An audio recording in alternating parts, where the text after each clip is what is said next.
yeah, if you want any Sooner Late Model Series attire, right down there at the Design One trailer, go check them out.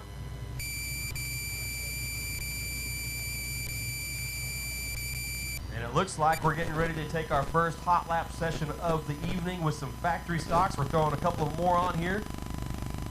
The DT1 of Mike Wiseman will be up front in his black #1 this year.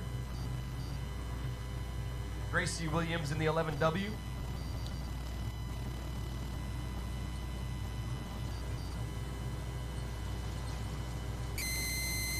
That's a good looking car as well.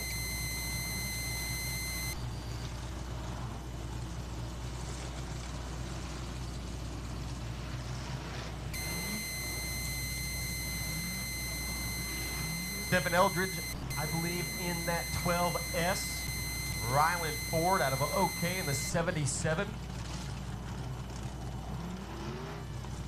23, I believe. Is that a Shive brother? Yep, Jordan Shive in the white number 23. The Thunderbird Speedway as we go green flag for the first time in 2021.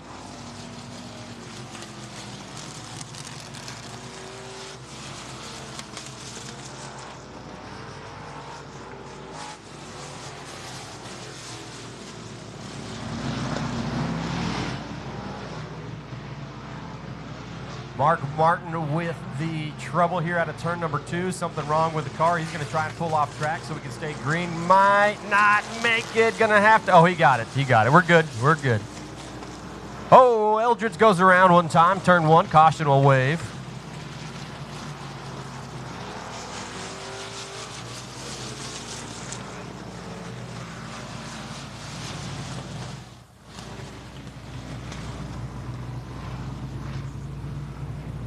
And luckily, I know some people in the crowd who get to correct me when I call wrong names. The 5 is now a different driver, Jeffrey Daniels. Jeffrey Daniels has bought that #5 machine. The red and beige, I guess, color you could call it. But yeah, continue to do that. You guys know me. I'm going to make mistakes. These guys make trades and buy cars that I don't know about. I can't keep up with it all. And we'll go back to green flag racing here.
So hot lap session #1 getting ready to come to completion here.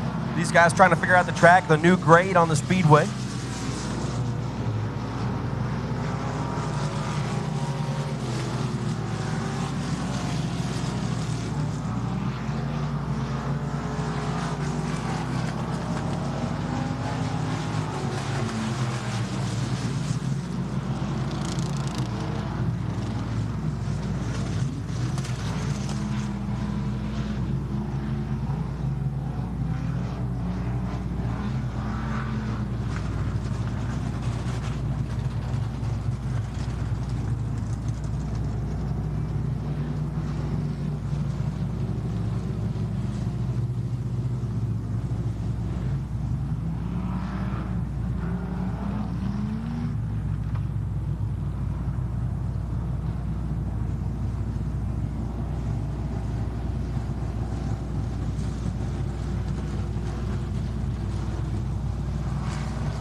Hot lap session number 1 comes to an end here.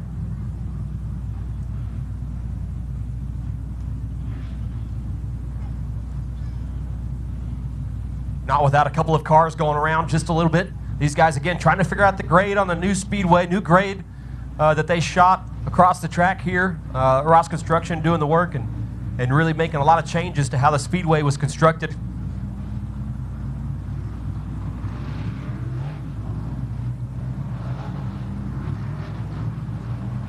Again, we are live on Bravado Wireless Facebook page. We are live on Bravado Wireless's Facebook page. So if you guys can't quite hear me there in the stands and you got a pair of headphones with you, plug one of them earpieces in and you can hear all the action there on Bravado Wireless's Facebook page. Check out their live video of us right now at the 2021 Okie Dirt Classic at Thunderbird Speedway in Muskogee. Hot lap session number 2 will take off here as we get the B-mods fired up.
Well, the Modified's doing a little bit better out here on the speedway. A lot of them choosing the low lane here during hot lap session here. 2 cars out of turn number 4, the 27 and the 7. They'll separate just a little bit, so a little bit more competitive during the hot laps here this evening so far. These guys really trying to figure the cars out. Obviously some new cars, new year, a lot of new setup things going on. I mean, it's racing. You got to figure out the car. One slow, turn 4, coming out of turn 4 down the front stretch. He'll stay high and out of the racing surface. It's going to be Hornback in the 25 Star. He's just trying to mosey his way around. The new 3 car out there, Kyle Slater, running the 327 B-Mod.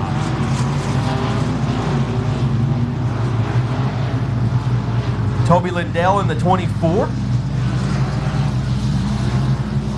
Kirby in the 7K there. Roberts in the 0. Moving up a class.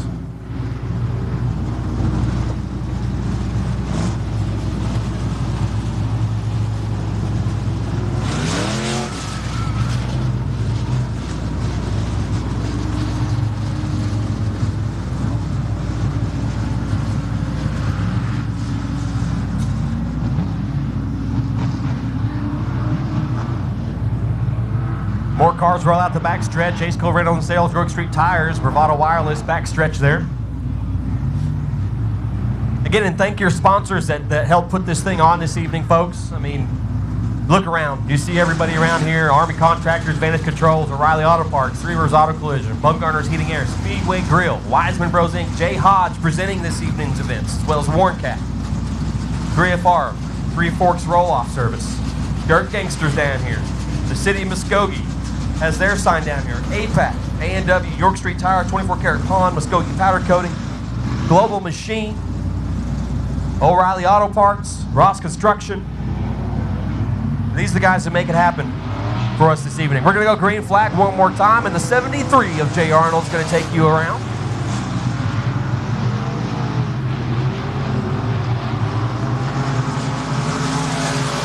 Lance Dreeston, the 17, Red Machine, as he rolls into turn number 1. Right underneath him will be that number 79 of Alan Owen Jr. in the 06. Rolling down the backstretch. Let's find his name here on my screen. The 06 is going to be Christopher Theodore. The 94, of course, none other than Dustin Leatherman. rolls the front stretch. Caution will come out just a little bit past the flag stand as the leaders take it. Don't see where it was, but it must have had one. Oh, there it is. Exit of turn 2.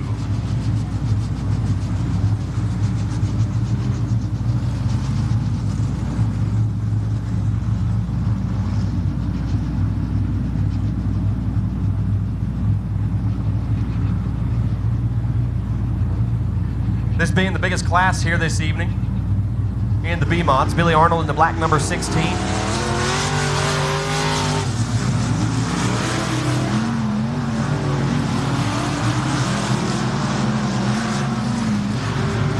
In the 31 is going to be Gene Parvin as he takes a cautious entry into turn 1. Oh, caution has come back out. Where are we?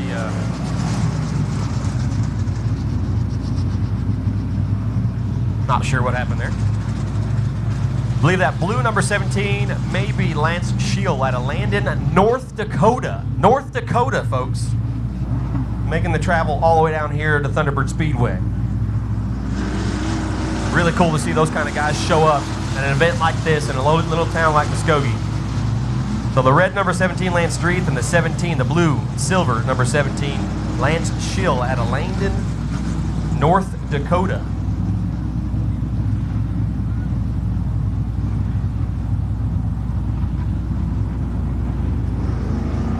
Might be this one. We got 3 17s now. I'm confused at who's who. Someone figure it out and come tell me. They don't give car colors on my page. Neil Johnston going to be the other 17. I believe that's the white 17, but we'll figure that out here in a little bit.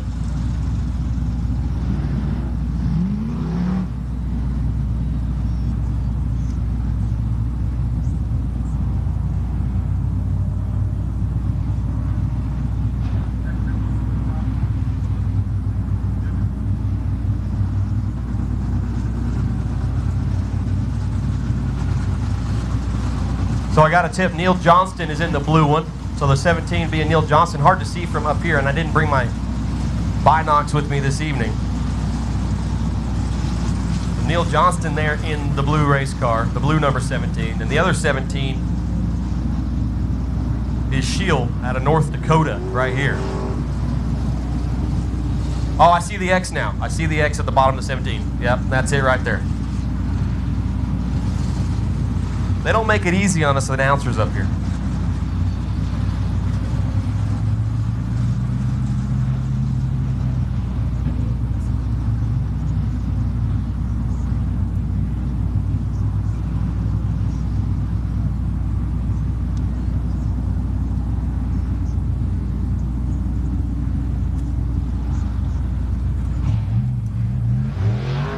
And is that the 2B on the back stretch?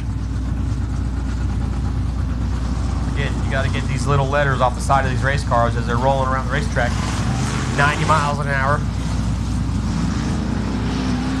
And they don't show up until an hour before the show, so you can't walk around and figure out who's who.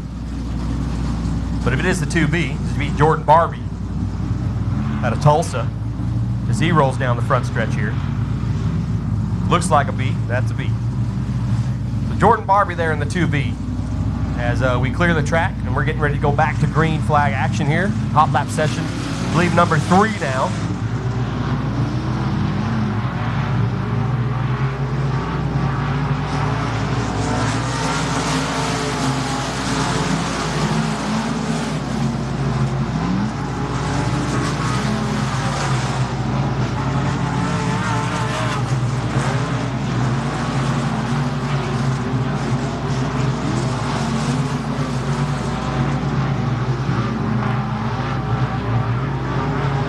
I mean, these guys really not taking it too easy. We have side-by-side action. Johnston's getting ready to take a look here on the 94. Racetrack looking pretty racy here in hot laps. Shield just trying to figure out the track as he's traveled that long way from North Dakota all the way down here to Muskogee to race on our half-mile speedway. Again, turn 4, side-by-side, 2 cars, the 06 of Theodore and the 79 of Alan Owen. These guys just having fun out here. I guarantee you these guys have huge smiles across their faces as they get their horsepower to the ground. And a caution, a wave one more time here. Backstretch will be the 2B of Barbie. Slow. And we'll get a infield vehicle over there to try and push him back to the pit area.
And more cars roll out onto the speedway here at Thunderbird on the Okie Dirt Classic, presented by Jay Hodge and Warren Cat. The two rolling through 1 and 2 is going to be Patrick Goodnight, the 127 of Andy Morris, in his signature black and white and orange themed car. You get used to these guys when they don't change them as much as they normally do.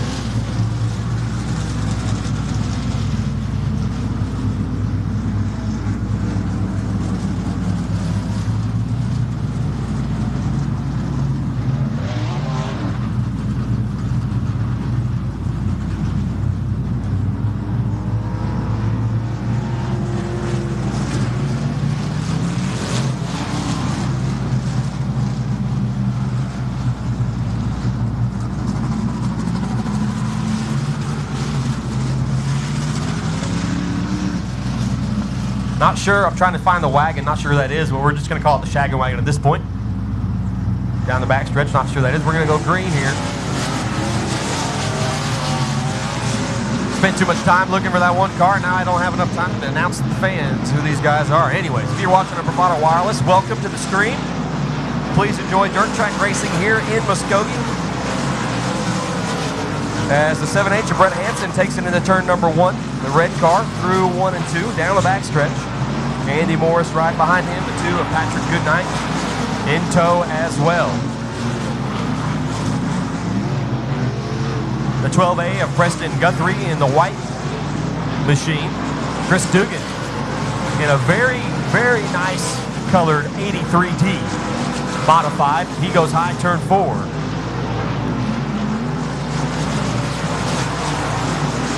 G3 is Brendan Gibble out of Wichita, Kansas. Drake, I believe, in the 7D. Jake Davis out of Hackett, Arkansas in the 7D.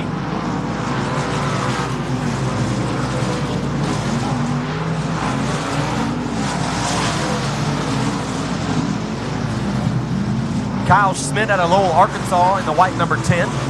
In the 8 machine is going to be Jeremy Vaughn out of Pensacola, Oklahoma. He rolls through 1 and 2 on the bottom side. Along in tow behind him will be the 4R of none other than Jared Russell. Starting to become a household name as he's won a couple of state and national championships in his car. Very, very cool to have him here as well. Again, Dugan's new machine runs down the front stretch there with Vaughn in tow. Jared Russell here, Brett Hansen, Andy Morse. And we'll try to get a name on the black, what I would call Superstock or Grand National on the backstretch.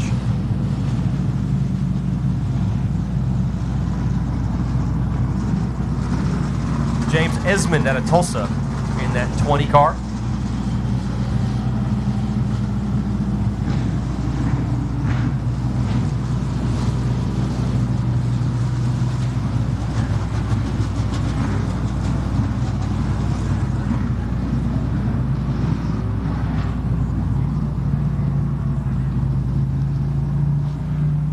Rolling out onto the speedway now for their hot lap session will be your super late models.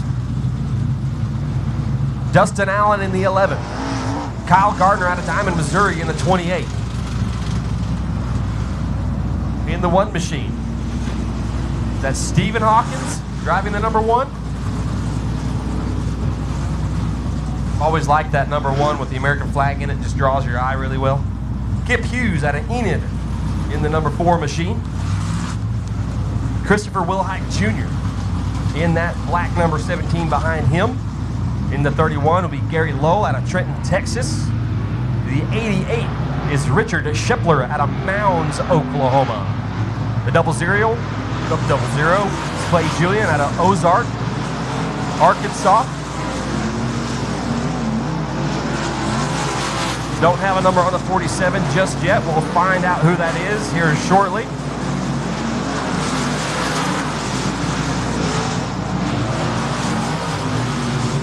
And the black double zero, Clay Julian. We'll double check the 000 numbers, make sure we got that one as well. The 15A, Mike Anderson, of course. He's had that paint job for a couple of years, and it's really easy to tell who he is. Great looking machine, always, every year.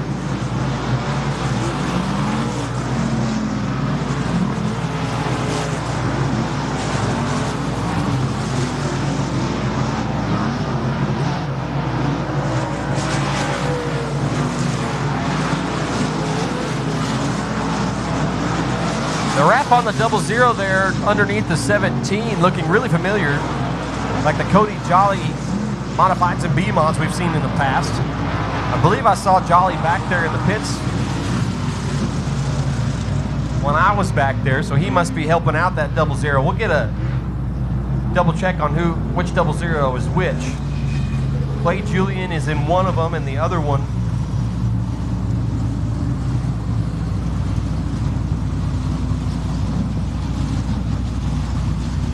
I'll refresh my page here. Maybe we got our entries in now. Yeah, the USA 1 of Chris Hawkins is out there. Excuse me. Cody Jolly in the 00X. So that must be Cody Jolly, as the wrap looks just like his. Clay Julian is in the black 00.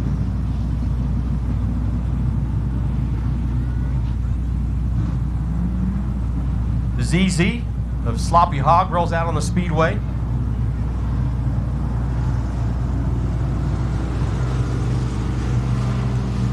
And as the page refreshes, we get more and more entries in. So far, up to 20 late models checked in this evening. 20 cars in the late models class this evening checked in. The 33, that's Stephen Hawkins out of Lexington, Oklahoma. Hawkins, I guess you could say. Brady Ross in the 66. Ross Construction on the side of that. Or I guess Hayden Ross. I always want to say Brady, but it's Hayden Ross. They look pretty much the same. Go talk to him.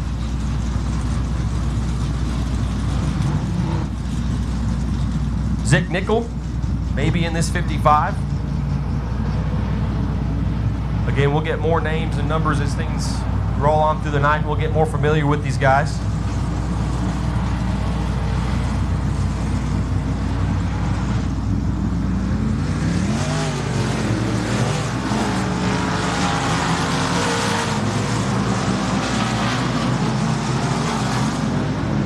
Caleb Roach in the 5R entering turn number 1, behind the number 1 of Eddie Tidwell out of Ada, Oklahoma.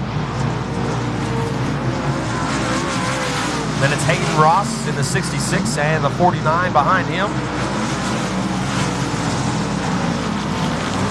We'll have to get a name.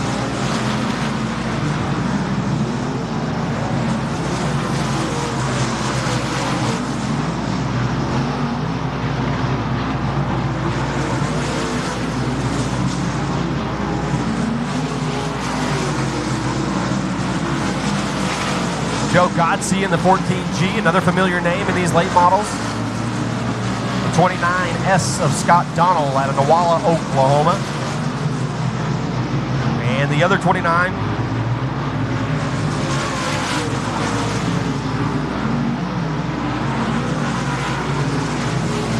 We'll get a name on him.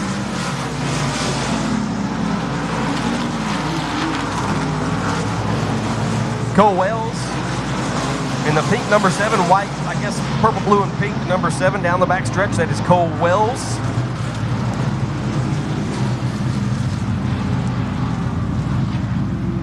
'65 of Eric Brill out of Choctaw.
Well, a couple of more cars didn't get the hot lap a little earlier. The 32Y of Ron Yates out on the backstretch. Following him will be the 95 of Devin Beach. Ryan Beach in the 22, I believe, is Dalton Ragsdale. I believe these are all B-Mod guys. I take that back. The 32 and the 95 are actually modified. 22 may be a B-Mod. And the 3 here sounded pretty hefty. Let's see. That's probably the G3. Brendan Gimmel.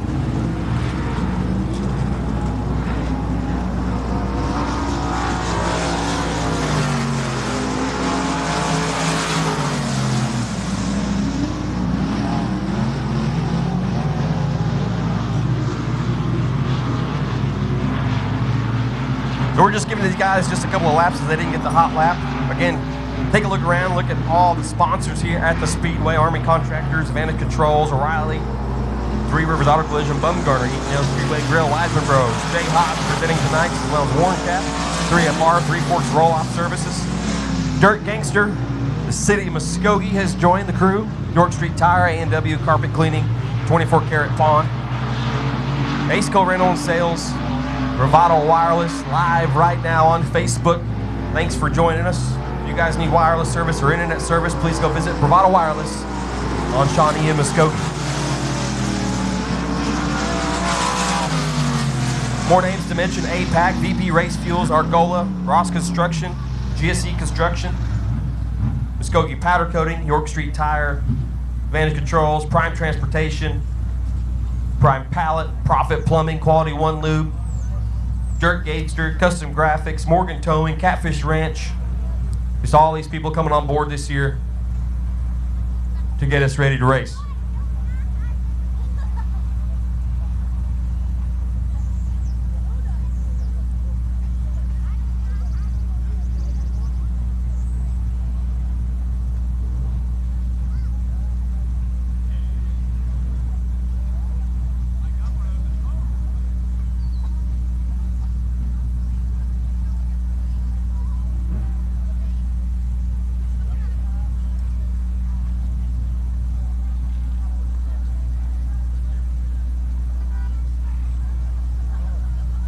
drivers go back to their respective areas back there, and I'm sure they're going to have a drivers meeting. Make sure everybody knows the rules. Of course, everybody knows a race car driver.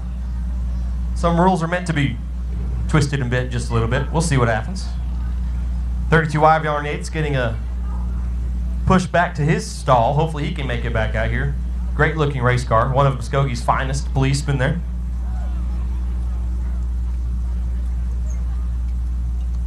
Again, if you haven't had a chance to get down and visit the snack stands, food stands down there, they have bratwurst down there. They've got kettle corn, caramel corn. They have hot dogs. They've got corn dogs. They got a foot-long corn dog down there. They have chicken strip baskets. They have a bologna sandwich with fries or bologna, whatever you want to call it. Just great, great food. Beer stand is open, has been revamped. From nationwide coverage to live high school sports to the great outdoors and so much more, we've got something for you. We're a local wireless carrier right here in Oklahoma. We work for your town, in your town. But great cell phone signal in rural areas is just scratching the surface. We also broadcast live events from all over eastern Oklahoma. High school football, basketball, baseball, dirt track races, livestock shows, and community events. Everything to keep you connected in your community. We're also producing original shows like Connect Outdoors and Cooking Wild that shines a light on real Oklahoman experiences. You can find us at bravadowireless.com, or you can search for us on Facebook or YouTube. You can even find us on the Oklahoma Sports Network. You can download their app straight to your phone, Apple TV, Smart TV, or Roku. We don't just create for Oklahoma, we are Oklahoma. We're Bravado Wireless, Oklahoma's service provider.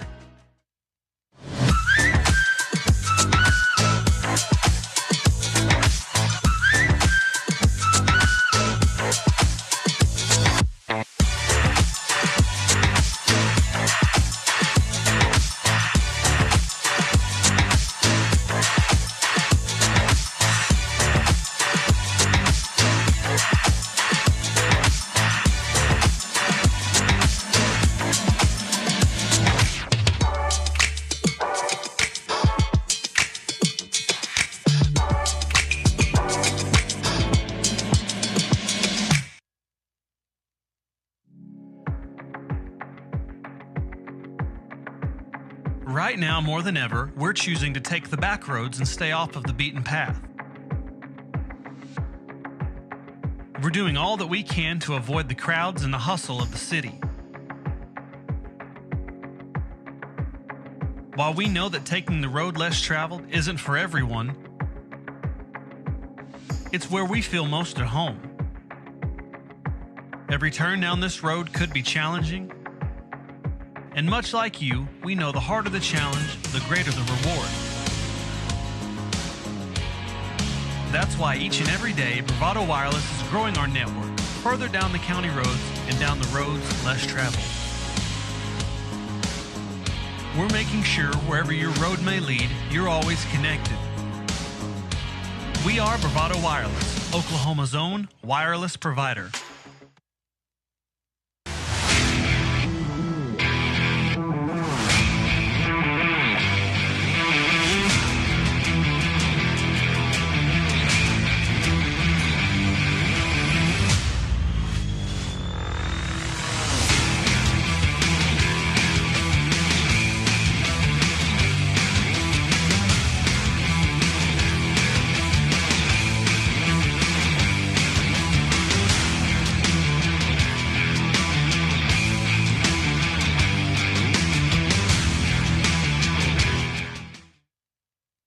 You are called to be bold, to live out loud, to make the most out of every moment.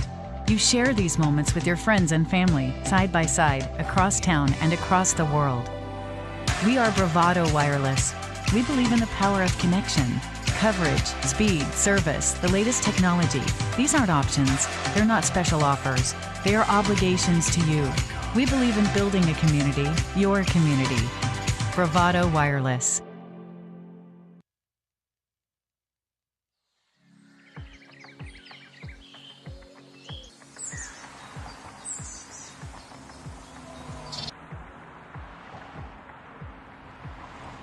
Whether your roads are dirt, paved, or if you're blazing new trails, the roads we travel lead to all of our most cherished places and people. Bravado Wireless strives to keep you connected wherever the roads may take you. We are the leader in wireless mobility and connection in Oklahoma and across the nation. We carry some of the market's top cell phone brands, fast, reliable home internet, and even greater customer service. Locally owned and operated right here in eastern Oklahoma. So whatever roads you travel, Bravado Wireless has them covered. From beginning to end. We are Bravado Wireless, and we believe in the power of connection. Planning a weekend away in your camper? Take your Bravado Wireless home internet with you. Right now, our most popular internet plan has been chopped. While other internet providers are stuck at home with all of those wires and your obnoxious neighbor, Hank, you are free to take your wireless router to your home away from home. Visit us at bravadowireless.com to find a store near you.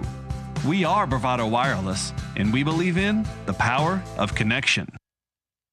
At Bravado Wireless, we don't believe in wasting your time or ours. Our mission is to serve you with honesty and integrity.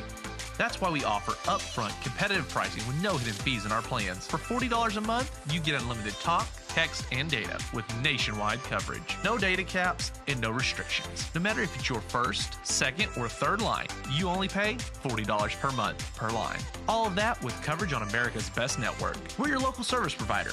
Come get to know us. Go bold, go Bravado.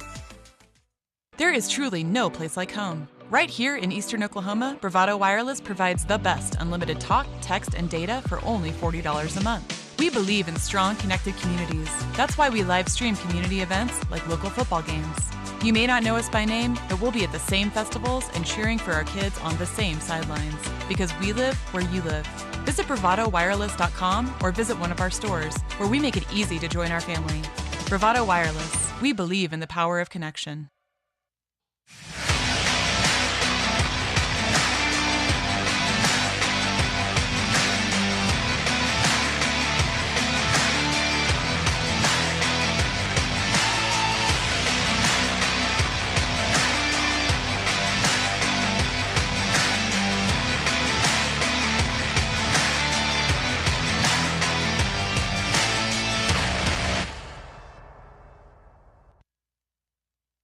You are called to be bold, to live out loud, to make the most out of every moment. You share these moments with your friends and family, side by side, across town and across the world. We are Bravado Wireless. We believe in the power of connection, coverage, speed, service, the latest technology. These aren't options. They're not special offers. They are obligations to you. We believe in building a community, your community. Bravado Wireless. Stick around because we're cooking wild.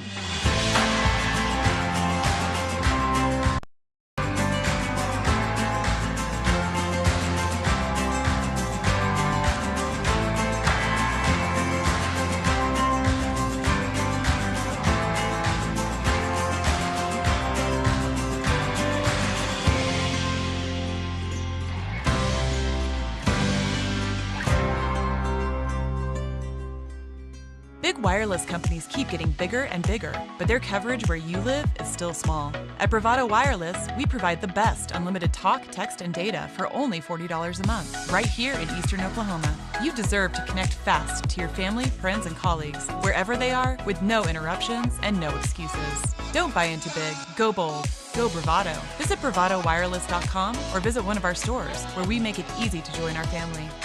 Bravado Wireless. We believe in the power of connection. When you come home after a long day, Bravado Wireless Home Internet has you covered in your neighborhood or on your farm. For a limited time, our unlimited home internet has been discounted to only $49 per month with the purchase of a $99 router. And get this, the first 3 months of service is on us. So what are you waiting for? Make the switch today and visit bravadowireless.com for more info and to find a store near you. We are Bravado Wireless, and we believe in the power of connection. Hi, we're Bravado Wireless. You may have seen us at your local events and wondered just exactly what we do. We provide the highest quality cell phone service, specializing in outstanding coverage, both locally and nationwide. We're headquartered right here in Oklahoma, with multiple store locations in eastern Oklahoma. We provide the most affordable, unlimited talk, text, and data plans available. Make sure you stop in now and enjoy our other amazing summer deals before they end.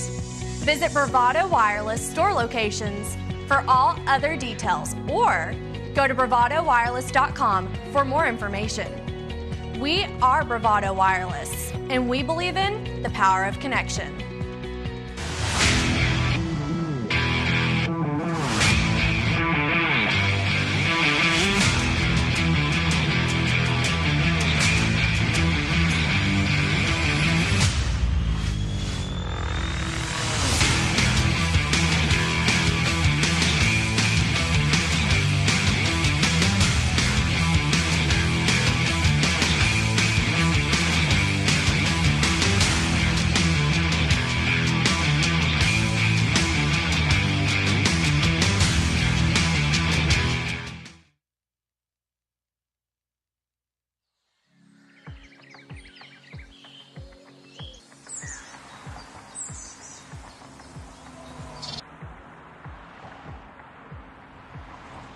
Whether your roads are dirt, paved, or if you're blazing new trails, the roads we travel lead to all of our most cherished places and people.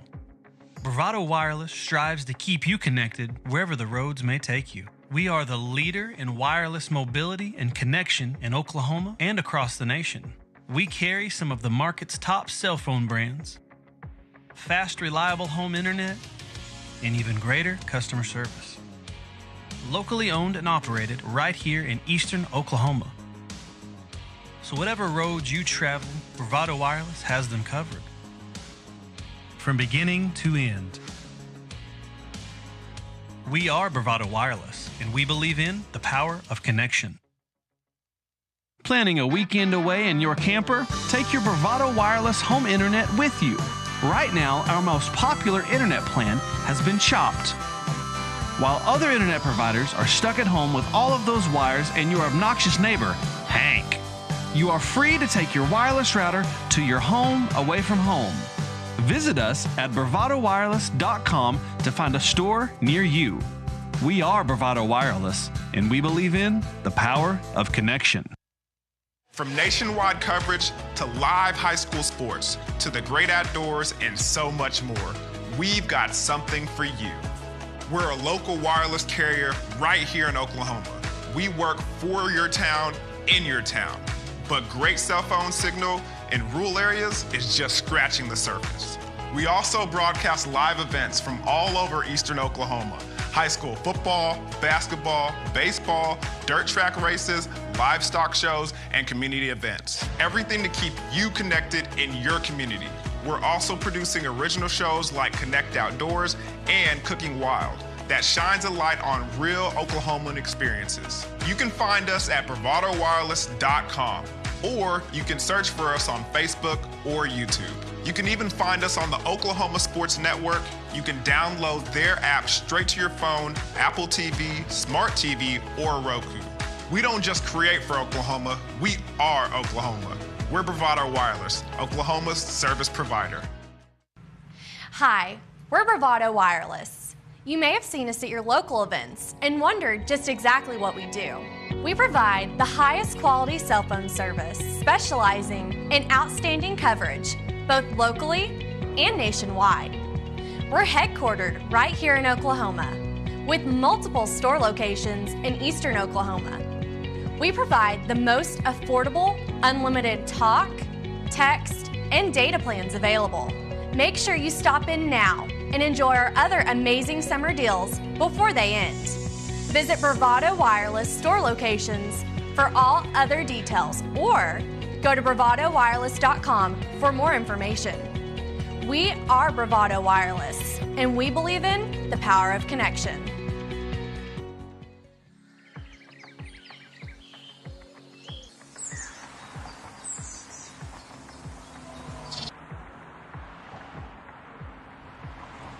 Whether your roads are dirt, paved, or if you're blazing new trails, the roads we travel lead to all of our most cherished places and people. Bravado Wireless strives to keep you connected wherever the roads may take you. We are the leader in wireless mobility and connection in Oklahoma and across the nation. We carry some of the market's top cell phone brands, fast, reliable home internet, and even greater customer service. Locally owned and operated right here in eastern Oklahoma. So whatever roads you travel, Bravado Wireless has them covered. From beginning to end. We are Bravado Wireless, and we believe in the power of connection. Planning a weekend away in your camper? Take your Bravado Wireless home internet with you.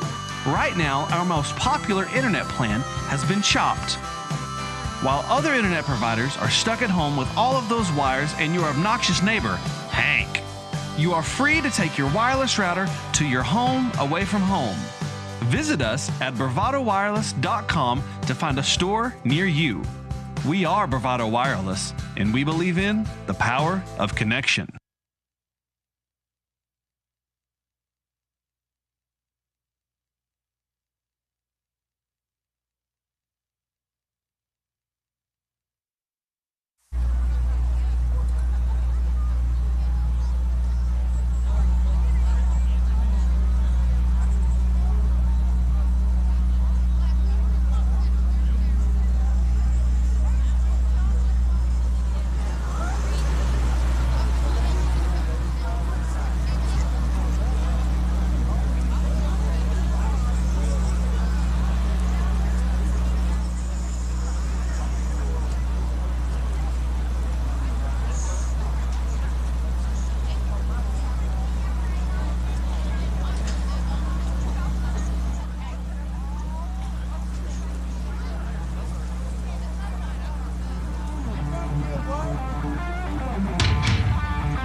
Longtime racing community member, Mr. Jeff Howe. Bow your heads. Father, we thank you for this day, this beautiful day you've given us. We thank you for the excitement that roars through the pits and through the grandstands tonight. We ask you to keep your hand over the drivers, the pit crew, and the fans, and give us a great night of racing.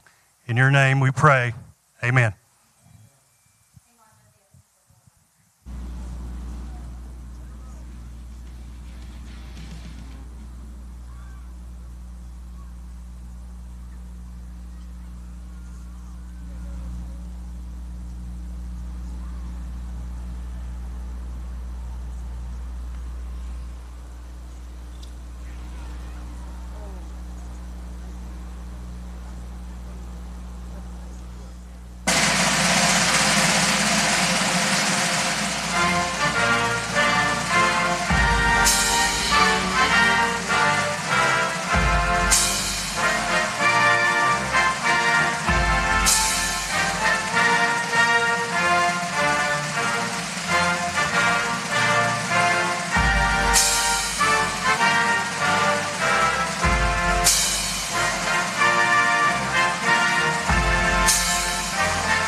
Are y'all awake yet?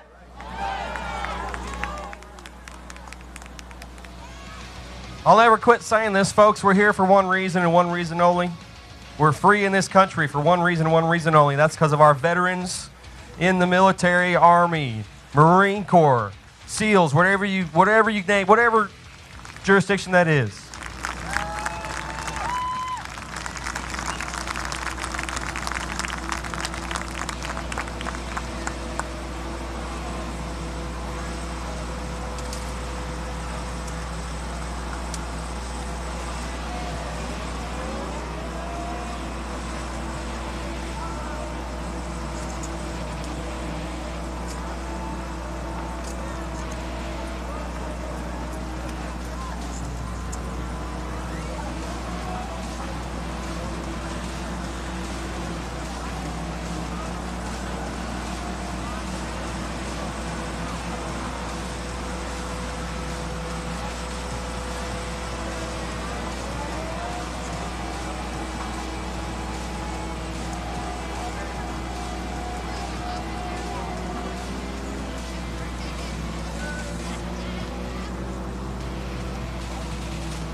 Again, Larry Ross. Larry Ross is going to be your flagman for this weekend's events. Turn around, take a wave, sir. Thank you.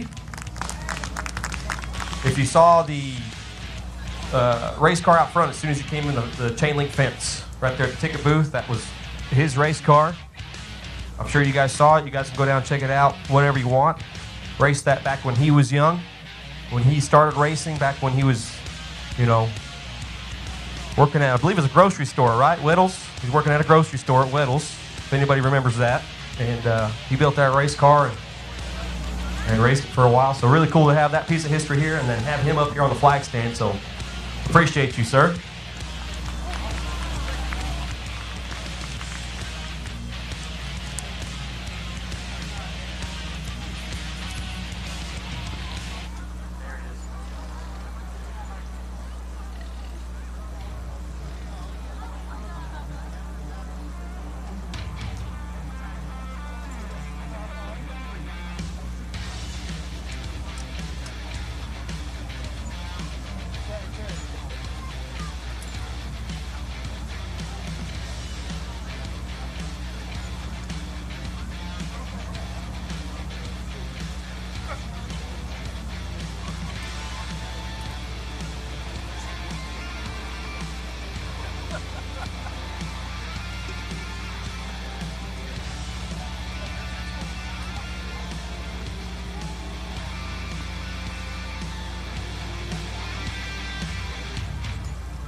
All right, got logged in here to the My Race Pass app so I can look at the drivers and do more in here. We had to do a little bit of that anyway.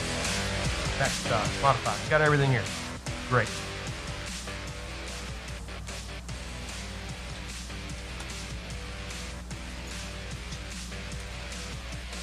It works. I've got a lineup. We're good to go. Factory stock's going to come up first. 6 laps. Going to be the distance.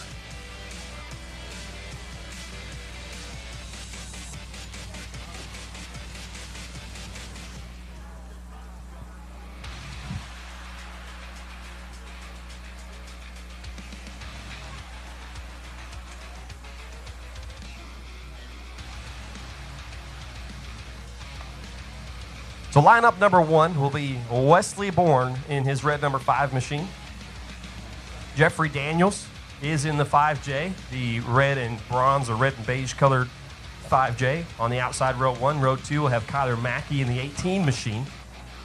And in the 51, Andrew Bohannon, another heavy hitter here in the Oklahoma area. Juan Diaz in the 11, Rylan Ford in the 77. That'd be row 3. Row 4 will hold Mike Moschek in the 25. Heat number 1 of your factory stocks once we get things underway.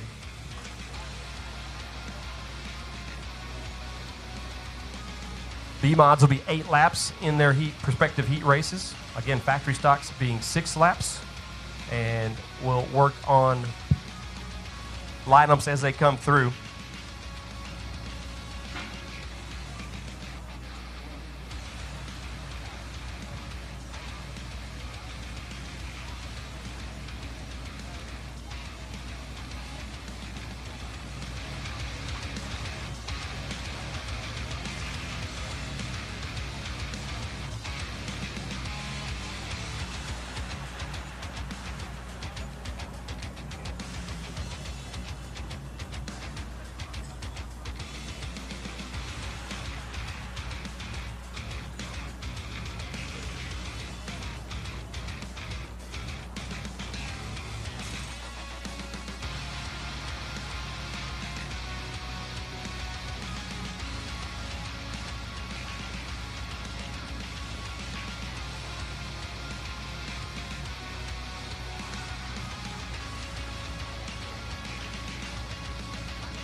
Again, thanks to all the wonderful sponsors here at the Speedway. Again, this year not being a every week deal, not being a, point season or anything like that, we're just running specials. So getting these guys on board for just like a 5 or 6 show year is really, really a cool deal.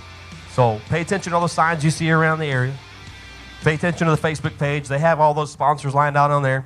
Of course, the Okie Dirt Classic for the 2021, annual 2021 Okie Dirt Classic, I guess you could say, presented by Jay Hodge in Muskogee and Warren Cat.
So some final radio checks, stuff like that, lineup checks, making sure we got everything ready to go for a smooth evening tonight.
All right, folks, Tech Command is in place down there at the scale. So we have a live Tech Command at the scale in turn 1. We're not taking chances. We're going to scale these cars. We're going to make sure they're legal.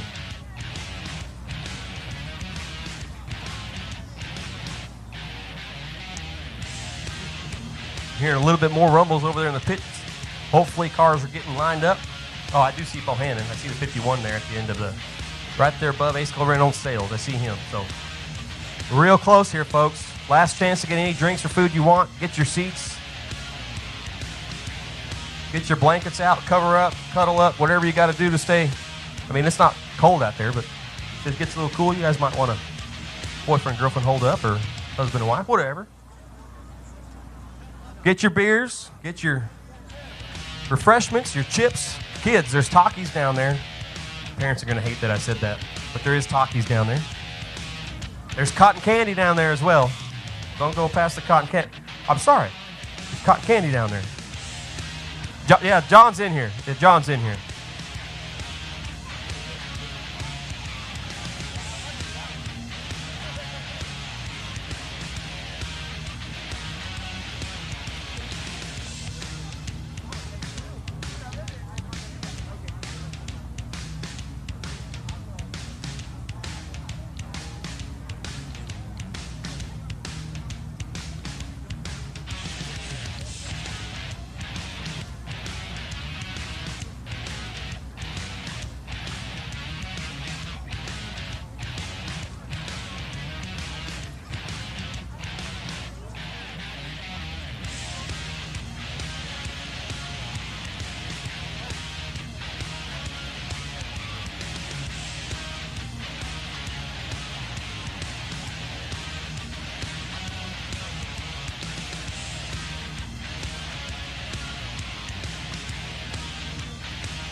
Another thing from the Design One Raceway, they're going to be giving away T-shirts here this evening as well. So be on the lookout for them to be walking around. They're going to be throwing T-shirts during the races at some point. If you guys haven't visited their trailer, they do have sooner or late model apparel, hoodies, earmuffs, safety glasses. I mentioned that before. More cars showing up the back gate over there.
All right, guys, here we go. Your first heat race of the 2021 Okie Dirt Classic at Thunderbird Speedway rolls out onto turn number 3.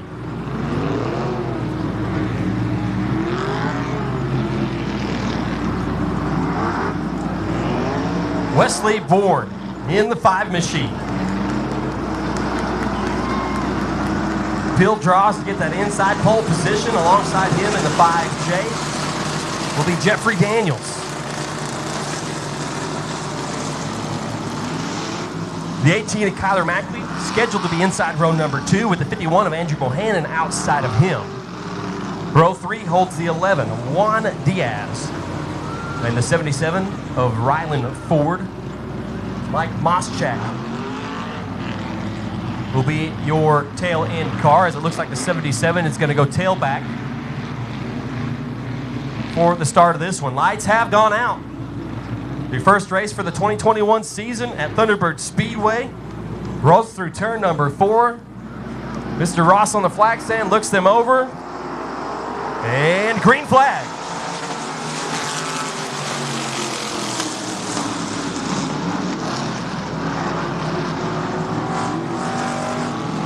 Wesley Bourne takes the turn 1 lead out of turn number 2. He's going to pull a little bit of lead off the 5 of Jeffrey Daniels. Daniels goes 1 position down as the 51 of Bohannon goes underneath him coming out of turn number 2. They roll turns 3 and 4. And it's going to be Bourne, your leader, lap number 1.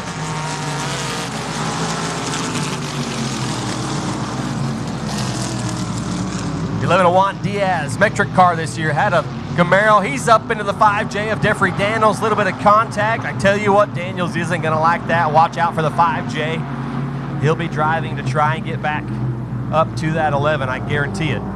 Good battle up front at the moment. The 5 of Wesley Bourne and the 51 of Andrew Bohannon go nose to tail. Looks like Bourne has a flat right rear tire. As he entered turn number 1, the right rear looked down, and sure enough, he's slow down the back stretch. The car off the pace. The 51 of Andrew Bohannon, your new leader. Bourne's going to have to go high. And a slow car brings out caution at number 1.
Lights will go out. The right rear going down in the 5 of Wesley Bourne, bringing us to a halt. And Bohannon out of turn number 4 will get the green light. We're back underway.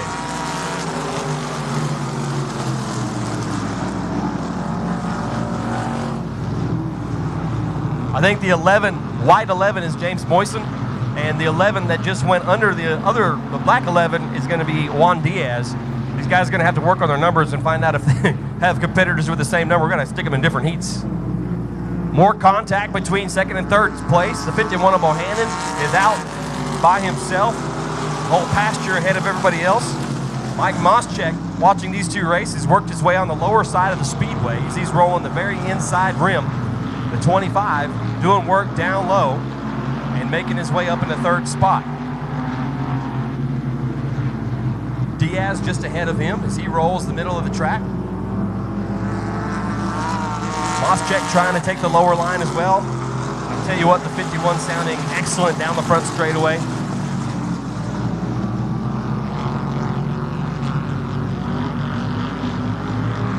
Mackey underneath the 11 of Moisten now. He tries to take a look for fourth, all the while the 51 by himself out front.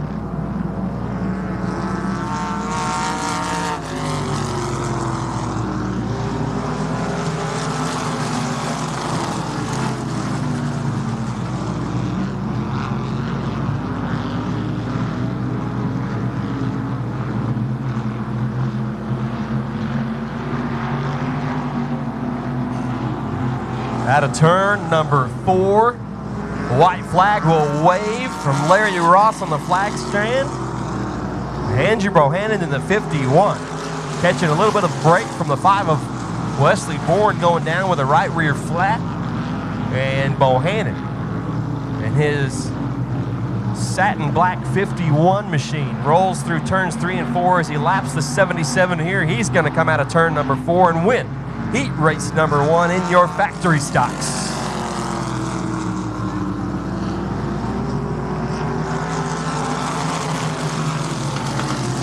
Oh, I couldn't tell you who got second, third.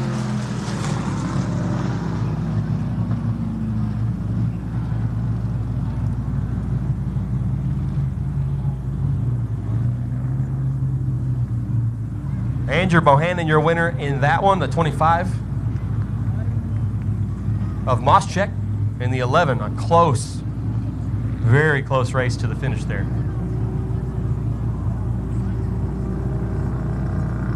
So I believe the white 11 is James Moisten. I'll have to double check that. If anybody knows, please let me know.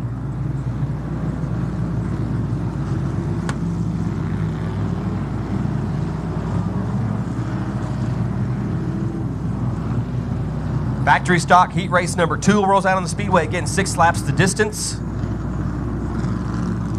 And it's a return of the Rubel Racing's Engines United Sports and Auto 327 of Dale Richardson on the front row. To his outside will be the white number 7 of Kobe Kasinger. Young gun around these parts, does a great job, gaining a ton of experience over the last several years. Like to see what he can do tonight. Rodney Cantrell in the 21C, the blue Camaro, you see inside row 2. On the outside of him will be the DT1 of Mike Wiseman. Discount tires, number 1. The 11 in this one is Gracie Williams, and to her outside will be Stanley Slater, the old guy. One more time, here we go, green flag.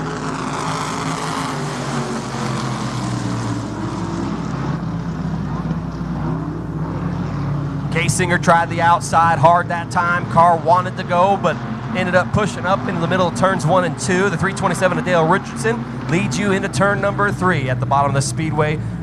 The 327 comes around turn number 4 with a good lead. He will lead lap number 1 in heat race number 2. Kasinger running second. Then it's going to be the DT1 nosing out the 21C of Cantrell. Wiseman defending his position. He's going to push just a little bit to the outside, and Cantrell's going to roll the bottom of the speedway. He'll pull that spot by just almost a car length. And here comes Wiseman. He drives in hard, turn number 3.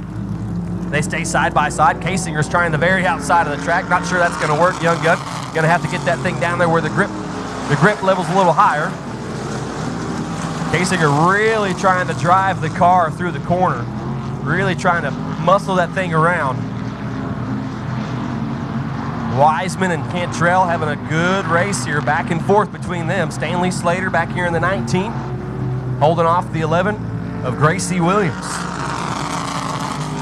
Halfway down this time by, and you see the cars roll down the front stretch as they go over the tech weigh scale, up and over the victory circle. And look at this.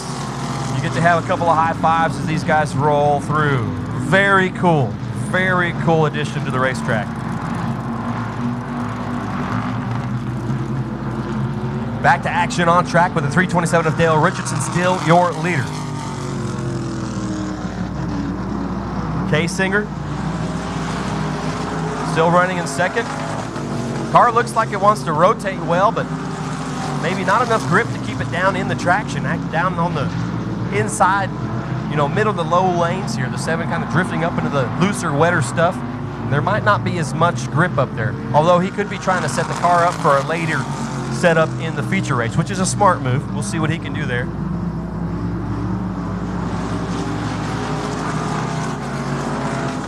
Wiseman has gotten back around the 21C of Cantrell. And he'll hold on to that third position out of turn number 2. Cantrell running fourth.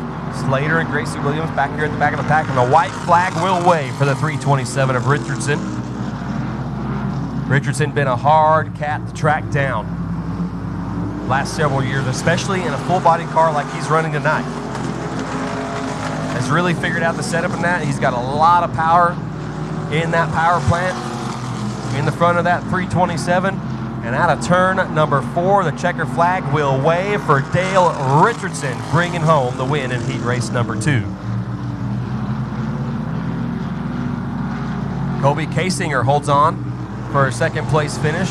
And the DT1 of Mike Wiseman will come home third. In fourth, Rodney Cantrell. And Stanley Slater in the 19th will finish fifth, with Gracie Williams right behind.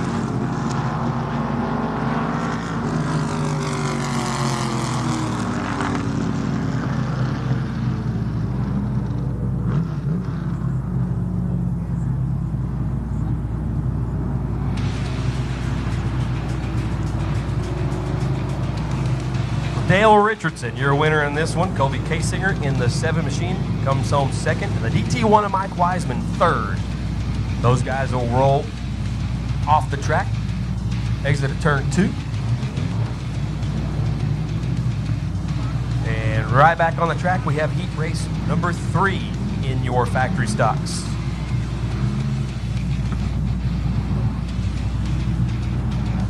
Again, remember to visit the gift shop down below, as well as the beer stand and all the food trailers we have out front.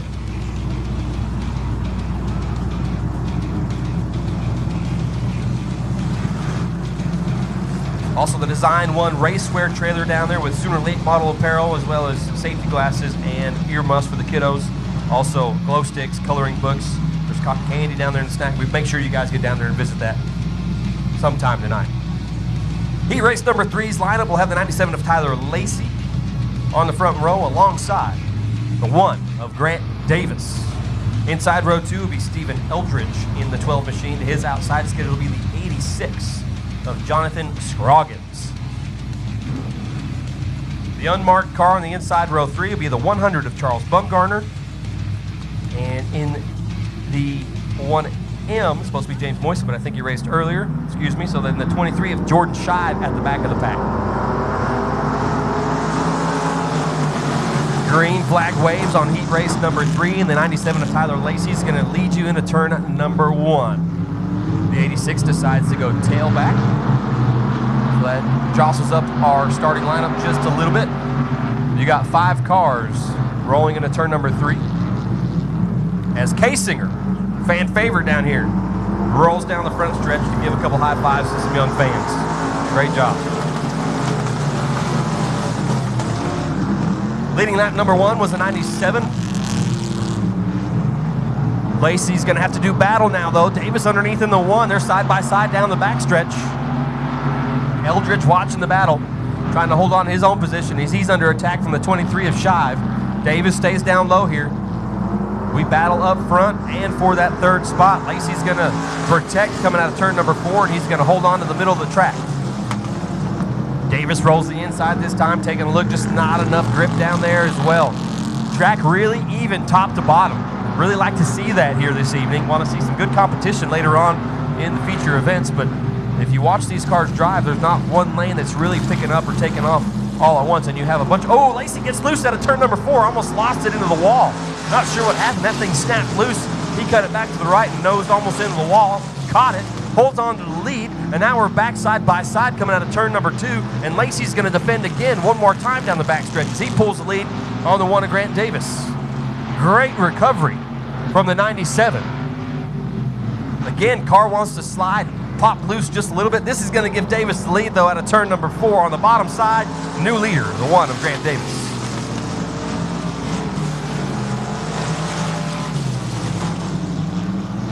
Davis going to try and slide up in front of the 97 and shut the door coming out of turn 2.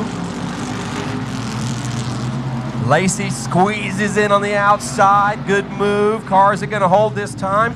Looks like it wants to.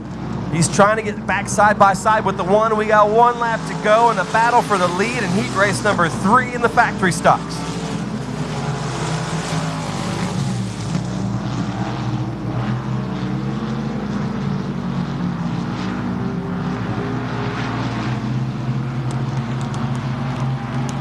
Lacey's going to try to cross over. Is he trying to drive to the bottom? Can't do it. Grant Davis will hold on. He'll win heat race number 3. Lacey, great battle, but he'll succumb to the one and come home second. And Eldridge in the 12S, we're watching that. Eldridge in the 12S will hold on for 3rd spot.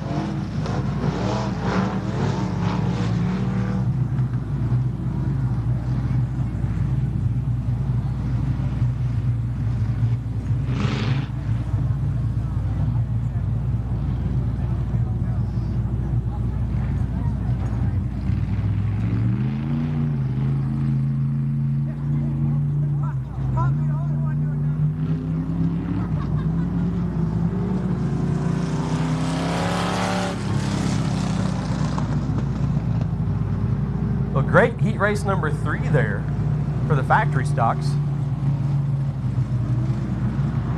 And again, good catch by the 97 of Lacey, man. Out of turn 4, I thought he was for sure going to head into the wall, nose into the wall, and he was able to recover. So good for him to be able to hold on to that.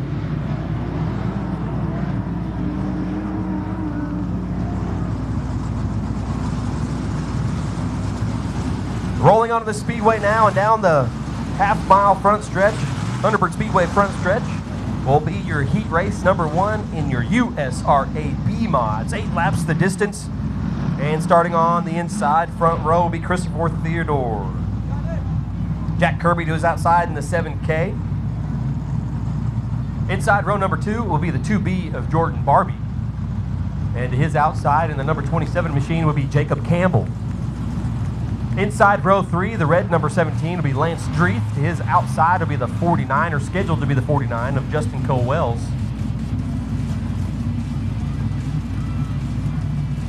Don't see the 49 of Wells on track. Bobby Ward in the 33.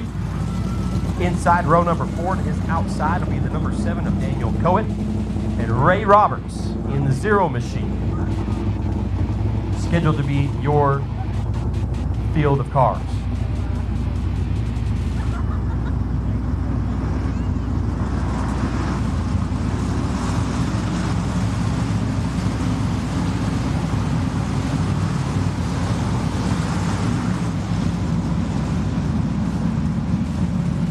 So the 49 of Justin Cole-Wells not able to make it to the heat race. Lights will go out.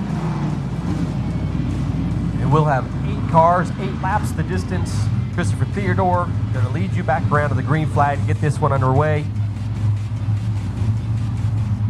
for your first heat race of 3 in your B mod class.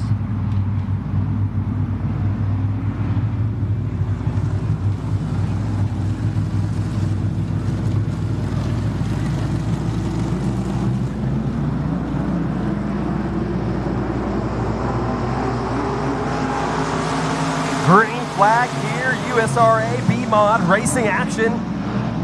Muscles down in the turn number 1, and Christopher Theodore trying to protect that position on the lead. He throws it in there and goes high. He will hold on to the lead down the back stretch as Kirby on the bottom side doing battle with the 27 of Jacob Campbell. Good side-by-side racing here for second. Theodore going to lead lap number 1, still side-by-side for second. And then it's going to be the 2B of Barbie running 4th, and the 7 of Coet. Your top 5. Coet's got a good line here. Inside the 2B, he's going to pull that 4th spot away. Street's dropping way back. Not sure if he has a problem or not, but the 17 really slow here. Theodore pulling the lead here on the 27. Car looks like it wants to rotate through the corner well. 27 Campbell will push just a little bit, and he's under attack now from the 7K of Kirby.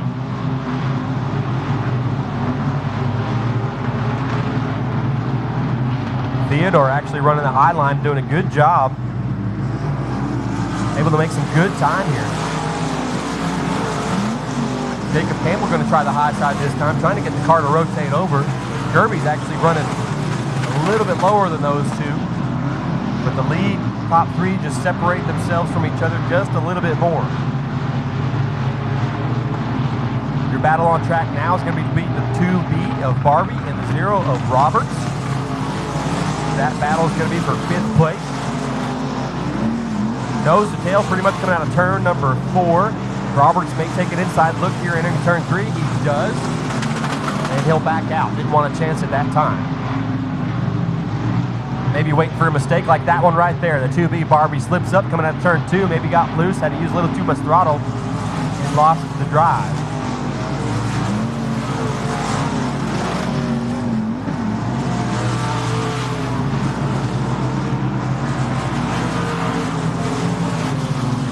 Barbie now, right rear flat on the B of Barbie. I knew something was going on because the 33 of Bobby Ward caught him in no time. And the 2B of Barbie slow through turns 1 and 2, and the yellow flag will wave.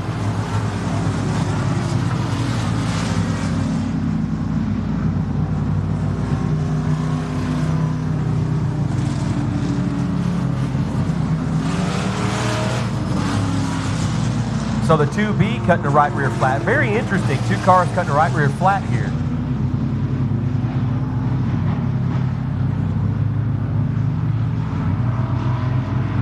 The new surface of the Thunderbird Speedway, the clay added, not taking a very, not being very nice to these rubbers on these race cars. His 2 right rears have gone down. One, the Wesley Bourne 5 machine and factory stocks, and now the 2B of Barbie has gone down and lost her right rear.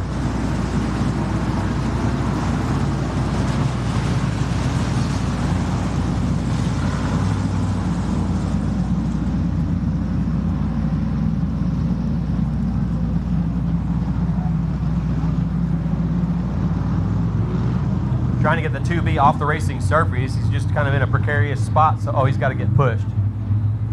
He might not know what's going on. He just knows the car isn't acting right, so he might have shut her down. That's fine. We'll get him pushed out of the way.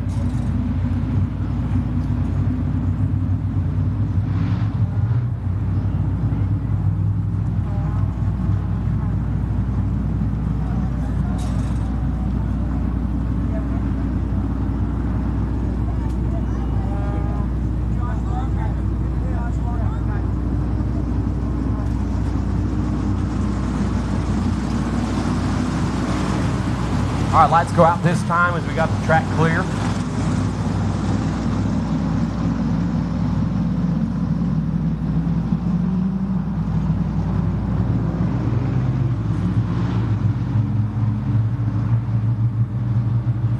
And as just now it turns dark 30, really nice, like having the daylight savings times. I don't like when they're short days. I like these long days. We can get a lot of racing in and get a lot of work done at the house. So we're getting ready to go back green though here in the B-Mods. Theodore, your leader. Green flag.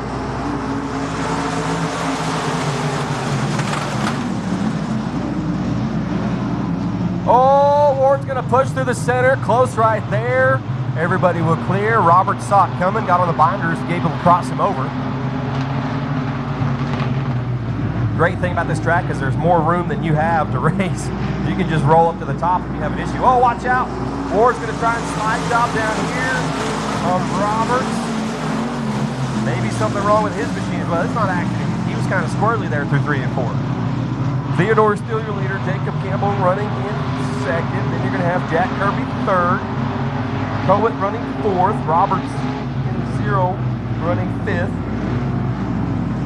Things will calm down now as we get the white flag. 1 to go.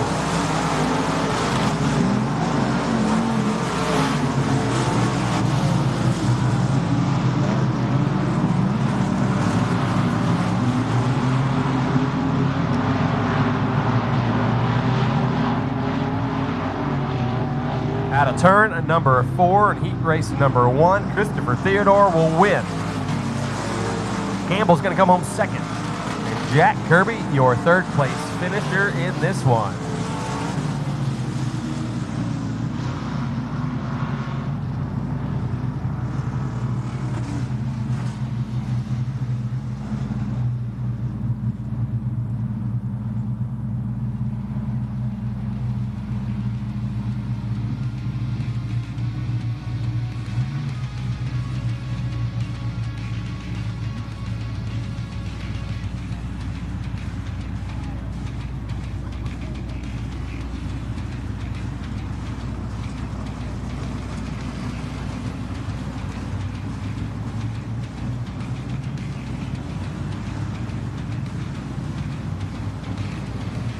So Theodore, Campbell, and Kirby in that one.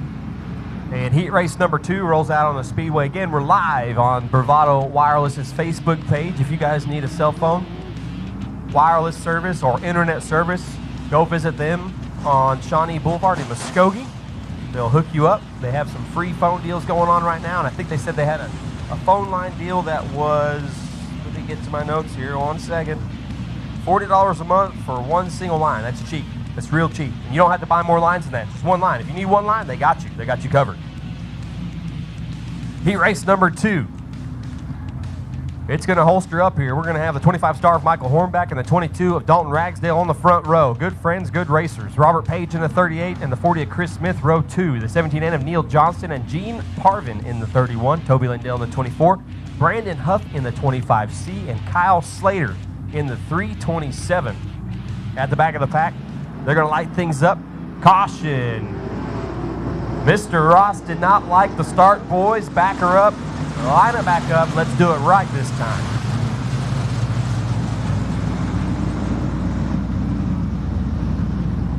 There was no hesitation there, folks. Flagman said, no, no, no, no. We're not starting in the middle of turn 3 and 4. We're starting out of turn 4. Let's do this right.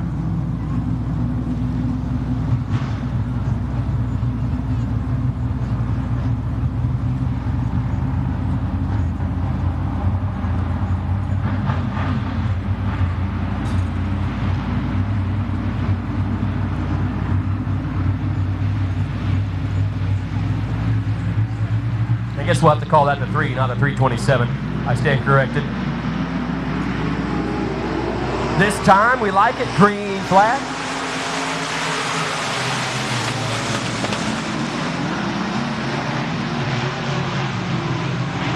Hornback rolls the top side through 1 and 2.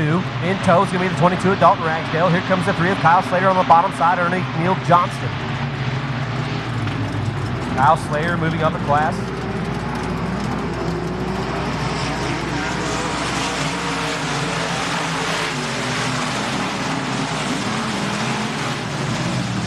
Hornback still leads you around as he leads turn number 1. Theodore across the scales and over the concrete area here as Kyle Slater up to second, powering down.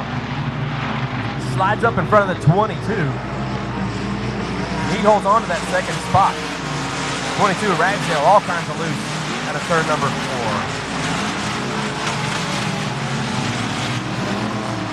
Neil Johnston holding on to that third spot. Ragsdale slipping back. Something wrong with the car. Definitely not to his liking.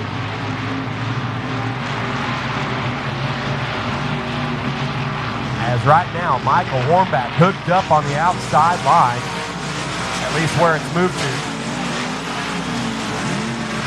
Able to roll that thing on the top side. Slater trying everything to do down low. Doesn't want to run the same line as Hornback. Wants to find speed somewhere else so he can get up there and pass it.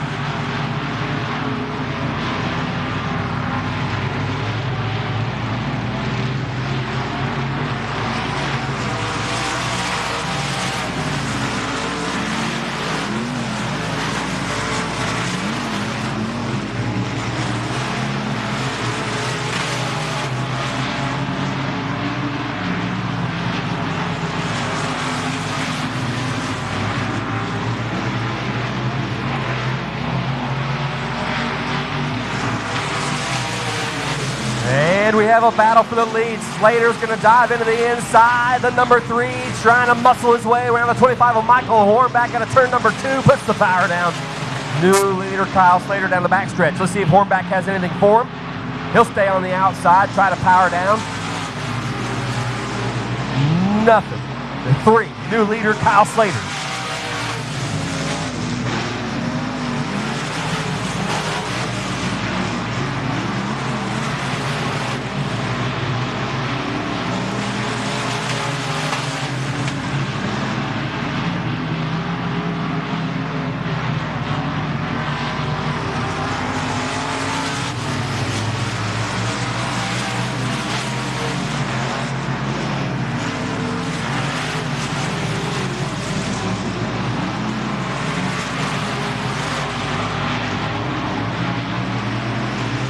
And the white flag waves. Lap traffic may come into a little bit of trouble here for Slater. No, Slater will clear on the bottom side. He'll go around Robert Page. And your winner, the 3, Kyle Slater. Michael Hornback second. Neil Johnston in the 17 will come home third.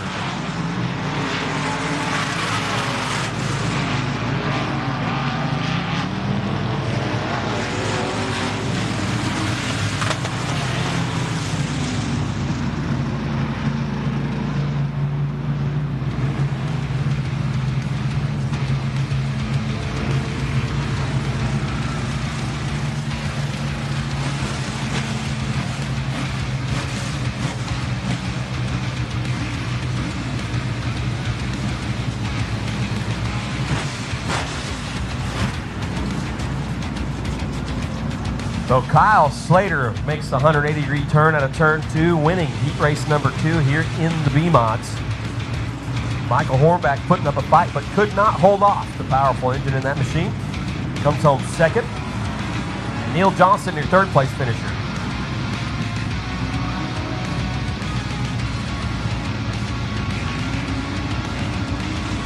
Those guys roll around here to the scales and get scaled out, go across the concrete pit. By the way, we have had disqualifications. We have had disqualifications already because of our tech barn. Some cars have already been disqualified. So don't think that it's not working. We are disqualifying people. They are being teched. We'll get more information on that a little bit later. I think the 12S was one of them. So the 12S is illegal. Heat race number 3, 8 laps of distance. Dustin Leatherman in 94 on the front row. To his outside will be the 16 of Billy Arnold. Inside row 2, the 2K of Michael Keever.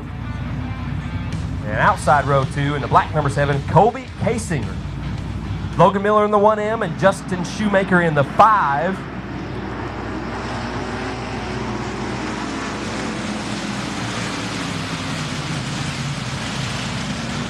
Justin Shoemaker in the 5. Inside row 4 would be the 79 of Alan Owen Jr., the 83 of Chris Dugan. Outside row 4. Great looking car, by the way. Really nice looking car. And at the back of the pack will be Lance Schill in the 17X. And there's your winner off of heat race number 2, getting a round of applause, the 3 of Kyle Slater.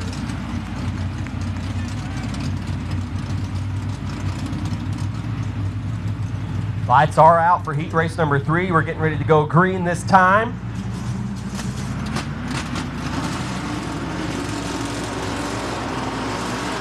And green flag. Oh, getting busy. 4 wide, 3 wide through turns 1 and 2. Everybody stays clean. We're still 3 wide back here for 6th, 4th, and 5th, I would say. Billy Arnold in 2nd, but it is a madhouse behind him. 4 cars battle for that 3rd spot. Kasinger way outside, almost into the wall. 94 Dustin Leatherman is going to be your leader, lap number 1. Billy Arnold still trying to hold on to that number 2 spot. Shoemaker down low in the 5, and then it's going to be the 17X of Schill rolling behind them, trying to find a way around.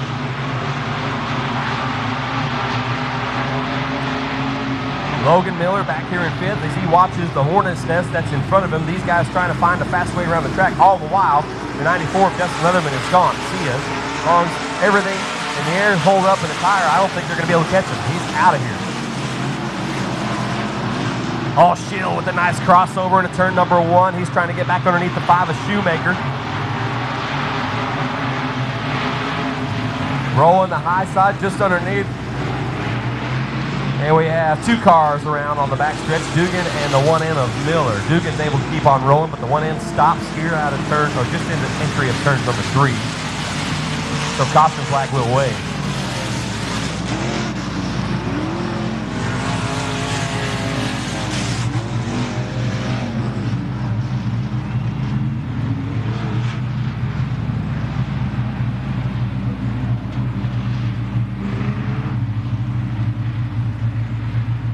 Not exactly sure what happened there, but it's Kobe Kasinger. I thought it was the one. It's Kasinger and the 83 of Dugan got together.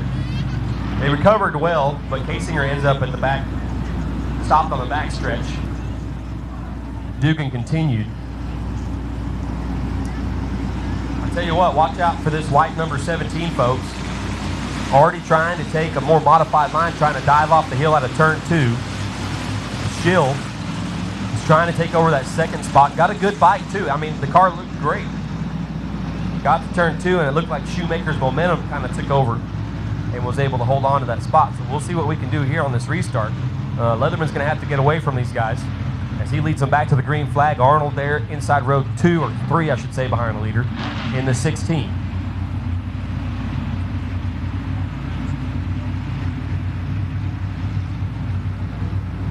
Alan Owen beside him in that 3rd row. Lights are out. We're going to get back to green flag racing real quick here. Good start, green flag. Watch the 17. He's up to 2nd. He's going to take an inside look on the 94. Can Schill get there? He's going to slide up right against the door of the 94. Can't quite do it, but he's on the bumper. He's got a good look this time into turn number 3. Again down low. He's going to throw the car. Slide drop in front of the 94. He's way high, turn 4. The 94 of Dustin Leatherman's going to try and cross him over. We got a battle up front, folks. Leatherman's going to try and give him back that slider he just served. Sure enough, he'll do it. The 94 of Dustin Leatherman back to the lead. Jill says, okay, I'll show you one more. I'm going to roll the bottom. I'm not going to slide up in front of you. I'm going to push you up that hill. Here we go. Side by side out of turn 4 again. Halfway down.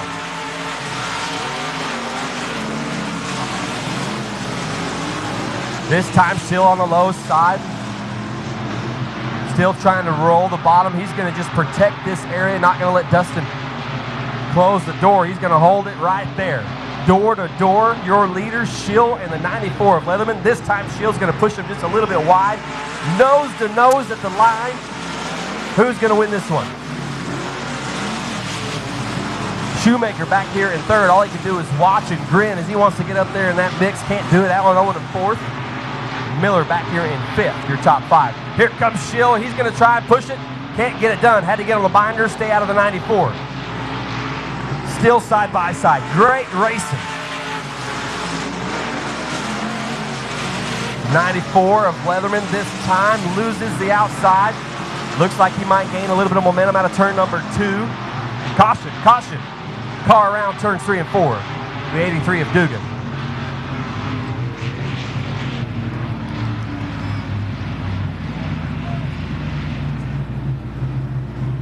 Six laps down, and in the heat of the moment, these two lead cars, the 94 and the 17, giving you everything you got for the heat race of the night so far.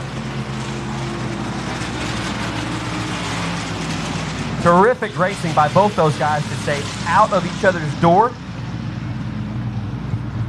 to not try and shut the door and pinch them off down at the bottom of the speedway. Doing a great job in those two cockpits right now, driving those two cars. Shoemaker running 3rd in the yellow number 5, Alan Owen 4th, Miller 5th, Billy Arnold, Kobe Kasinger, and at the back of the pack right now will be the 2, Michael Keever. Dugan's gone around. He's getting a little help from the hitch, the tow truck.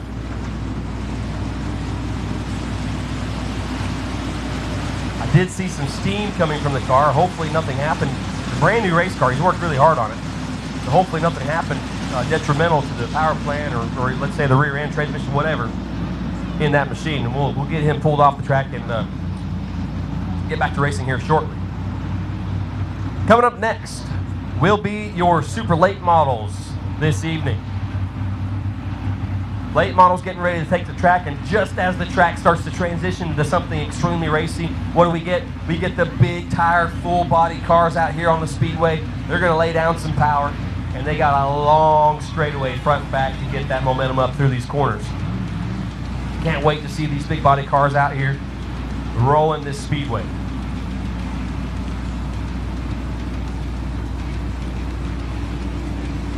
Again, a big $50,000 purse this weekend. Friday, Saturday night show. Full payout both nights. Thank all these sponsors you see around the track. Thank Bravado Wireless for picking us up on the live stream. Thank the Ross Construction Group for coming out here and pretty much remodeling this racetrack. I'm sure they had a lot of help, but those guys really done a lot of good things at this.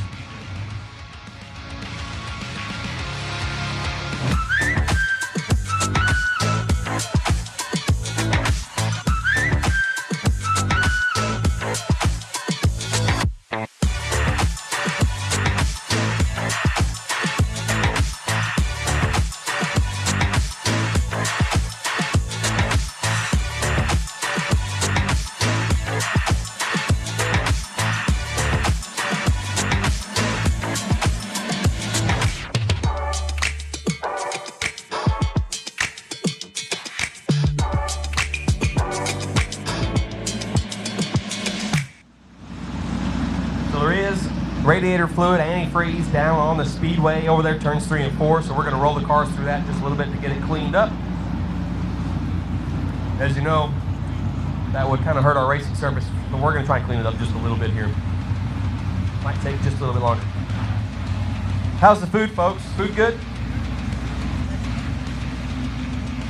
Good. I'm hungry. When I get off the mic here in just a minute, I'm going to let Larry take over.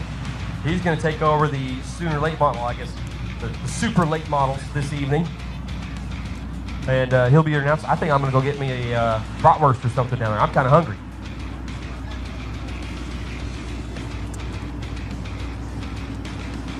They also have lemonade and cherry limeade down there. And man, I've been trying to figure out, do I want the lemonade, you know, the little bit tart, but still sweet on the end, or do I want the super sweet cherry limeade?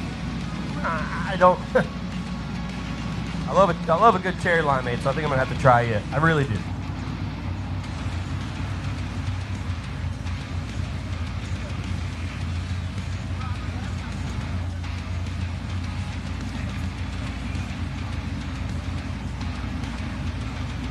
Again, Bravado Wireless providing cell phone wireless service. $40 a month for one line. They also have some free phones available, so if you guys want to go check them out for that. And they have internet service, unlimited 4G LTE home internet starting at $59.99 a month. That's a pretty good deal, if you ask me.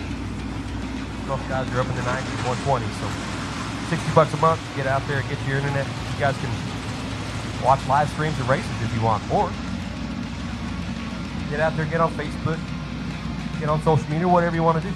Cool stuff.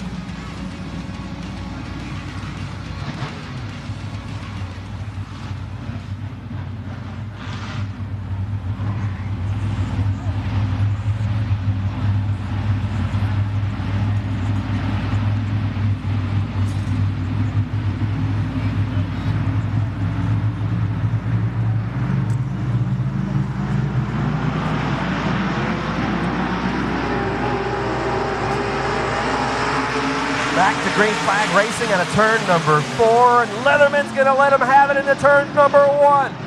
Right up alongside the door, maybe a little bit of contact. He tried to stay out of him. If it was any contact, it was real light, but man, he went for it. The 94, Dustin Leatherman trying to get that back early.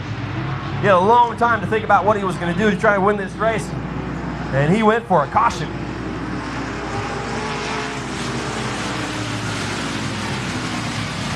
Yellow flag has flown, and I'm trying to...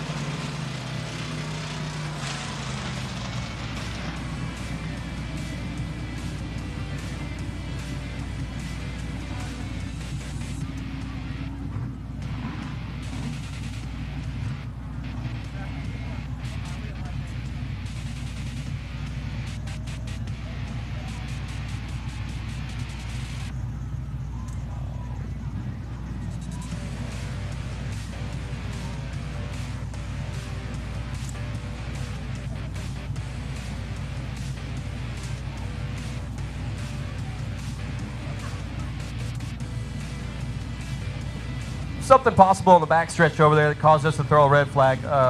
Maybe some spectators might have been too close to the fence, something like that.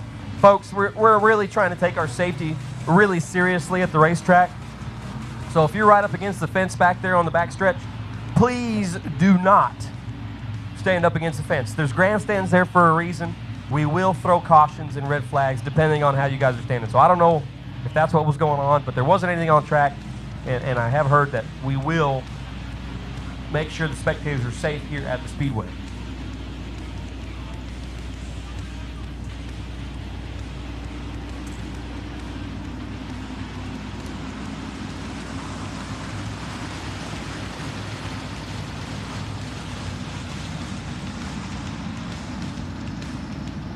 Again, safety being our number one concern, and that is why we rebuilt turn 1 and 2 here, or actually just turn 1. The wall had fallen down and they were going to put the exit back, but we kind of talked them into moving it to turn 2, making a safer exit for the drivers and also a safer racing environment for the drivers. As everybody knows, there was tractor tires basically right there where those two trucks are that had an end of a wall, and we've had some vicious wrecks right there, and so we decided to get rid of that. So again, safety being concerned, please stay away from the fence. Lights are out, and we're going to get back under racing action. Green flag. This time Leatherman with the shot down the front stretch. He's going to push the 17 wide. The 17's got the momentum on the high side, but they're going to stay side by side down the backstretch. Alan Owens gotten around the 5 of Shoemaker up into that 3rd spot. Leatherman trying to roll the bottom. Hasn't been fast down there. That's where the 17 was able to get his stuff. Schill able to get up to the 94, and it's going to be Schill pulling just a little bit of a lead here on the 94 once he got free. Leatherman maybe a little bit too much rear grip. Carl wanting to hike up there through turns 1 and 2. Again, a new clay surface here at the half-mile speedway.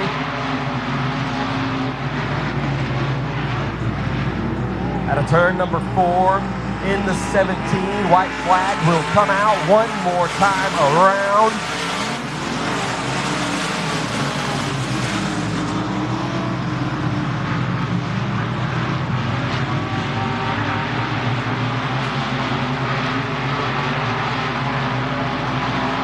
And all the way from Langdon, North Dakota, checkered flag will wave for the 17. Lance Schill will put one away here at Thunderbird Speedway in the 2021 Okie Dirt Classic. The 94 of Dustin Leatherman will come home 2nd, and the 79 of Alan Owens 3rd.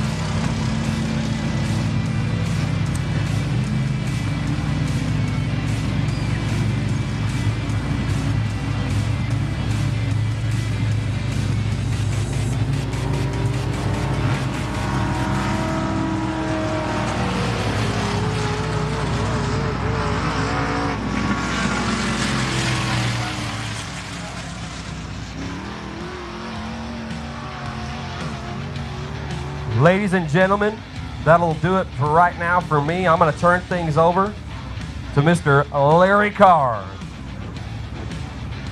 Thank you and good evening, Thunderbird Speedway. I'm Larry Carr, and I'm bringing the Sooner Late Model Series out here to visit you guys.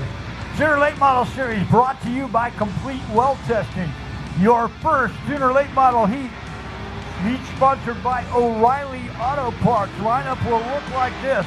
On the pole, the 31 car of Gary Lowe out of Plano, Texas, sponsored by Advanced Suspension and Wells Racing Engine. On his outside at green number 36, that's Jason Redmond out of Sapulpa, Oklahoma, sponsored by Car and Fleet Racing and Snap-on Tools.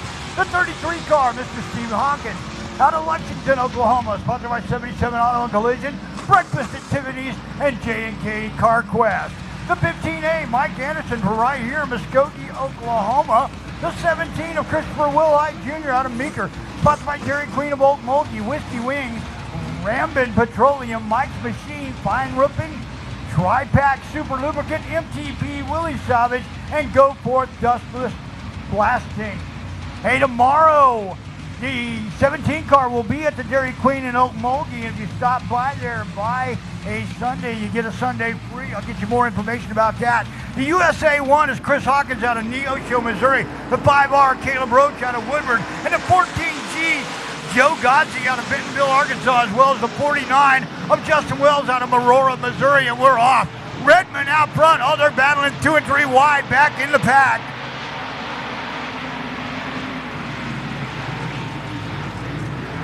Jason Redmond out front.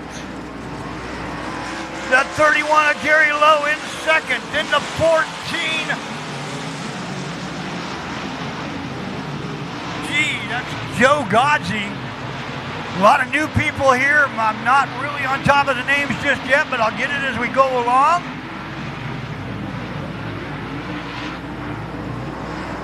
It's still Redmond out front. Godsey now moves into second as he gets around Lowe. Hawkins. Then the 49 of Wells. The USA 1, Chris Hawkins. The 5R of Caleb Roach. Mike Anderson in the 15A and the 17 of Wild Thing, Christopher Wilhite Jr.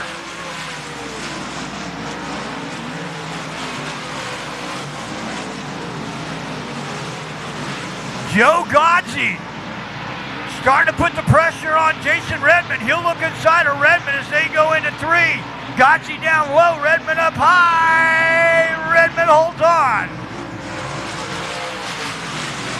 Godsey takes a look underneath Redmond as they go into 1. Redmond up high on 2, coming off of 2. He holds on to the lead. Meanwhile, battle for third. 3 cars battling it out back here. That's Lowe, Wells, and Hawkins. 49, Justin Wells takes over third. Steve Hawkins looks underneath Gary Lowe, and he'll take over fourth. Meanwhile, up front, Godsey is taking the lead away from Redmond and is pulling away. They come off 4, Godsey, Redmond, Wells, Hawkins, Lowe.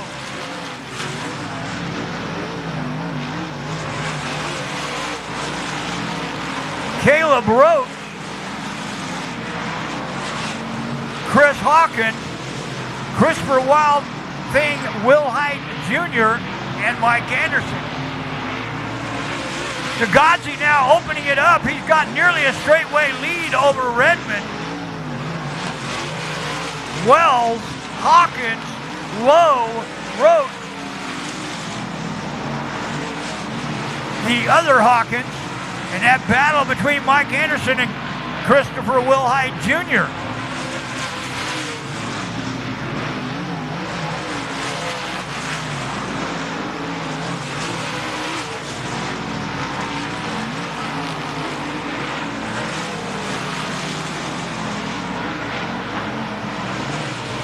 Your leader, the 14G of Joe Godsey. He's starting to close in on the back marker.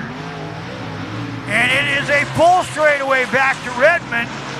Then Wells, Stephen Hawkins, Caleb Roach, Gary Lowe, Anderson, Chris Hawkins, and Wilhite. Your winner, the 14G of Joe Godsey. Redmond will bring the 36 home second, then Wells, Hawkins, Stephen Hawkins that is, the 33 of Stephen Hawkins, the 5R of Caleb Roach, the 31 of Gary Lowe.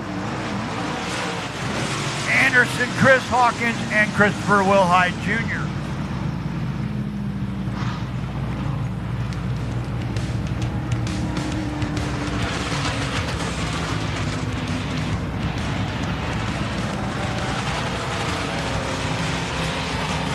Second heat for the Sooner Late Model Series coming to the track, sponsored by O'Reilly Auto Parts. All the O'Reilly Auto Parts locations across America. On the pole, the 65 car, Eric Brill out of Nakoma Park, Oklahoma, sponsored by Mark's Machine Shop, Nakoma Park Radiator, KBN Signs and Graphics, and Brill Brothers Racing.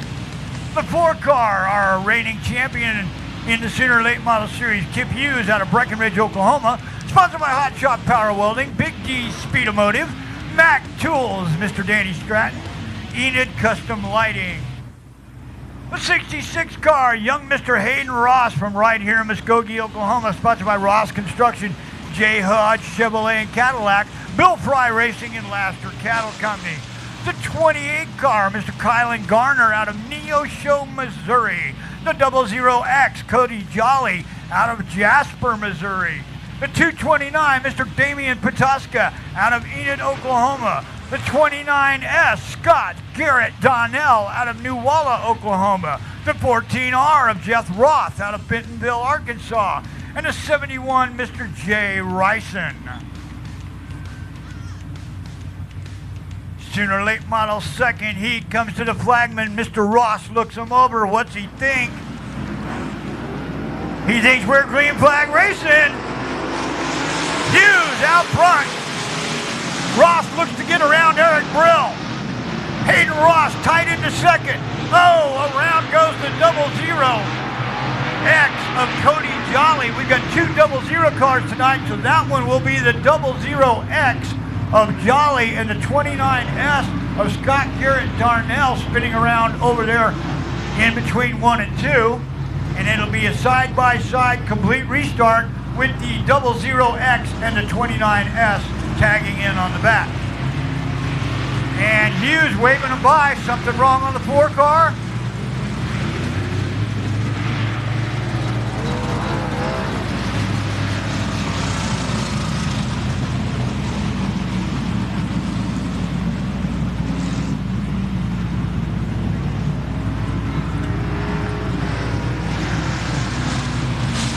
Trouble for the 4 car?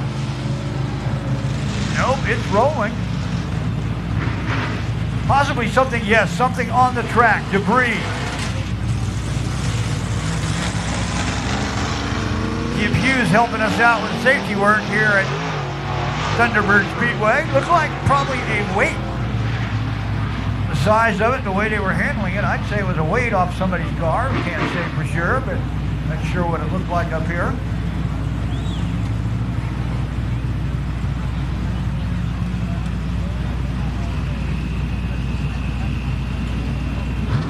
I want to remind you we are going live on Bravado TV thanks to the folks at Bravado Wireless. Puts a little pressure on me to try to say things the right way. I don't usually do that, so we'll see how that works out. Okay, so it's Brill and Hughes, Ross and Garner, then Ryzen and Patoska, Jolly,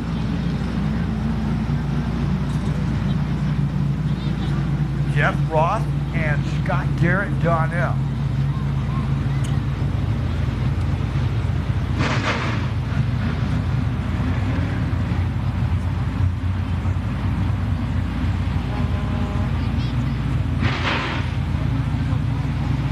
Lights out. Flagman will look them over as they come around. Hopefully we'll get a green flag. He takes a look. Looks like he's liking it. Lights on, we're going racing. Hayden Ross right on the back bumper of Eric Brill as Kip Hughes goes immediately to the lead. Here goes the 28 car of Kylan Gardner trying to go around the outside. Can't get by Brill. Now Ross shoots around Eric Brill and into second. Brill stays down low and battles with Ross but cannot hold on. Meanwhile, Patoska to the inside of Garner. Patoska taking a look on Brill, can't get by him yet. Now Garner back to the outside of Patoska as Patoska gets out of shape. Cody Jolly starting to make a move. They come off 4. Hughes, Ross, Brill, Garner, Patoska, Jolly, Ross, Ryzen, and Darnell. Oh, Ryzen out of shape. He'll go around. Can he get it moving? No. Yellow must come out. Yellow out. The 71 of Jay Ryzen. He'll tag in on the back as he went around solo. Usual deal with the Center Late Model Series is most tracks, most series. 2 yellows unassisted, and you are out for the race.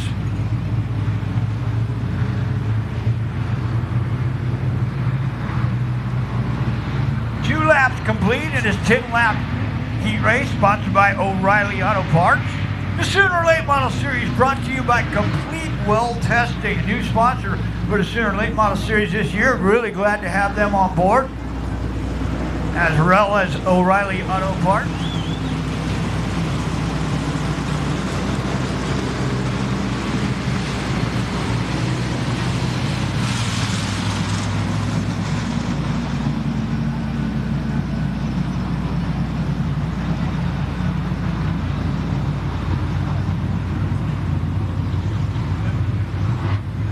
Okay, a little bit of confusion on the track. The Sooner Late Model Series normally does a single file restart. However, the program here is double file, so we'll follow along with the program.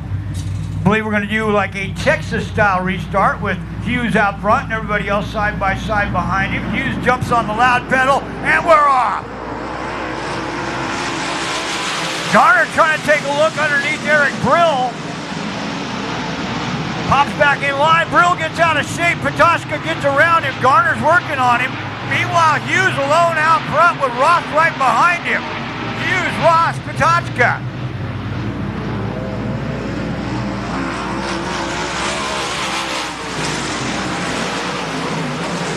Then Brill, Ross, Jolly. Garner dropped way back. Donnell and Ryson.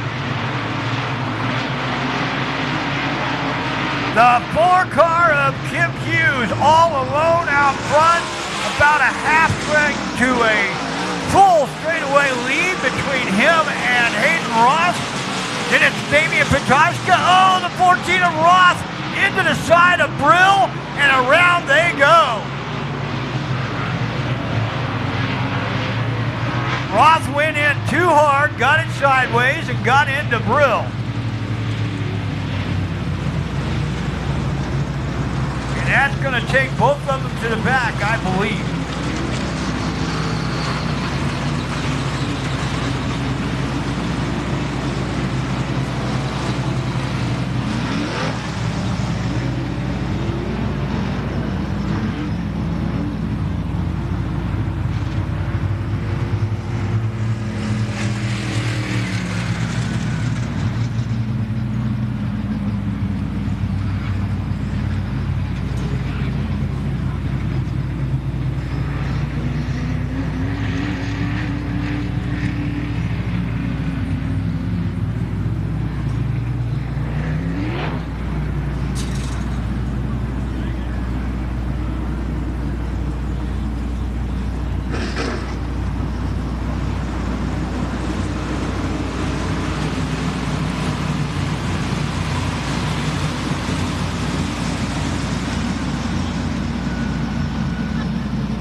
We're going to go back yellow as a 229 looks like a Damian Patoshka slowed in the back straightaway, and he's going to take it to the pits. But that's going to be the end of the heat for Patoshka.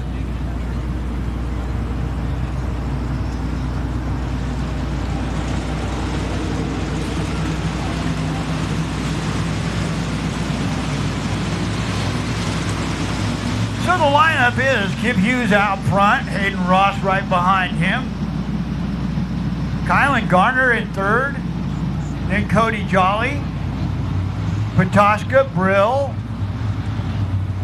Roth, and Ryson.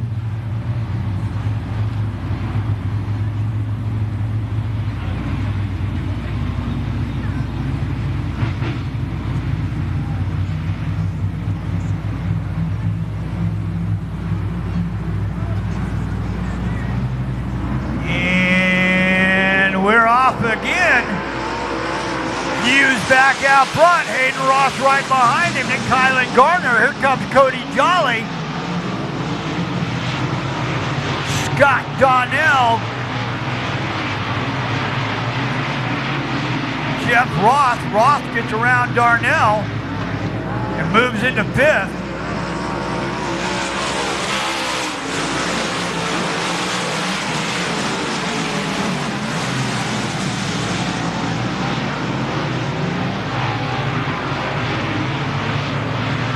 Kip Hughes opening up. Hughes all alone out front. About a half straightaway lead over Hayden Ross, Kylan Garner, Cody Jolly, Jeff Roth, Scott Donnell, Eric Brill, and Jay Risen.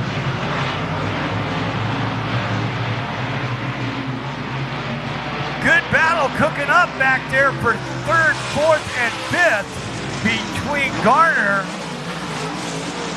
Jolly, and Ross.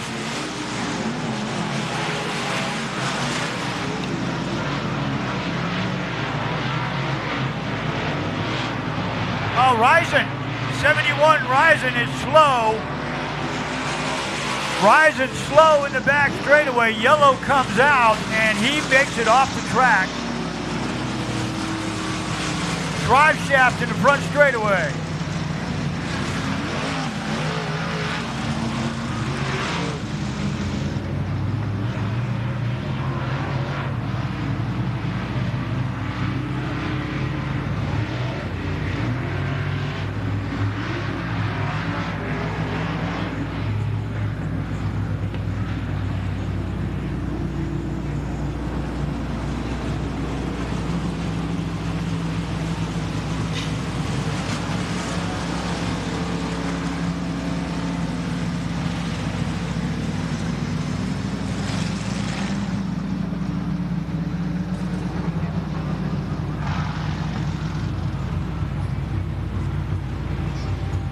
Seven laps completed in this 10-lap heat race.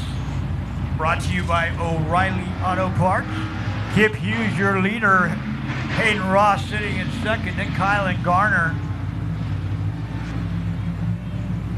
Cody Jolly. Jeff Roth. Oh, trouble. Garner has dropped. Something's wrong on the 28 car. And the yellow's going to come right back out.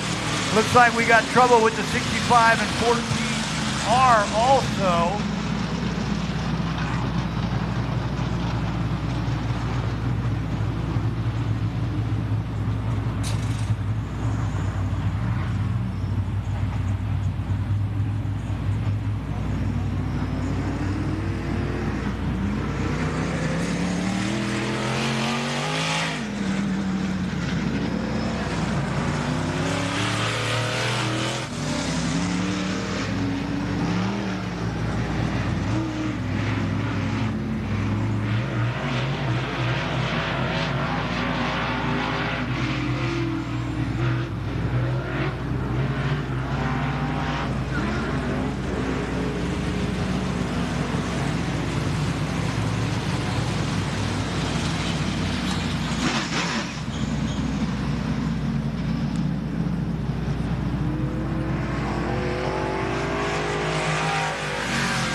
looky there in the 00X, Cody Jolly finds himself up into 3rd behind Kip Hughes and the 66 of Hayden Ross.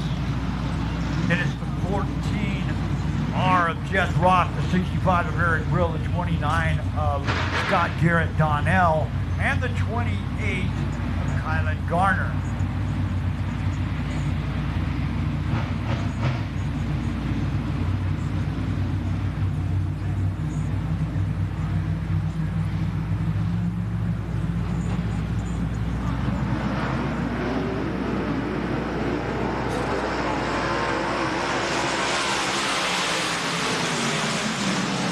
Hughes back out front. Ross right behind him. Jeff Roth up to challenge Cody Jolly, and around him on the inside he goes. Brill trying him on the outside. Brill out of shape. Brill around.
Goes out.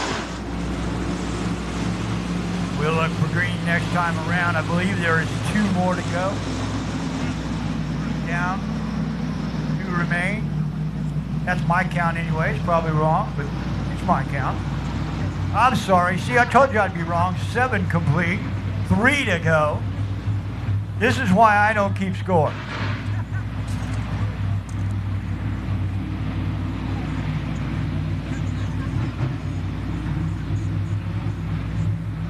Flagman looking him over. Hughes got the front. And he sets the pace and we're off. Cody Jolly right up on the back of Hayden Ross. He'll take a look underneath Ross. Nothing there. Jeff Ross slides up in front of Kylan Garner. Garner has to step on the brakes.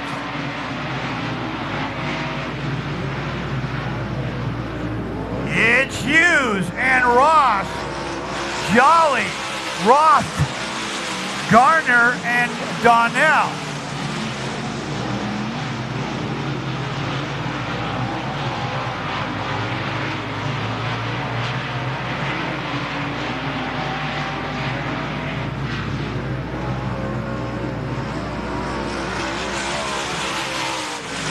Now it's 2 to go. Ross staying pretty close to Hughes right now. Battle goes on between Cody Jolly and the 14R of Jeff Roth. Roth goes around Jolly on the outside as they go down the back straightaway. Roth up to 3rd, Jolly back to 4th. White flag out for Hughes. Roth, Jolly, Garner, and Donnell. Here they come to the checks. The winner of your O'Reilly Auto Parts. Heat number 2, Chip Hughes. Hayden Ross brings the 66 home 2nd.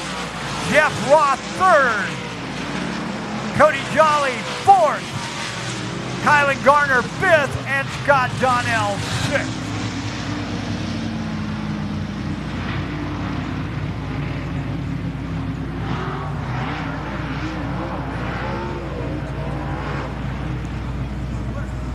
Your winner once again out of Breckenridge, Oklahoma, the 4-car, Mr. Chip Hughes.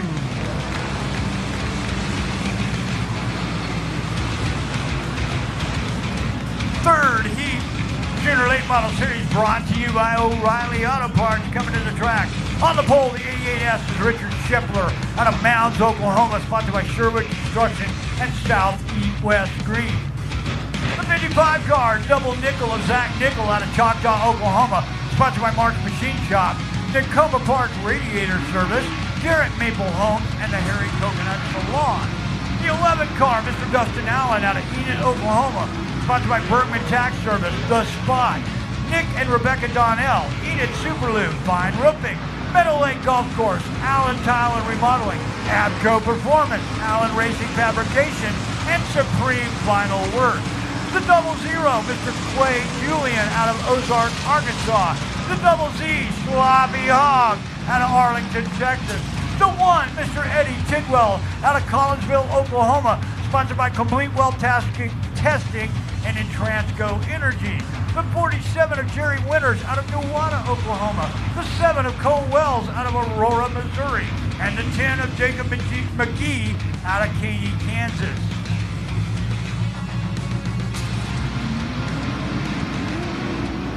Well, we're missing somebody because it's supposed to be 9 and I only see 8. Trouble off the bat. Dustin Allen gets out front. Him and Scheffler trade a little paint.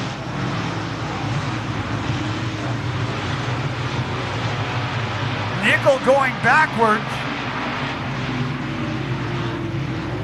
It's Allen out front. He's taking over where he left off last week. He was the big winner at Crawford County Speedway in Van Buren, Arkansas last weekend. Meanwhile, the 7 car of Cole Wells trying to make his move as he tried to get around the 88S of Richard Scheffler. Sloppy Hog and the ZZ right there.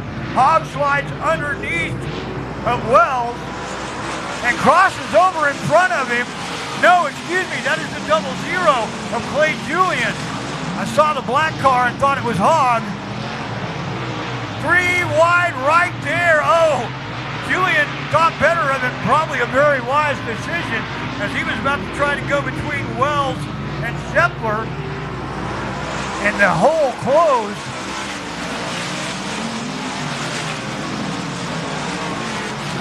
Scheffler trying to hold the 8S down on the bottom and keep the Double Zero back. Now they're side by side down the back straightaway. Julian takes over 3rd. Scheffler back to 4th.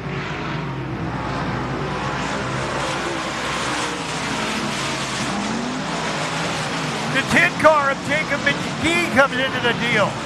McGee behind Julian as he gets around Scheffler. Dustin Allen out front. Cole Wells in 2nd. Then Clay Julian, Jacob McGee, Richard Scheffler, Jerry Winters. Oh, we got a car around.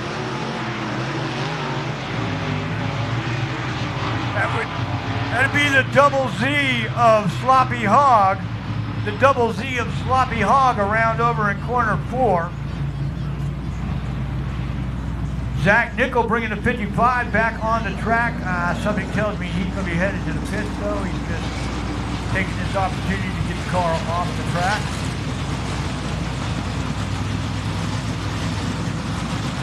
Five laps down, 5 remain.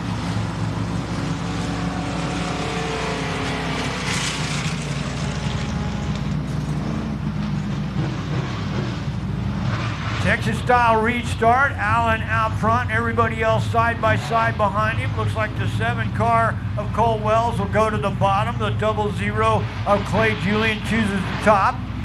Then the 10 of McGee, the 47 of Winter, the 88S of Scheffler, and the ZZ of Sloppy Hog. Nickel takes the 55 to the pits, as I thought. And they jumped the green there. They got a little antsy. Mr. Ross says, I'm not ready yet. I didn't like it.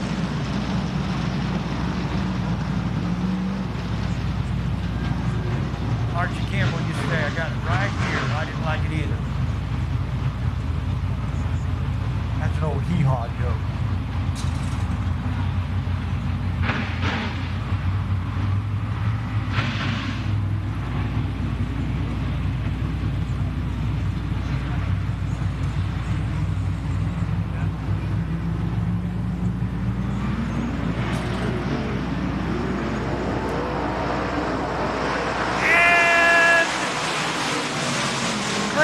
Is out.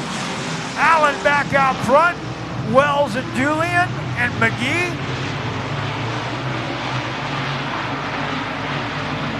Now this one's going to be a little closer battle than the last one, man. Here comes Cody Wells. Cole Wells to the inside of Dustin Allen. Wells on the bottom, Allen up high. Wells takes the lead for a second. Now Allen back on the outside. Wells back to the lead. Dustin Allen sits in second. Jacob McGee, Clay Julian.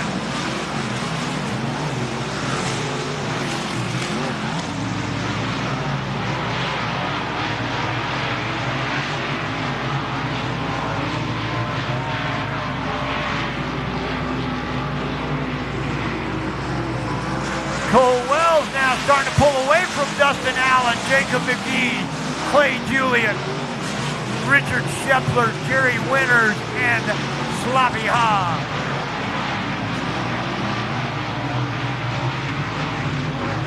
McGee now wants to do battle with Allen. He goes down low. Allen stays up high. White flag out for Wells. McGee moves into second.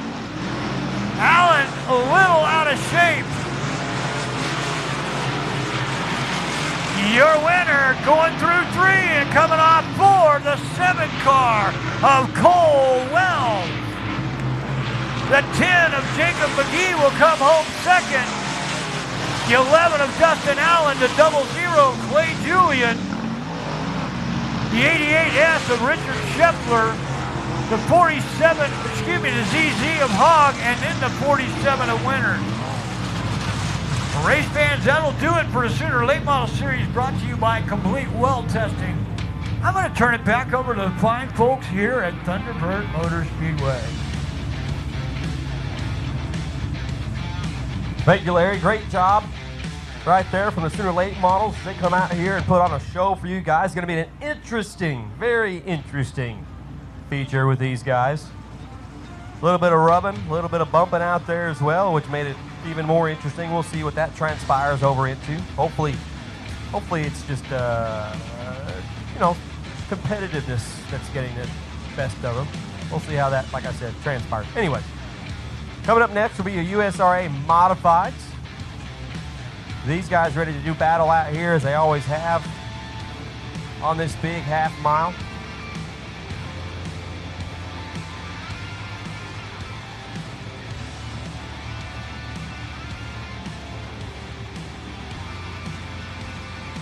Heat race number 1, going to be 8 laps the distance. And a lot of the locals in this one. Again, thank you for the Bravado Wireless for having the live stream here this evening. Really appreciate them putting in the effort and work that they do for this sport as well as others.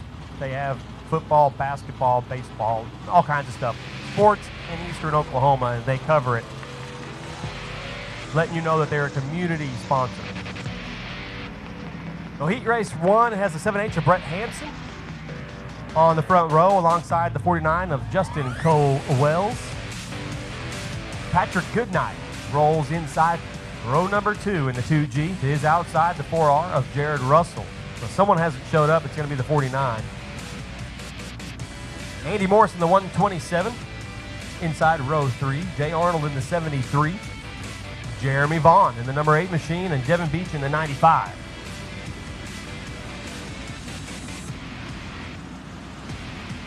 So Wells getting the changeover here to get back into his modified. So we're going to give him just a little bit of time.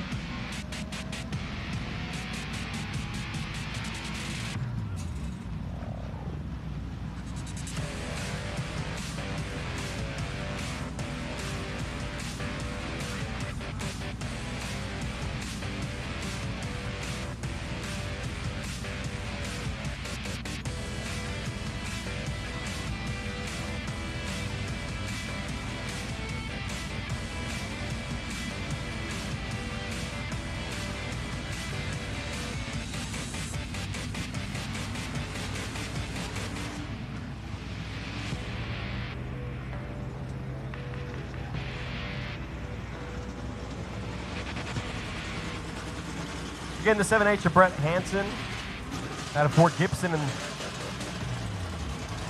title sponsor, owner of York Street Tires on the side of that 7H machine. 4R Jared Russell. Ace Cole Rental and Sales. Designs Unlimited as well. Rolls on the side of that. There's Serve Pro and a couple of others. There's the 49 getting in line as he had to make a card change, so he's up into the front row. Justin Cowell joins the field, and we should be ready to roll here. Again, 8 laps the distance, high horsepower.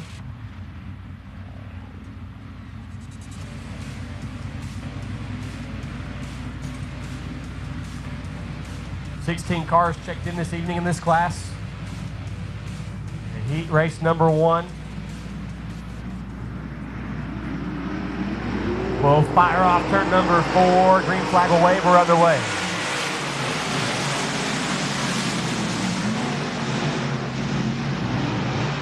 Hansen rolls the top side, gets a little bit loose, jumps up in front of the 49. Wells has to back off the throttle. Onto the binders, he'll drop all the way to 5th. Patrick Goodnight knows this place well, has a lot of victories here in the 2G. He's rolling the inside of the speedway, and he's got the lead out of turn number 4 as Hansen again wide out of turn number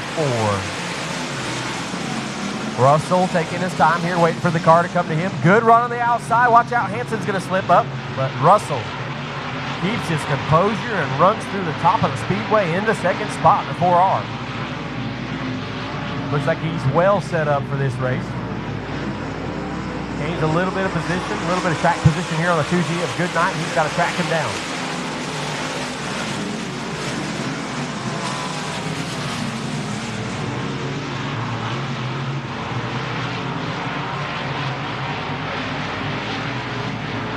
Russell taking a look down low. Goodnight's going to roll the high side like he loves to do so much here at Thunderbird Speedway. And now they're nose to tail running down the front stretch as laps will wind down. Russell's going to try and diamond off of turn number 1. Drop to the bottom, can't do it. Didn't want to run into the 2G of Goodnight that time. He'll drop back a couple car lengths and try to reset. Brett Hansen running third with the 127 Andy Morris in tow. Down at the bottom of the speedway at turn number 4, the 4R of Jared Russell will take the lead away. Goodnight tries to roll the top side again through 1 and 2, but Russell's found something on the bottom of the speedway as he pulls away down the backstretch. Big time power move on the bottom side of the speedway to take the lead. And Russell starts to pull away from second place. Patrick Goodnight, all he can do is watch as the bumper of the 4R slowly disappears. Brett Hansen in third, holding off the 127 of Andy Morris. Then it's Jay Arnold and the 49 of Wells. The 8 of Jeremy Bond behind the 49, and at the back of the pack will be the 95 of Devin Beach. Beach, a long-time racer, good guy. He's had a race car for several years. He's always at the racetrack, really doesn't tear anything up, but always tries to make a good showing at most of the racetracks here in eastern Oklahoma. Great guy. Back to the front, we got Jared Russell in the 4R. He's changed his line just a little bit, and the 95 of Devon Beach rolls to the inside down the backstretch, but I think he's off the track. We probably will stay green here. Russell through turn 3 and 4, the white flag in the hand of Larry Ross on the flag stand, and 1 to go. Goodnight in tow in second. Brett Hansen still third with the 127 of Morris fourth. And it looks like that's how it's going to be, folks. Jared Russell with the heat race win in his brand new 4R modified here at Thunderbird Speedway. Patrick Goodnight comes home in that second spot. Brett Hansen will hold on to third with the Bravado Wireless front hood on the 7H machine.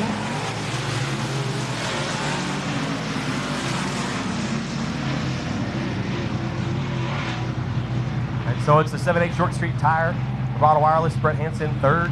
Patrick Goodnight comes home in that second spot. Jared Russell, your winner in the Ace Cole Rental Sales Surf Pro Designs Unlimited number 4R.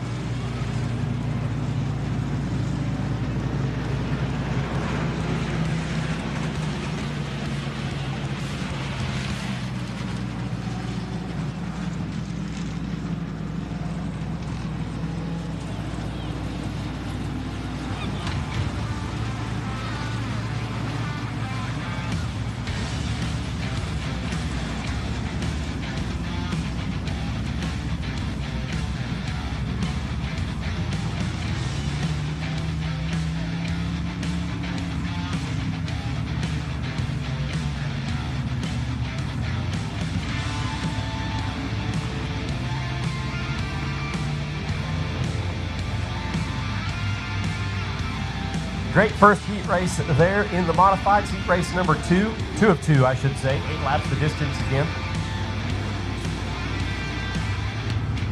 Roy Long going to be on the front row out of Stillwell, Oklahoma. To his outside will be the G3 of Brandon Gimmel out of Wichita, Kansas. In the 17 JR, that's going to be Drake Long out of Stillwell. To his outside will be the 7D of Jake Davis out of Hackett, Arkansas. Ron Yates supposed to be in this one, had to have help off the track a little earlier, so not sure if he'll make it. The 20E is going to be James Esmond from Tulsa, Oklahoma. And the 12A of Preston Guthrie. Guthrie, that's how it's spelled, Guthrie. Make sure if that's right or not, we'll get to there. Preston Guthrie out of Westville, Oklahoma in the 12A. And across the victory lane circle, which has gotten so popular at this point. Look at those kids down there giving these guys high fives. That's what it's about, folks, right there. Great job. Great addition to this racetrack. These kids are going to fall in love with these cars. Perfect explanation of why we do this. The Bravado Wireless, York Street Tire, 7H of Brett Hansen, rolling up victory lane as well. Just a wonderful look to the racing community right there.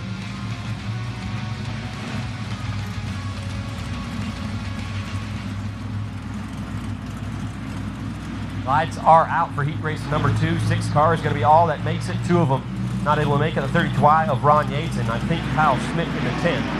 No matter, the green light will come on, the flag will wave. We are green in heat race number 2.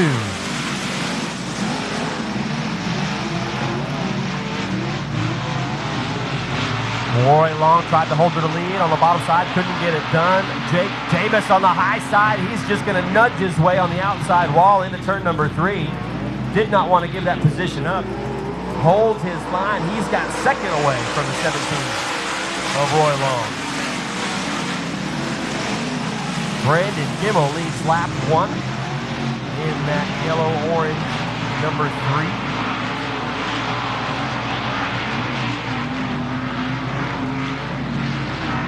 Here comes Jake Davis on the bottom side, though. Watch out, the battle for the lead's going to heat up real quick.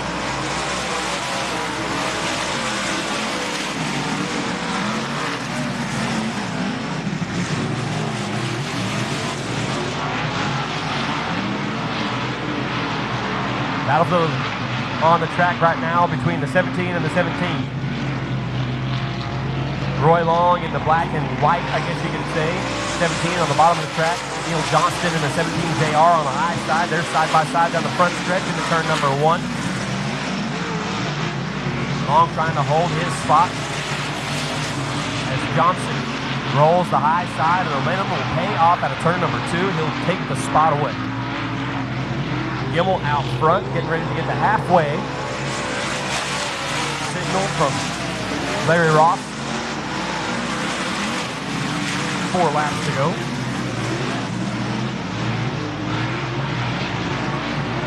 Things will settle down here just a little bit.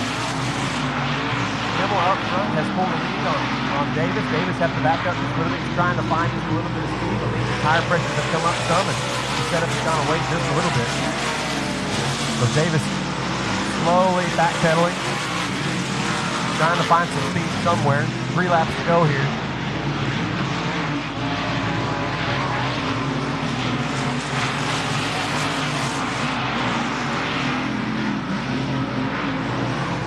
Drake DeLong trying to get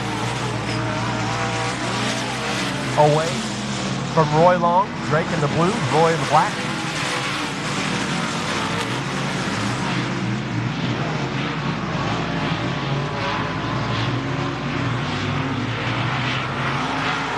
Drake will separate himself just a little bit, and the white flag will wave this time for the Yes Finance 3M. Mr. Brandon Gimmel, one more time around the big half-mile speedway here, and we're going to put heat race number 2 in the books. Coming up next will be your B features.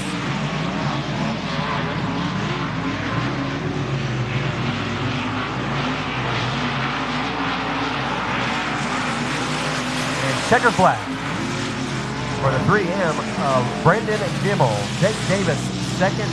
The battle's still hot between the Longs back here. It will be Drake Long holding the top spot over the 17 of Roy Long. Good race between those two.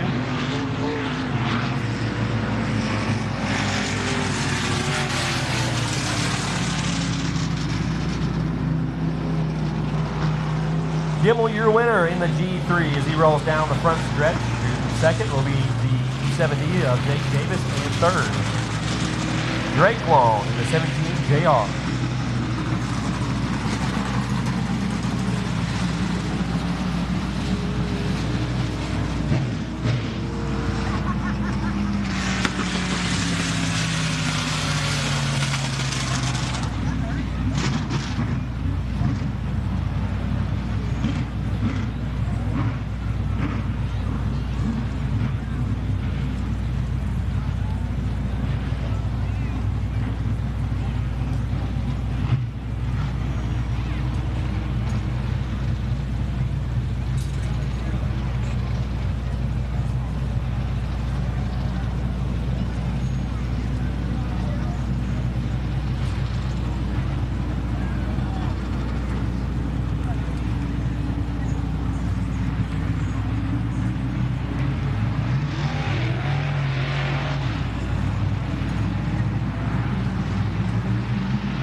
This will be a USRA B Mod B feature of the evening.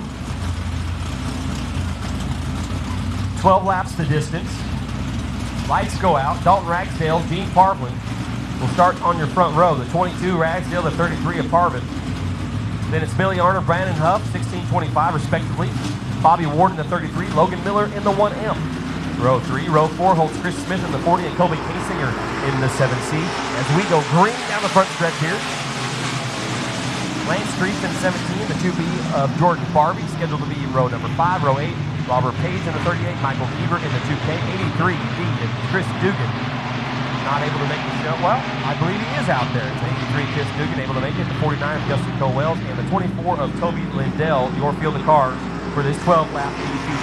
The leading lap number 1 will be the 22 of Dalton Ragsdale. No surprise there. Ragsdale has a lot of experience here at this track and many others in eastern Oklahoma. Billy Arnold trying to hold on to that second spot. He is currently under attack. That's not 25. That's the 1M of Logan Miller, I believe, that's trying to take him down. No, sorry, the 31. Doesn't have a mark on this side of the car, so hard to see. So the 31 of Gene Parvin trying to get over that second spot around the 16 of Bobby Ward. Not able to do it just yet, as Dalton Ragsdale has pulled a good lead, made some changes on the car, had an early heat race, able to make a good change on the car, and he is driving away from these guys. And not surprised by that at all. Very good race car driver and hard worker. Made some good changes, and the car looks like it is much better set up for the racetrack racing surface this evening. In fourth will be Brandon Huff in the 25C. Behind him will be the 33 of Bobby Ward. Ward under attack right now. He's under some pressure. The 7 of Kobe Kasinger trying to get underneath the 33. Maybe touch him just a little bit. Kasinger backs off. And he'll try it one more time here. Still Ragsdale, Arnold, and the 31 of Parvin, your top 3. Brandon Huff here in the 25C, trying to get up at the 3rd. Kasinger again taking a look underneath the 33. As Bobby Ward starts to get a little bit high there, just up in the marbles just a little bit. Kasinger trying to take advantage.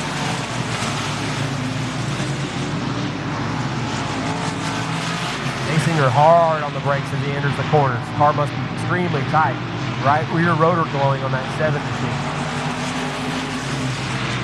probably noticing as he goes into turn 1, the backside of the 7 machine really having to get on the brakes to get the car to try to rotate over. He's cleared himself now from the 33 of Bobby Ward.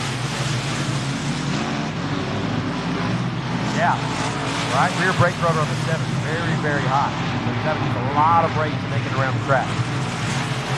Dalton Ragsdale has checked out at this point. 22 doing work up front. Billy Arnold in the 16 running second. Parvin still doing battle here with a 25.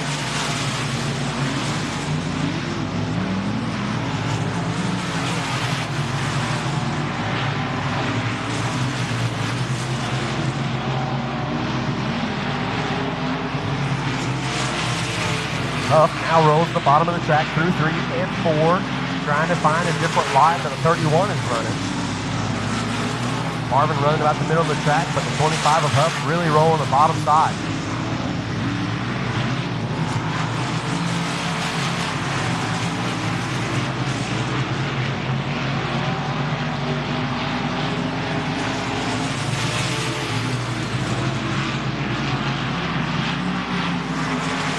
Everything calms down just a little bit as we start to reach lap traffic. The 22 of Ragsdale is going to have to work his way around the 38 of Robert Payne.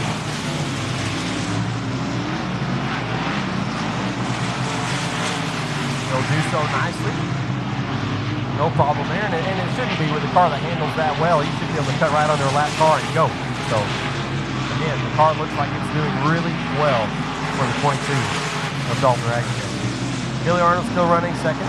Still have a good battle here for third between the 25 of Huff and the 31 of Marvin. Everything past that, you got Casey. And the red car a little tore up there. Lance Drees, left side of the car kind of sticking off up into the driver's wheel. I hope he can see pretty good. The 17 showing a little bit of damage there on the left side of the seat center. May have impacted his race just a little bit. Yeah, look at that. Just up in the driver. He can't see into the corner. So bad break there for the 17 of Drees as the white flag will wave for the 22 of Dalton Ragsdale. One more time around the big half mile, Thunderbird Speedway.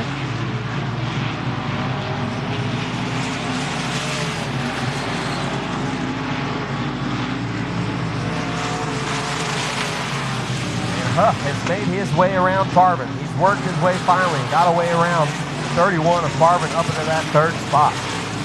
Checkered flag will wave for Dalton Ragsdale in the 22 winning this B feature. And it's made some big changes, obviously, in the car. Billy Arnold comes home in the 16, second place in this B feature. And your third place finisher in the 25 seat will be Huff, Brandon Huff.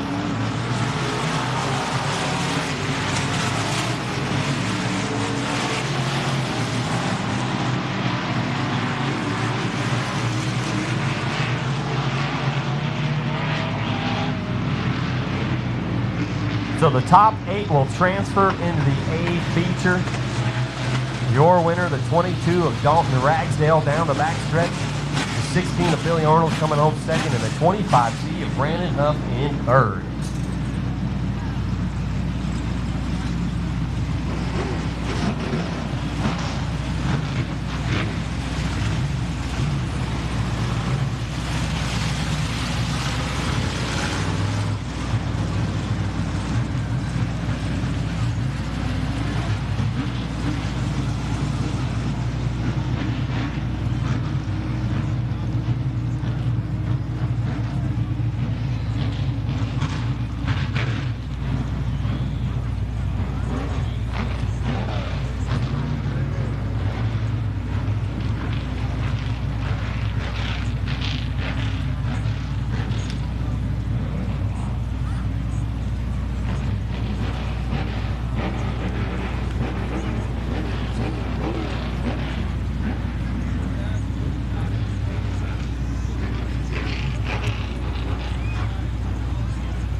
top 3 rolling over the scales over here. Huff in the 25C coming home 3rd. A lot of high fives going out there. Billy Arnold in the 16 coming home in that 2nd spot in the B feature. Again, top 8 transferred. We already had 16 lined up. Top 8 transferred. 20 will start. So.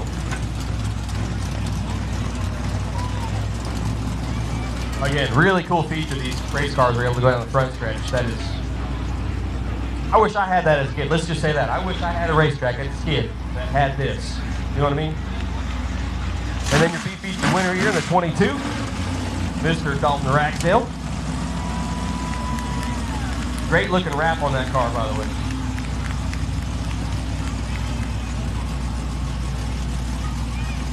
Also, the Dirt Gangster ink on the top of the car. You guys need some Dirt Gangster apparel. Main concourse, walk straight through. Don't walk up the ramp, just walk straight through. On the right-hand side, they have Dirt Gangster hats and shirts. That is a locally owned apparel shop out of Muskogee.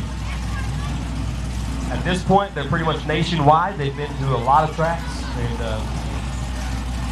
pretty well known at this point. So, again, Dalton must have made some big changes in the car for it to just take off like that.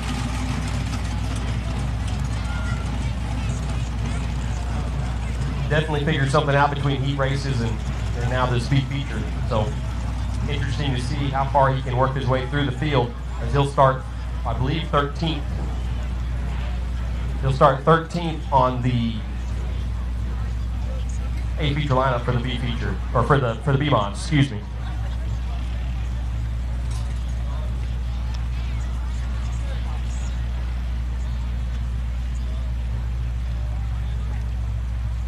So just a quick layover here for the late models to get lined up. Got a B feature coming up for them. We can get those guys lined up here real quick. And we'll have our B feature in the late models. Obviously, it's going to be pretty competitive, and these guys trying to get in this A and win some of this money, the $50,000 purse that was put together here for the Okie Dirt Classic 2021.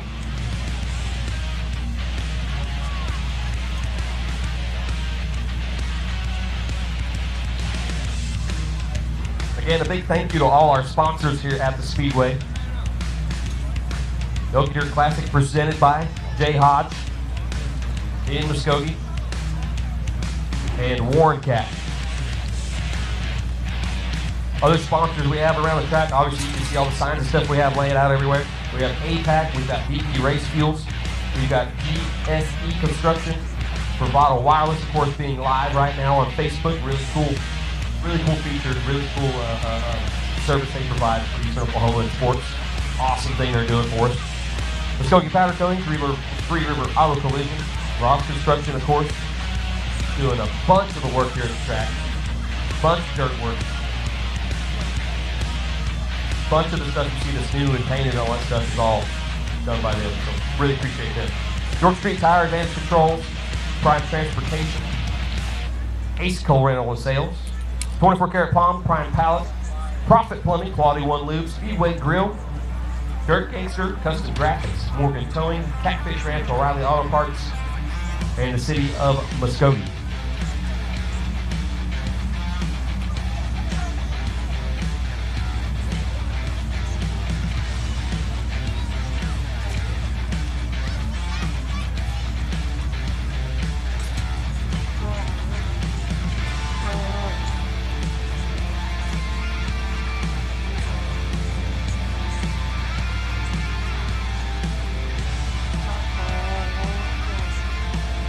B feature for the super late models, getting ready to hit the dirt here in just a second.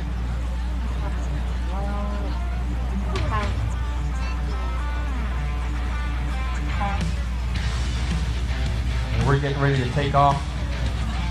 And I guess, are we going to have intermission between the B's and the A's? I'm not sure how they're going to work that, or are we going to roll through? We'll figure that out here in just a little bit. So this is just a little bit of an intermission. We'll see how that happens, how that works out. Anyways, I hope y'all got something to eat and drink here. Going spring. There's still some food and drinks down there. Go down and get y'all some.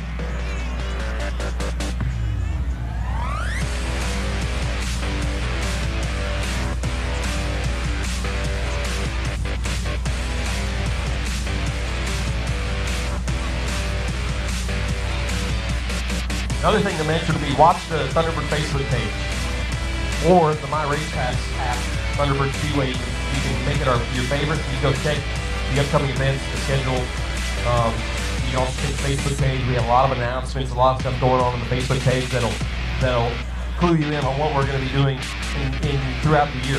Again, I think 5 shows planned, similar to what we have going on here. Different series of cars coming down.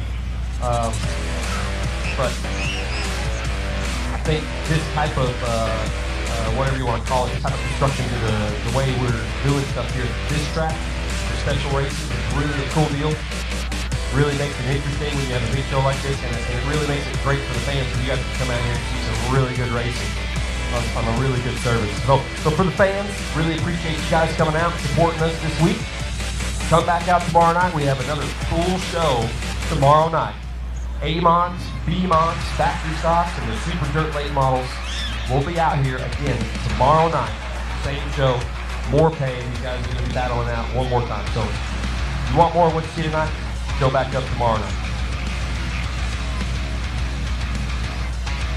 Get a little bit closer for the late models, so I'm going to turn things over to Larry Carr here. He's going to start announcing for your feature in the late models. Larry, take it over. Thanks. All right, good evening again, Thunderbird Speedway. Good to be here. I'm going to tell you a little bit about the Sooner Late Model Series while we got a few minutes of quiet here. We are a traveling late model series. We go around Kansas, Oklahoma, Texas, Arkansas, Missouri, and we put on a little bit of a show for you fans everywhere we go. We try to anyway. Our 5th year in existence. The only late model series based exclusively in the state of Oklahoma. We've got them from 18 years old all the way up to our oldest competitor is in his late 70s. He's not here this evening, but he does travel with us. They come from all over, from all walks of life, and speaking of them coming, here they come now. Your Sooner late model B feature on the pole, the 5R. This is Caleb Rhodes out of Woodward, Oklahoma, sponsored by Ramirez Race Cars, Boom Test Well Service. 28 of Kylan Garner out of Neosho, Missouri. The 88S, that's Richard Shepler out of Mounds, Oklahoma, sponsored by Sherwood Construction and Southwest Green. The 31 car, Mr. Gary Lowe out of Plano, Texas, sponsored by Advanced Suspension and Wells Racing Engine. The 29F, Mr. Scott Garrett Donnell out of New Orleans, Oklahoma. The ZZ, one sloppy hog from Arlington, Texas. The 15A, local favorite Mike Anderson from Muskogee, Oklahoma. The 65 car, Eric Brill out of Tacoma Park, Oklahoma, sponsored by Mark's Machine Shop. Tacoma Park Radiator, KBN Signs and Graphics, and Brill Brothers Racing. The 47, Jerry Winters out of Nowata, Oklahoma. Nowata. USA 1, that's Chris Hawkins out of Neosho, Missouri. The 71, Jay Rice, and Jay got here late, and I didn't get to talk to him very much. Don't know where he's from, but we do appreciate him to come out here tonight and racing with us. The 55, the double nickel, Zach Nickel out of Choctaw, Oklahoma, sponsored by Mark's Machine Shop and Auto Repair. The Tacoma Park Radiator Service, Garrett Maple Homes, and the Harry Coconut Salon. The 17 car, Christopher Will Height out of Beecher, Oklahoma, sponsored by Gary Queen of Oak Moton, Whiskey Wing.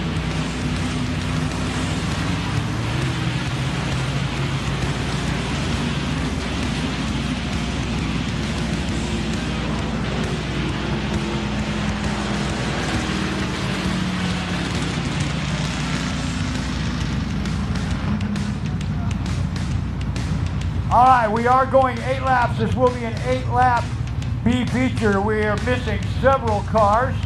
I was up to Christopher Wilhite Jr. out of Meeker. He's sponsored by Jerry Queen of Oak Moulton. I mentioned there'll be a promotion at the Jerry Queen of Oak Moulton tomorrow afternoon where the race car will be there and you'll be able to go and buy a Sunday and get a Sunday for free. We're missing Damian Patoshka and Eddie Tidwell and a few others, but we are off. Top 8 make the transfer.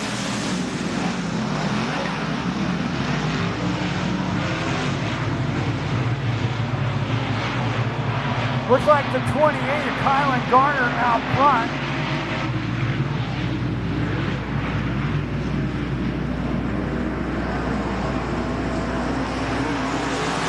Garner, Caleb Rhodes, Jerry Lowe, Richard Shepler, Mike Anderson. Anderson found a dip, a hole there in the speedway. You see the car go washing through the corner there.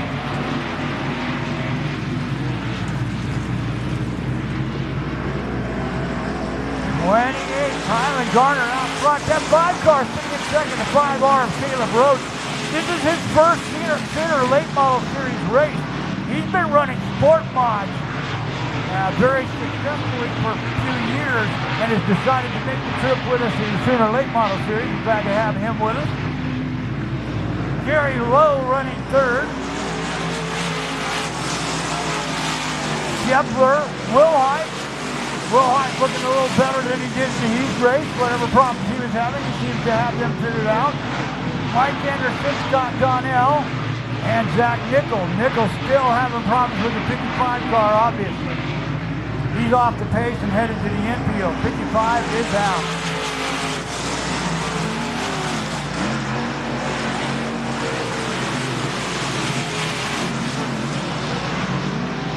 Your leader, the 28 of Kylan Garner. Behind him, the 5R of Caleb Roach. And it's a little ways back to this 5-car battle between Lowe, Shepler, Wilhite.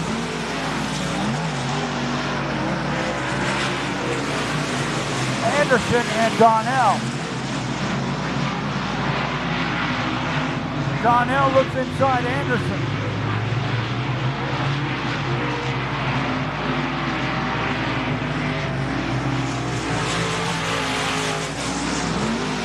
Kylan Gardner with a pretty comfortable lead over Caleb Roach. Gary Lowe, Richard Shepler, Christopher Wilhite Jr., Mike Anderson, and Donnell. Donnell and Anderson will play a little game of hide and seek back there. Donnell takes the lead, then Anderson takes the lead, then Donnell takes the lead of that group.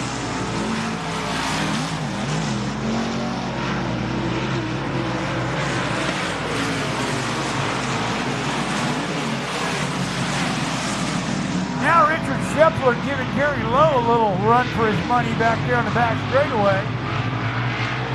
That's a battle for third and fourth. White flag out for Kylan Garner.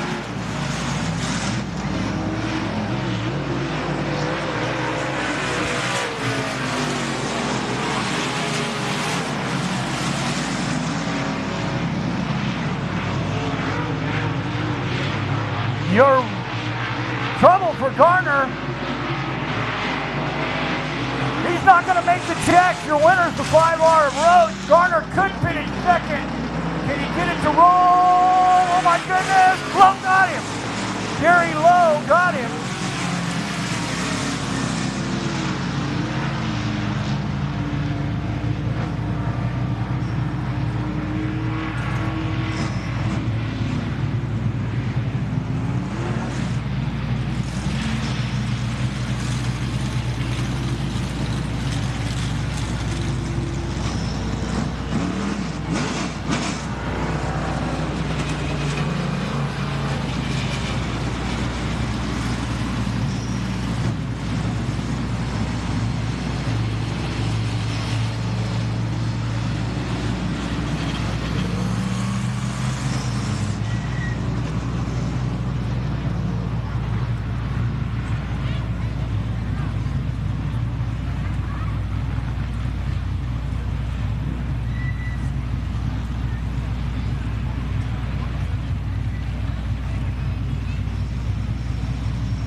Well, very interesting finish to the race, as some mechanical errors right there caused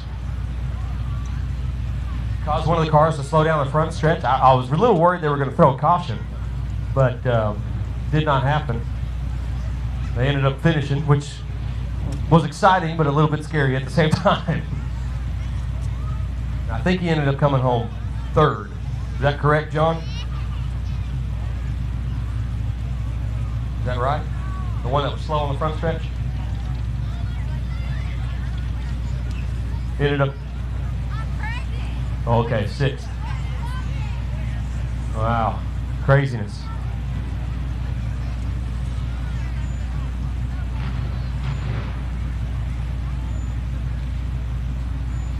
We should be lining up A features at the moment. Those should be coming up very shortly. The 2 B features giving us enough time to get the A features lined up, all the call-ups going, drivers have enough time to change setups. For speed feature guys, a little bit shorter time, but they hopefully would have had made setups between their heat races and the B features, and they can just do some air pressure adjustments or something like that before we get up and go.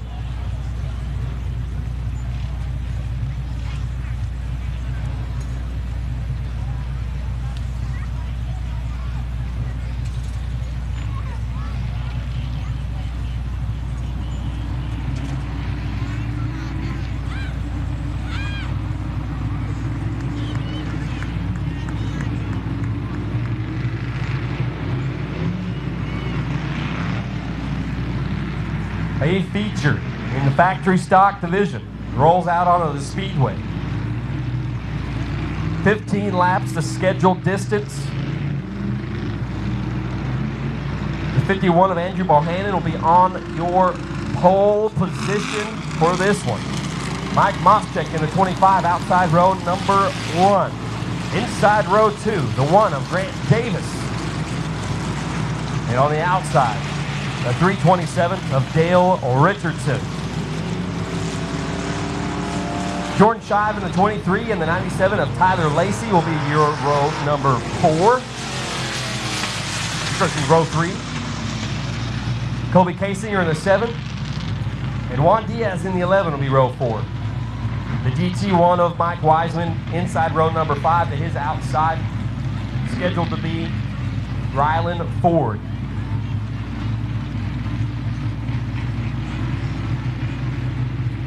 Charles Bumgarner in the 100, Rodney Cantrell in the 21C, row 6. Row 7 holds the 19 of Stanley Slater and the 18 of Kyler Mack. Jonathan Scroggins in the 86 and the 11W of Gracie Williams, row 8.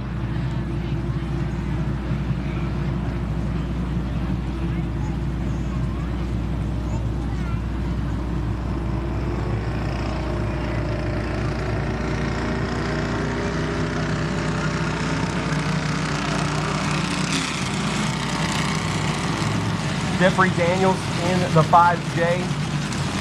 James Mosan in the 11M will be row 9. Row 10 holds Wesley Bourne and Logan Brown in the L5. And Stephen Eldridge in the 12 was disqualified during the heat races. I don't have exactly what happened, but he was disqualified during the heat races. And he has not made it back to the track, so I'm not sure exactly what's happening there.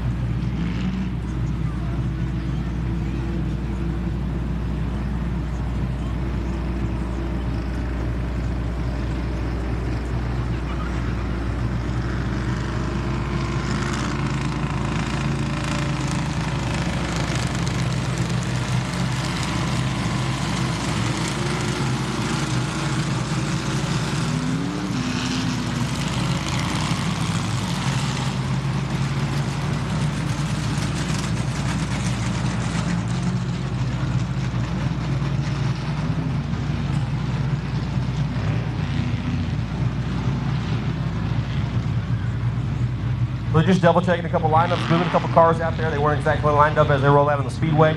Getting things straightened out here. We're getting ready to go green for the A feature and the factory stocks, the night 1 of the Okie Dirt Classic. Night 1. Again, appreciate Bravado Wireless' service this evening, having us live on Facebook, Bravado TV. Again, they have a $59.99 a month, unlimited 4G LTE, home internet. Unlimited data usage, no data caps or data limits imposed. Wireless 4G LTE speeds. Download video easier and quicker. No installation necessary. Plug in your router and start downloading immediately. Wi-Fi hotspot capable. Allow other devices to connect to the internet. licensed spectrum for reliable service. They have locations in Dakota, Seminole, Hugo, Stigler, Idabel, Tahlequah, McAllister, Valiant, Muskogee, Warner. Actually have 2 locations in Muskogee. So no reason if you guys need internet or cell service, you can't go visit a Bravado Wireless dealer near you.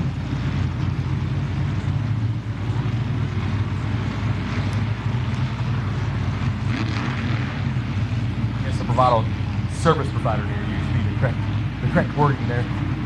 Lights are out. A feature number 1. A couple of cars will lag back.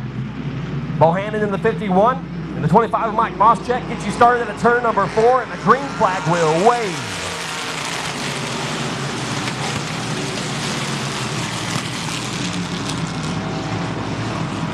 Bohannon's going to hold the high side. We're 3 wide for 5th. The 97 of Lacey rolling through the center between Kasinger and the 25 of Moschek. He's up to 5th now. Shive still holding on the 4th spot. The 51 of Bohannon holding on the lead. Right behind him, the big powerhouse, the 327 of Dale Richardson, trying to track him down. Grant Davis in the 1 running curve. We got a caution. Car low, turn 3. Car low, turn 3. Hard to see. Caution, flag wave. A lot of smoke coming out of the front end of that car. Is that the 77? I want to say that's the 77. No.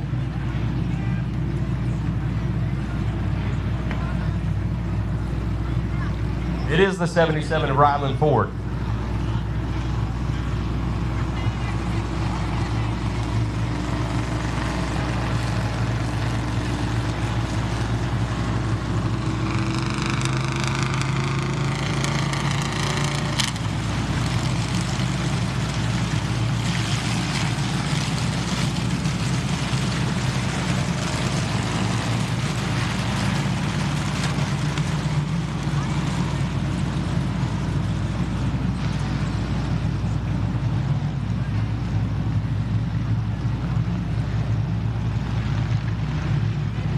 Looks like we got the track cleared there, turn 3. Gonna get the lineup set up with 1 lap down.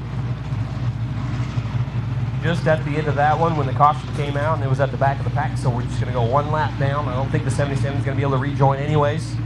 Something either overheating or steaming in the front end of the car, smoked something. And so a mechanical failure in the power plant in that one.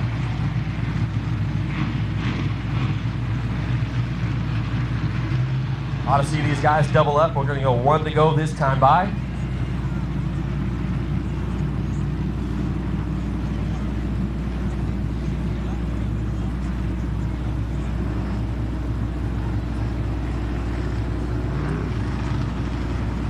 Again, tomorrow night we're going to do it all over again.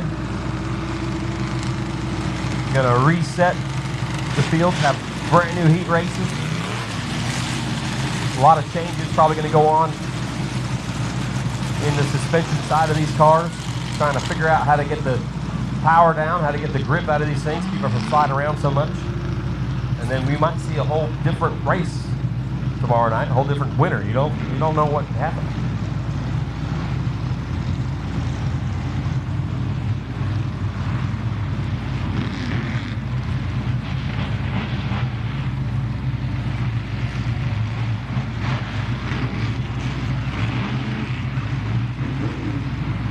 Lights are out.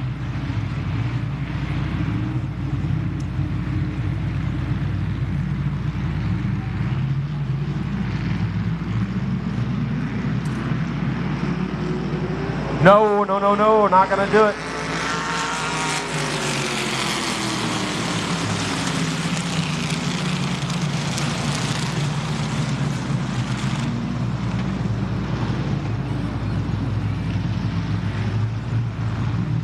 Line it back up, boys. Do it one more time. Flagman didn't like it.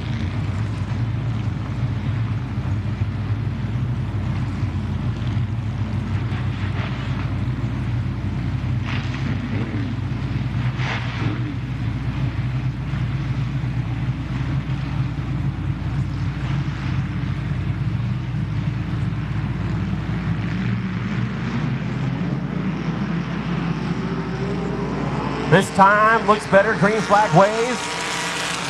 And we're back underway. 1 lap down as Richardson takes a look on the bottom side underneath the 51 of Bohannon. He's going to hold the lead out of turn number 2 and into turn number 3.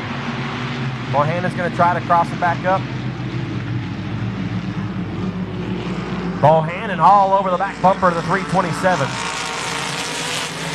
Grant Davis in third. Kasinger and Tyler Lacey side by side with Shy back there in 5th.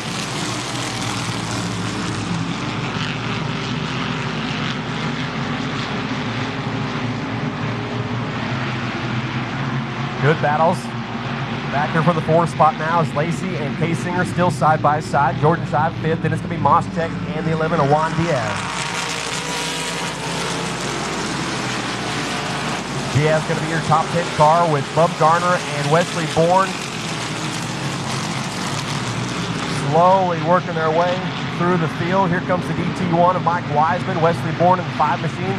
Victim of a flat tire early on during the heat races. He's able to work his way from the back of the pack up at about the 12th spot. Watch out, Bumgarner sideways, turn 3 and 4. Caution will wave.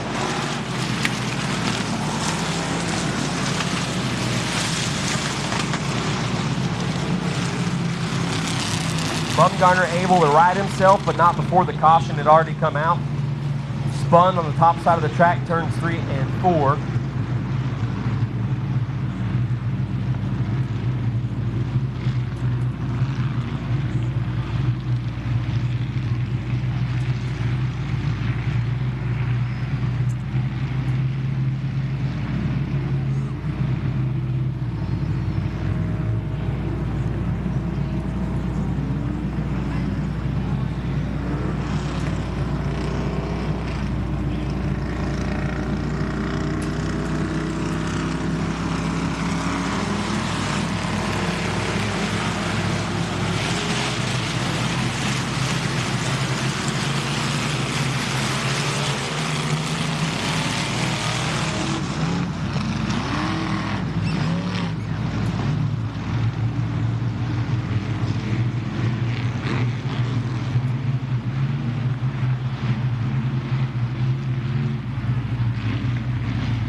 Still craving one of those bratwurst down there at the bottom. I know someone up here got one and didn't bring me one, so it's one of those deals.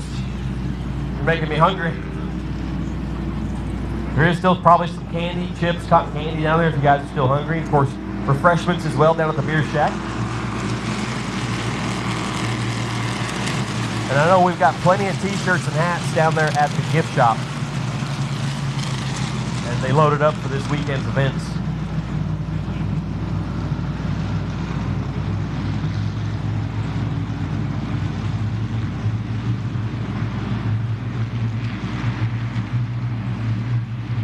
So now looks like the lineup is good. Lights go out this time. And we are ready to get back start underway. 3 laps down.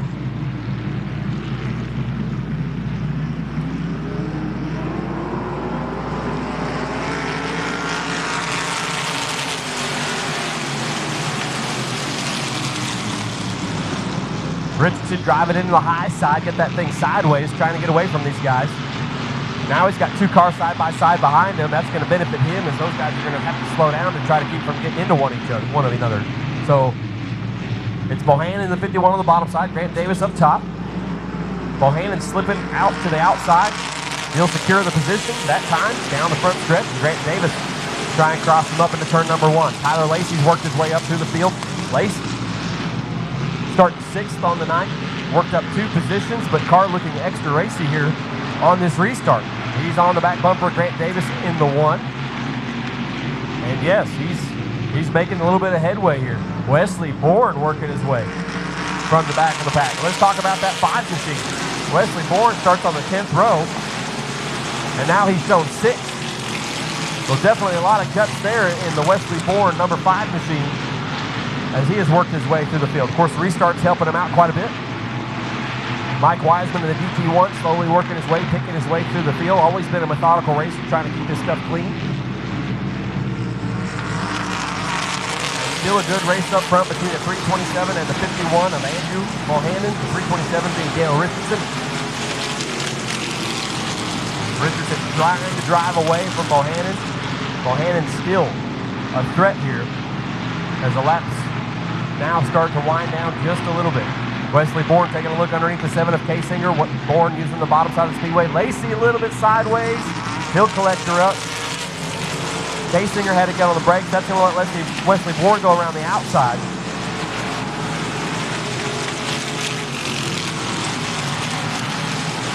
Bourne will back up just a little bit as the grip seems to be on the bottom of the track. The bottom of the track's been good all night long. The top of the track really hasn't come in too strong just yet.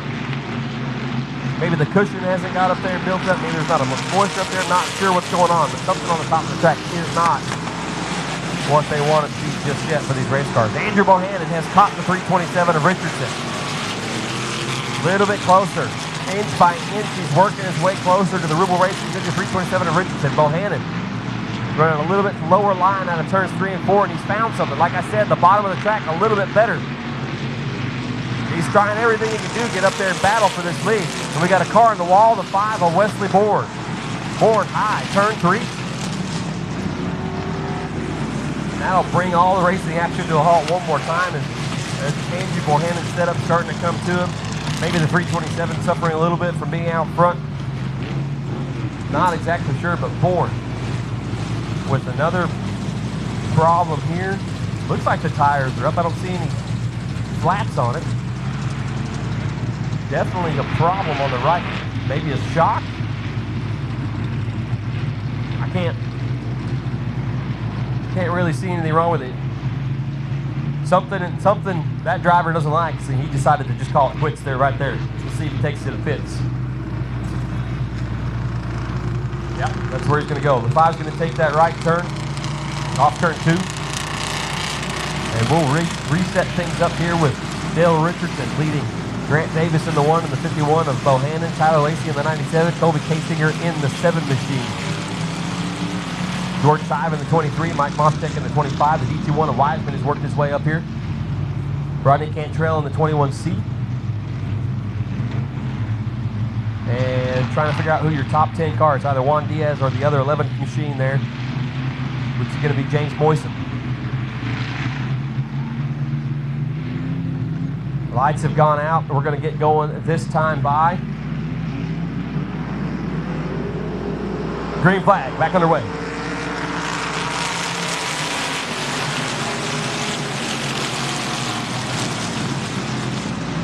Lacey around in front of the whole field. Everybody's going to dodge him. A little bit of contact, but we're good. Caution.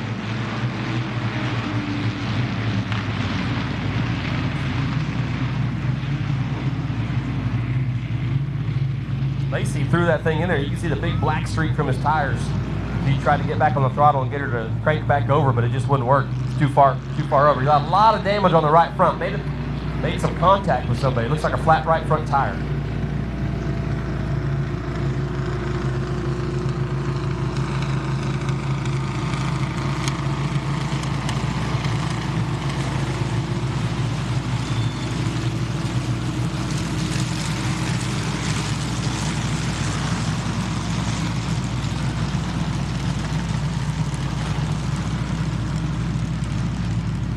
Definitely something wrong with the 97, not able to move under his own power. Tried to do it, but I think the right front's a little tore up, so we decided to stop right there. Then we'll probably call for a hook and get him hooked out and out of here.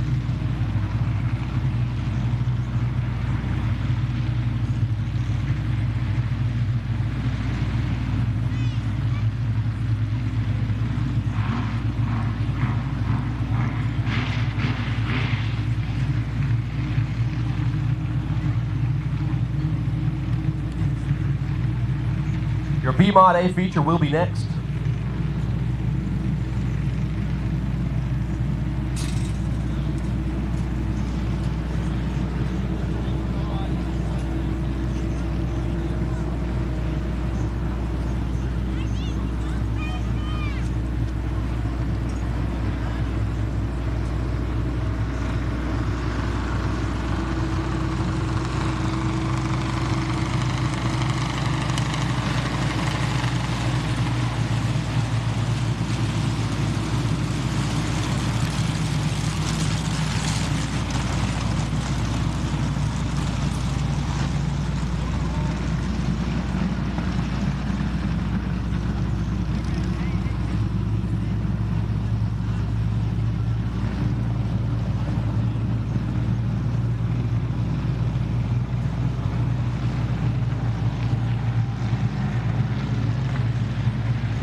So it looks like they got lined up, done and over with. They're just having to get the 97 off the track, which is slowing us up just a little bit. Again, B mod, A feature coming up next, followed by the late models, and then the A mods will be your last class of the evening.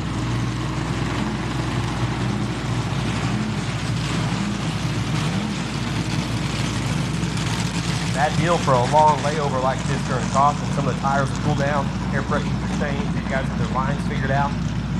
Now you got something a little bit colder, and you go to throw that car in there on that same line, it might not hold like it did before. So it'll be interesting to see if these guys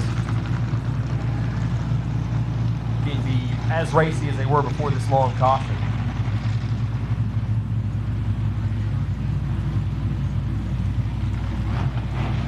Eight laps down,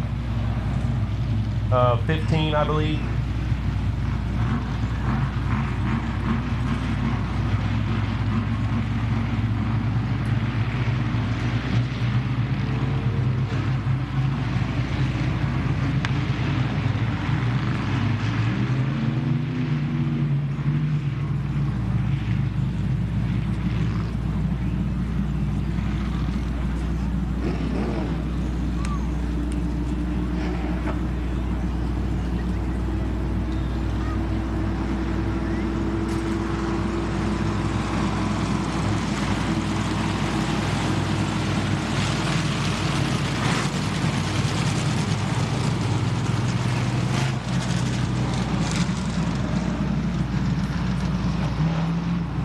All right, lights go out. Let's see if the 327 can hold off that hard charging 51. Wesley Bourne was working his way through the field, had some kind of issue, had to pull off the track.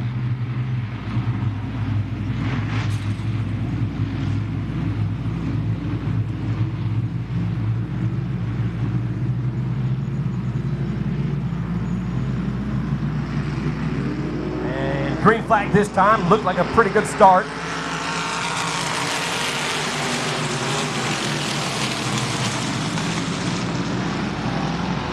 Andrew Bohannon throws it in the high side, trying to get around the one of Davis. He's going to do so out of turn number 2. It's going to be the 327 with the lead. Still Grant Davis falls to third. Then it's going to be Kasinger in the number 7 machine. He'll be running in that 4th spot. In 5th, the DT1 working his way all the way through the field. He's up here in 5th now. Wiseman started 5th row inside, so 9th position. It's been a slow climb, but he's up here in the battle now. Top 5. Kasinger sideways. He's going to recover. Great job. Nice save from the young man in the 7 machine. Did lose a lot of position, but a great save.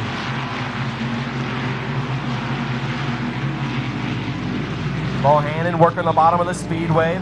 Dale Richardson trying to keep the momentum up top.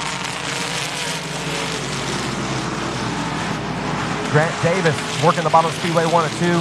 Bohannon trying to follow in the same line that Richardson's running through 1 and 2. Looks like Bohannon running a little bit shorter line or lower line through 3 and 4. Here comes Grant Davis, though. He's on the bottom all the way around the track now. He may have found something to get up there and battle for second. On the 1 machine, may get up here and throw a whole big wrench in all this work that Bohannon's done. Wiseman now running 4th with the 25 of Mopcheck now smoking here in 5th. Kasinger's worked his way back up to 6th after losing a couple spots and almost spinning out just a couple laps ago.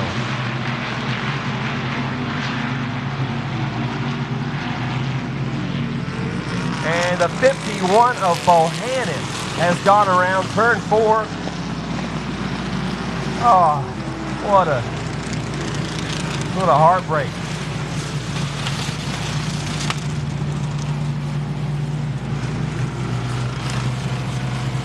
All that work to bring out the caution and pitch that thing sideways.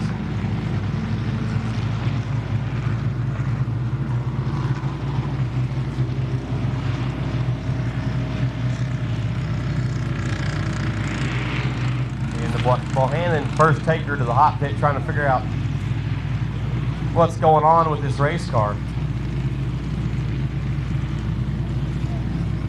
Nothing wrong, just got up in the high stuff, got loose, maybe too much throttle, and the thing just went around on him.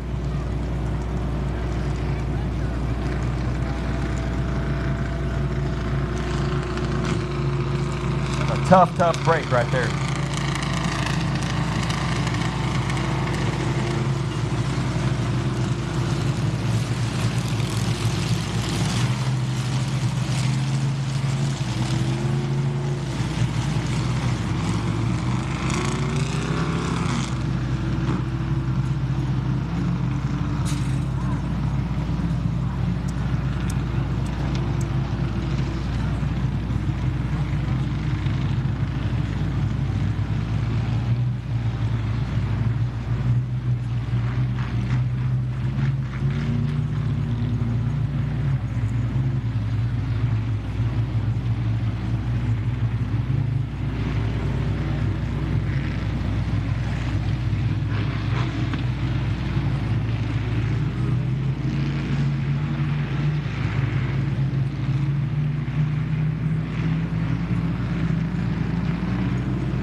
A little double up here. I'm just 11 laps down. The DT1 of Mike Wiseman now up in that top 3. Good drive for him this evening. Kasinger still in the top 5. Another good drive for him. And Bohannon's going to try to do something. I mean, he's got a few laps to go, but he's going to try and get something out of this one.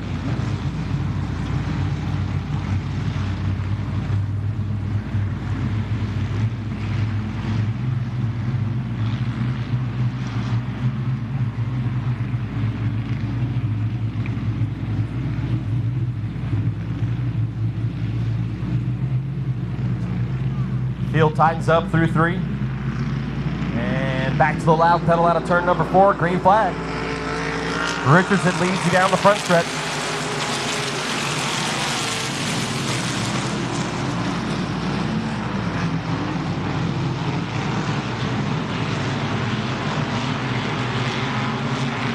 It's Richardson, Davis, then Mike Wiseman, Moschek, and Kasinger, your top 5 at the moment. Shive trying to work the outside of the 21 of Rodney Cantrell. Kasinger, he's going to snap tight coming out of turn number 4. Selector back up. And we're 3 wide. Watch out, the 11 into the 21. Bad move right there.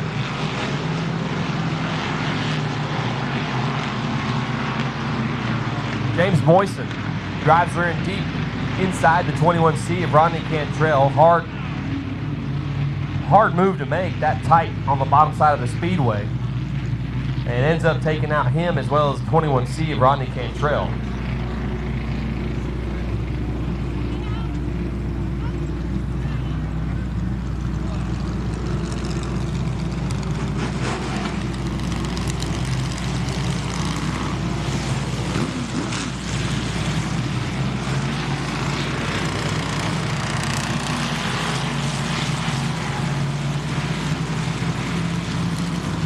Well, Juan Diaz in the 11 waving off. He's got an issue, so he's going to take his car to the infield.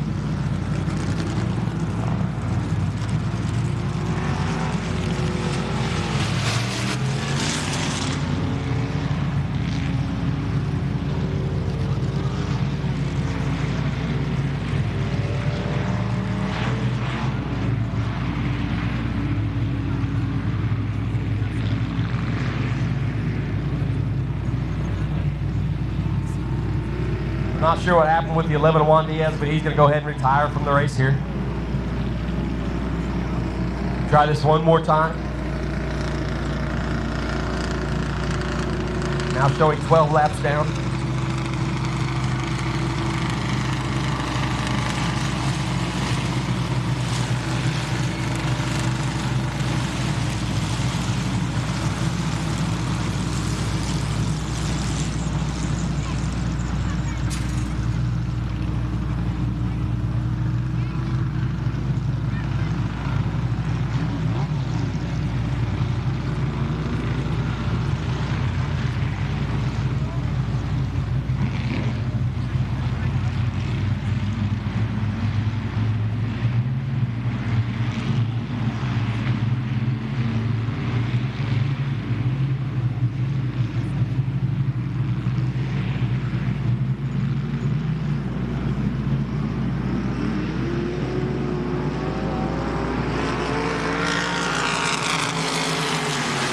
back to green flag. Not sure why the guys decided to not double up, but we're a race, and flagman got enough of it. He said, let's go. You guys want to race like that? We'll just throw the green flag and take it on. So it's the 327 of Richardson. Has been all race long. Good, strong car. Always a strong competitor. Any racetrack he really goes to. And one more caution. 2 cars, tops of turn 3 and 4 collected together. It's going to be the 100 of Bumgarner and the 5J of Jeffrey Daniels.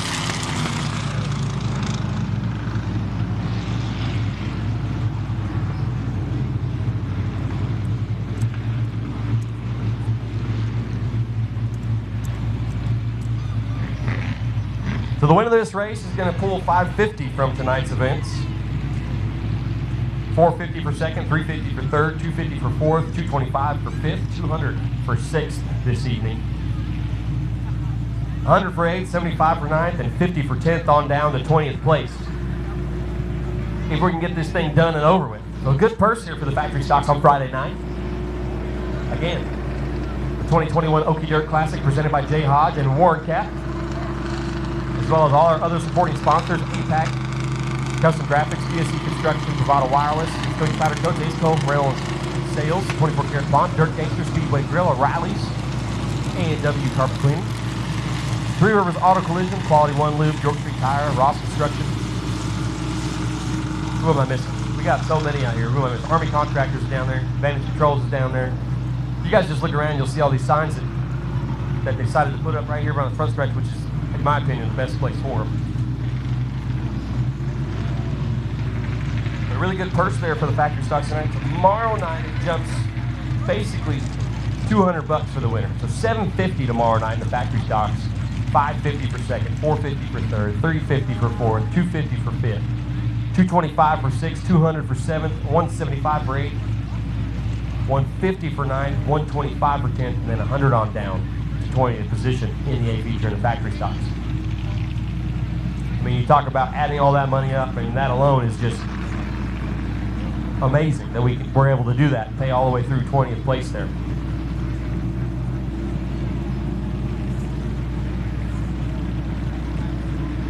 And that's in every class as well, so you gotta add that up. As it goes up, the more competitive the class is, the more it goes up. So B mods at $1250 tomorrow night, $750 to win tonight. A mods $1,000 to win tonight, $1,500 Saturday. Late models $1,000 to win tonight, $2,000 tomorrow night. So we ought to see good competitive racing, especially guys that really want to stay here. Why see some guys maybe travel some down here if they don't have something to do on Saturday night?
Again, running through some fluid over there, turns 3 and 4. You can see it just in front of the safety vehicles.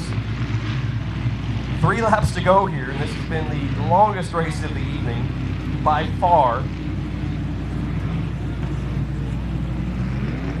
Just want to get this one done so we can get some of the modifieds. Some late models out here.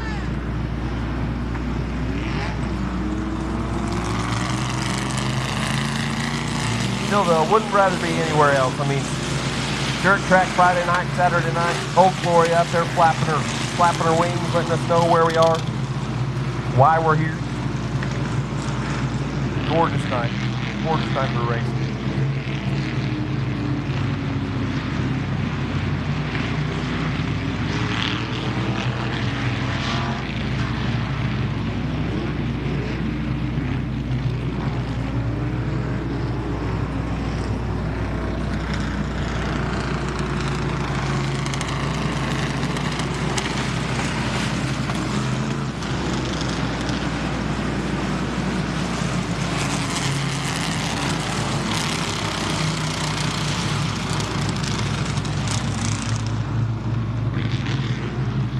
All right, lights look like they've gone out this time.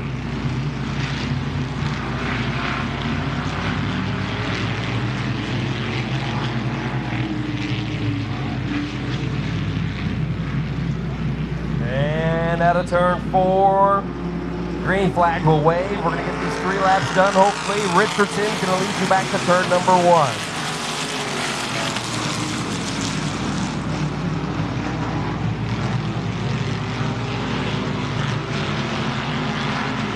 Richardson back to where he was, out front, holding on to that lead. Grant Davis in second. Mike Wiseman, again, a good run here tonight. The DT1 all the way up into that 3rd spot. Bryce Gronspeck up into 4th. The 51 of Bohannon, look at him, working his way back through the field up into that 5th spot. This guy not giving up at all. Thought he had an issue with the car, came to the hot pit. Now he's battling for the 5th place here and a good finish in the 51. Great job, great racing, I don't know, attitude, I guess you could say. White flag should be this time.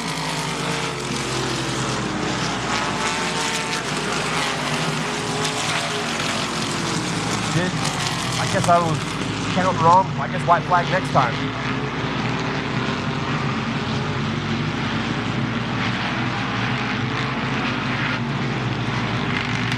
White flag this time by 327 of Dale Richardson.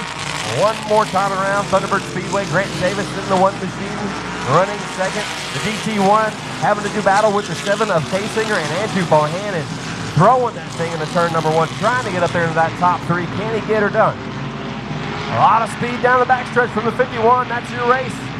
Who's going to finish 3rd? The 327 of Dale Richardson comes out of turn number 4. He's night 1 winner in your factory stock. Grant Davis second, Bohannon. Everything he can do on the bottom side of the speedway. It's K-Singer 3rd. The DT1 of Mike Wiseman 4th, and Andrew Bohannon 5th.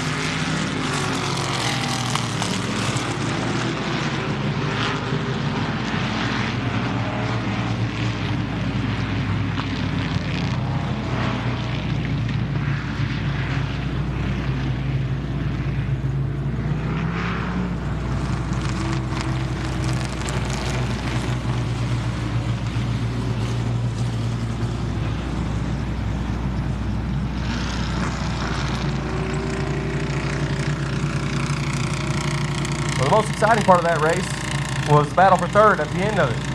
So give it up. K-Singer comes home in that 3rd spot. Grant Davis in 2nd. The 327 of Dale Richardson brings home night 1 in the factory stocks. Those guys will roll across the tech way station over there, up and over Victory Lane. Kids are already waiting. And a big wave from the 19 of Stanley Slater as he rolls down the front stretch. That's a good looking race car, by the way. There's some good graphics on that car. I don't know who designed, is it custom graphics on the side of the car? That's a good designed car. That's all there is to it. Always had the yellow, but they got away from the paint this year and they went to the vinyls, and that is a good looking race car. That comes from experience.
All right, folks, give him a round of applause as he climbs out of the car, the 327 of Dale Richardson.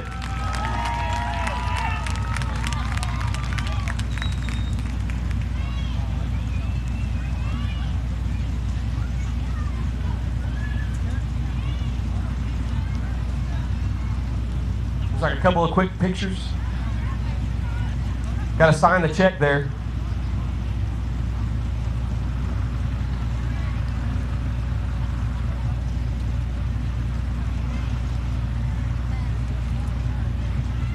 That's just cool right there. Look at that fan area for all the kids down there. High-fiving and all that stuff. Nice concrete. That's the way you do it.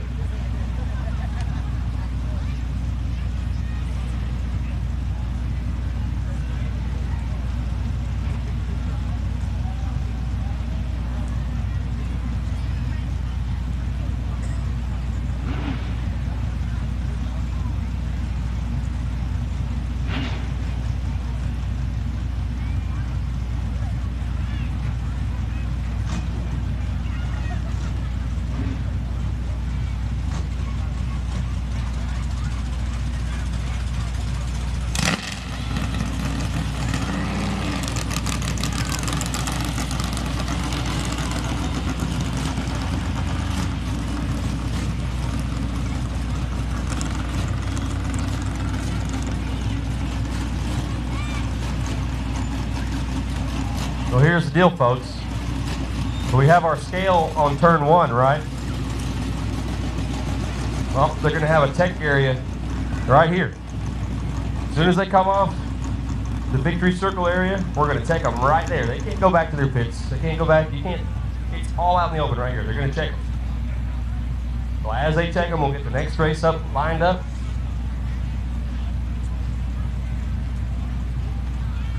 And we'll get our next A feature out. We'll run that. You guys will have all the beauty pleasure of anything that happens here in the tech area, whatever it may be.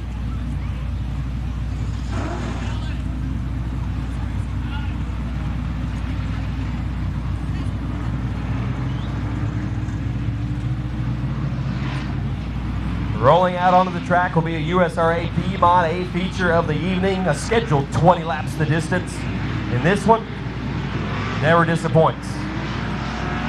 On your front row will be the 3 of Kyle Slater. Slater in his brand new B-Mod built. Rubel Racing Engine, United Sports and Auto on the front of the car. Side of the car. Just outside will be the 17X of Lance Shield. Put on a good showing earlier. Christopher Theodore in the 06 inside row number 2 with Jacob Campbell in the 27 outside row 2. Row 3 holds the 79 of Alan Owen. The 25 star is Michael Hornback. Also had a good heat race. Car kind of fell off but was able to compete. Maybe made some changes. We'll see what he can do. Always a strong guy out here on a Friday or Saturday night. Dustin Leatherman in the 94 will be inside row number 4 with Neil Johnston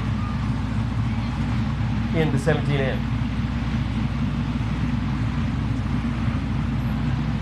Daniel Coit in the 7 with Jack Kirby in the 7K will be row 5. Row 6 will hold the 5 of Justin Shoemaker and the 0 of Ray Roberts. Row 7, Dalton Ragsdale in 22, winning his B feature. Will start 13th. Billy Arnold in the 16. Beside him, row 8 holds the 25 seat and the 31 of Gene Pavlin. Fireworks will fire off here for your B feature USRA B-Mod A feature. I hope that wasn't the finale in the accidentally lit it, because it's going off quite a bit there. Brandon Huff in the 25C, Gene Pavlin 31 is where I was at. That was row 8. Row 9 holds Kobe Kasinger in the 7C. Lance Street in the 17. He's got the body work fixed on that machine. And Chris Smith in the 40 and Bobby Ward in the 33 rounds out your car.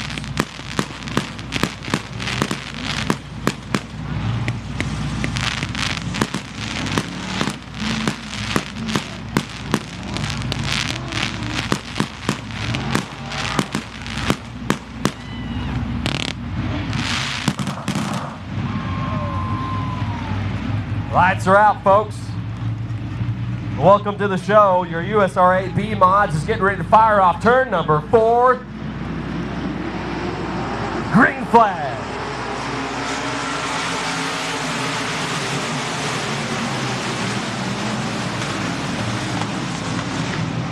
Kyle Slater stays on the bottom side through 1 and 2. It's going to be the 17X right on his back bumper. Schill not going away that quickly. Slater smooth on the bottom side. Schill's going to shoot the top side one more time. Up very outside turns 3 and 4, but it's going to be the 3 of Kyle Slater leading lap number 1. Third's going to be the 06 of Chris Theodore with Jacob Campbell in tow in 27. Then it's going to be Neil Johnson in the blue number 17 machine. Michael Hornback also rolling the bottom side of the speedway underneath the 17. Trying to get into the top 5 here as the top 2 separate themselves from the rest of the field. Schill and Slater. 2 front cars at the moment. Slater starting to stretch the lead. He's already got 3 or 4 car lengths on that second spot. Chris Theodore trying to roll the bottom of the speedway. Campbell on the outside of him. It looks like Hornback's gotten around the 17. So he's finally up into that 5th spot as we go 2 laps down. Going to be 3 down this time by.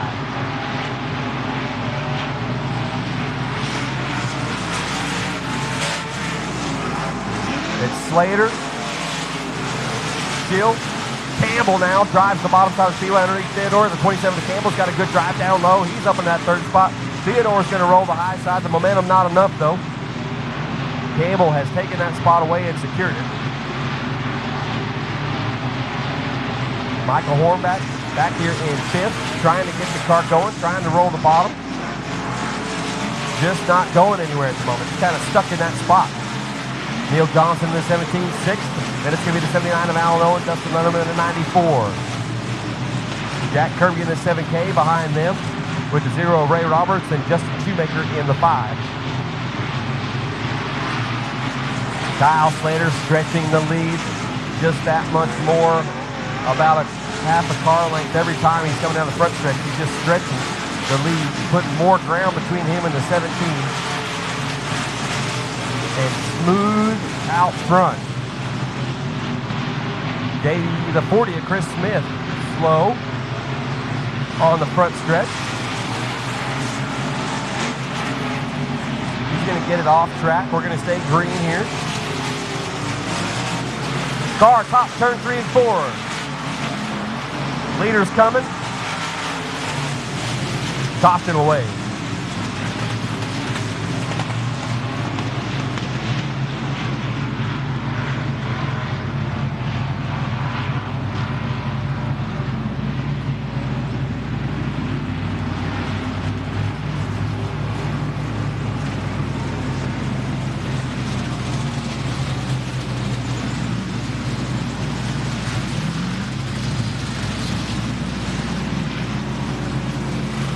That is the 7, I believe, of Daniel Coet.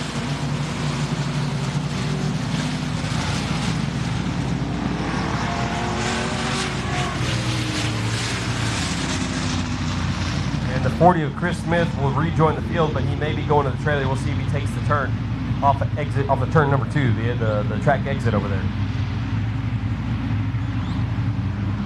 So just confirm, factory stocks are all good. So congratulations to the 327 of Dale Richardson, Greg Davis, and the 7 of Kobe Kasinger, your top 3.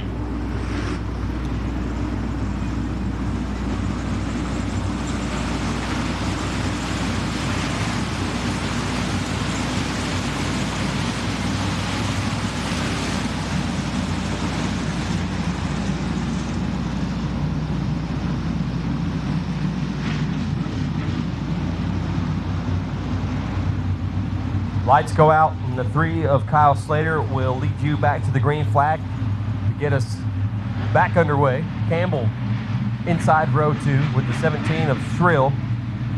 I gotta say his name, man. It's gotta be Schill, yeah. S-C-H-I-L-L, Schill, Lance Schill, outside row 2. Looks good, green flag.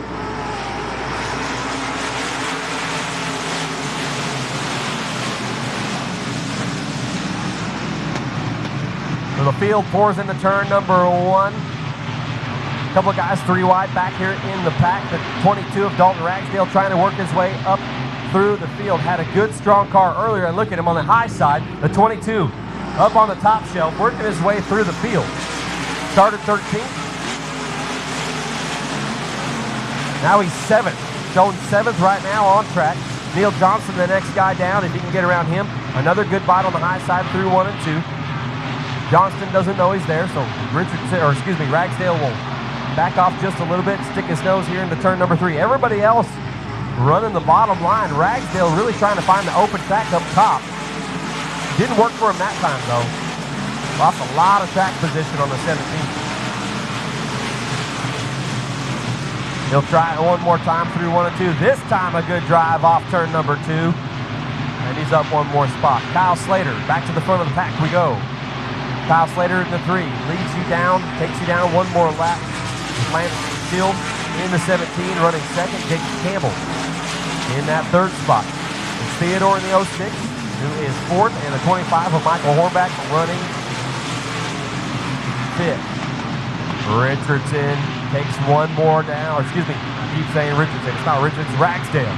Ragsdale at 22, around the 94, Dust Leatherman to pick up 1 more spot, trying to work himself under the top 5.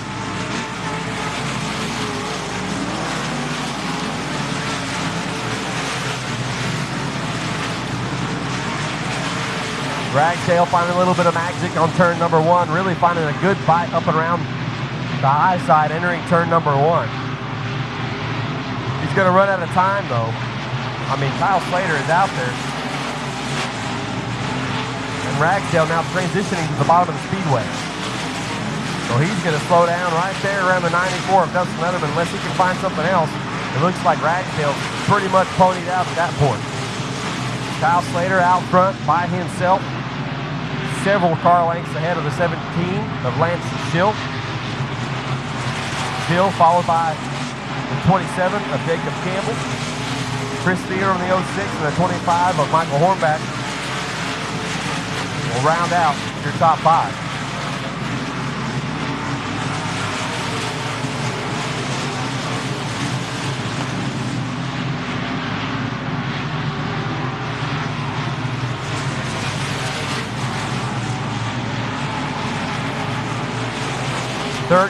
Laps down with 7 to go. Your leader running out of turn number 4 has been smooth all race long. Car does not look out of shape at all. I mean, this thing is just smooth sailing out front. That's exactly how you want it. Running the bottom lane, trying to stay out of those rough spots. Lance Schill, Jacob Campbell, Theodore, now Dustin Leatherman trying to make a move here on the 25 of Hornback. Had to back out of the turn 2. Ragsdale's followed back just a little bit. Can't quite find the magic he needs to get up there and challenge these guys as we start to work lap traffic. 5 to go. This was 5 to go, so this time down, we're going to be 16 down.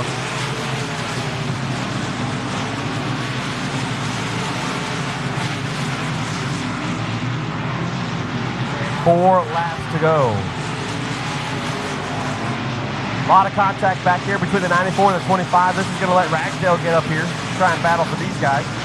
They enter turn 1. Ragsdale's on the high side. Dustin Leatherman now, they're 3 wide. Watch out. Hornback's got to get it.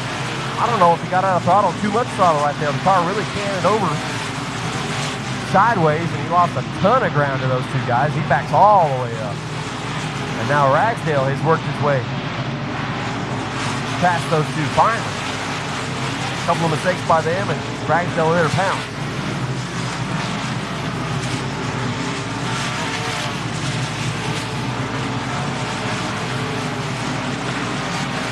Kyle Slater. 2 to go this time.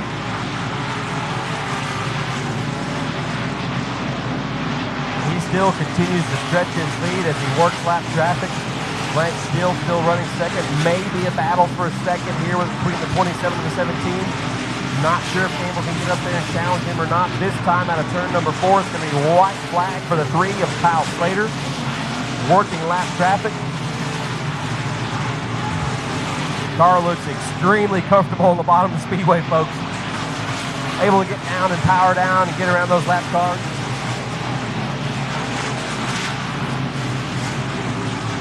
And out of turn number 4, the checker flag will wave for Kyle Slater.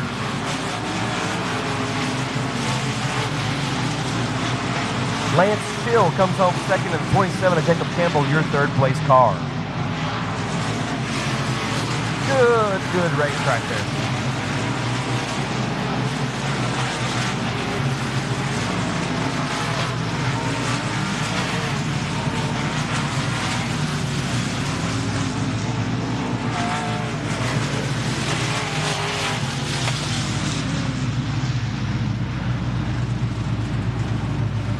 Good run to the finish there for these B-Mod guys.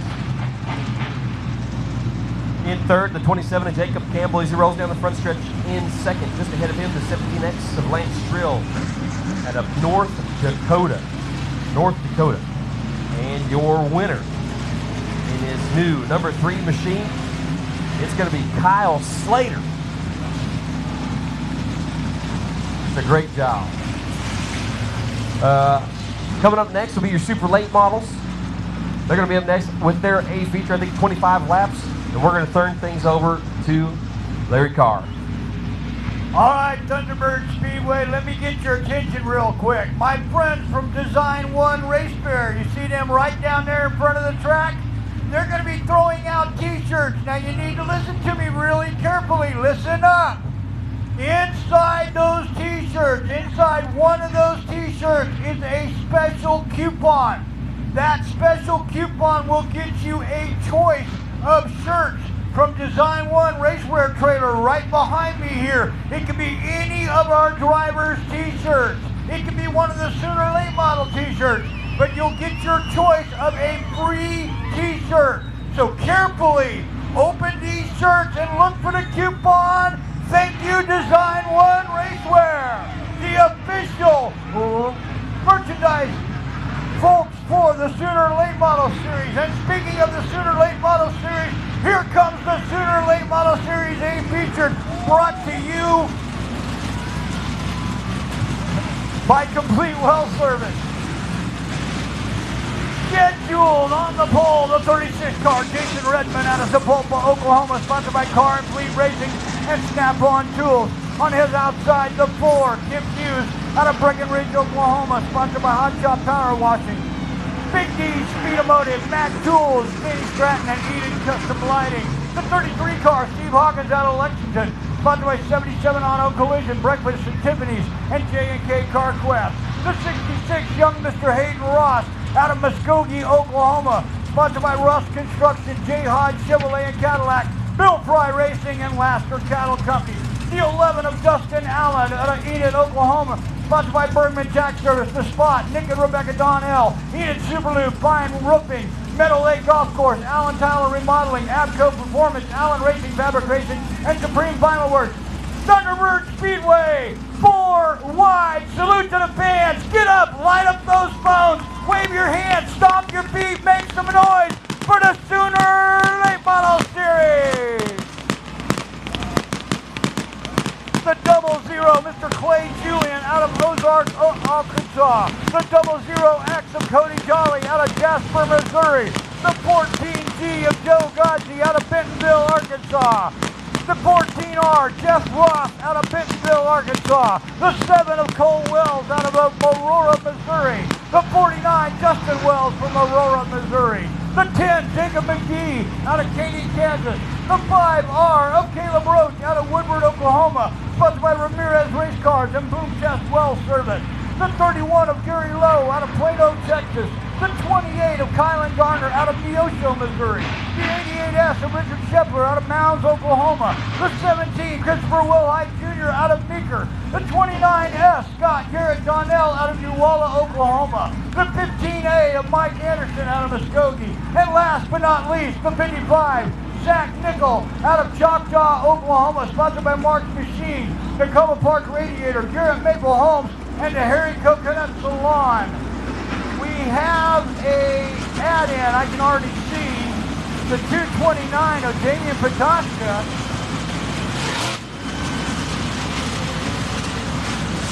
Apparently somebody could not make the call and Patoshka gets to add in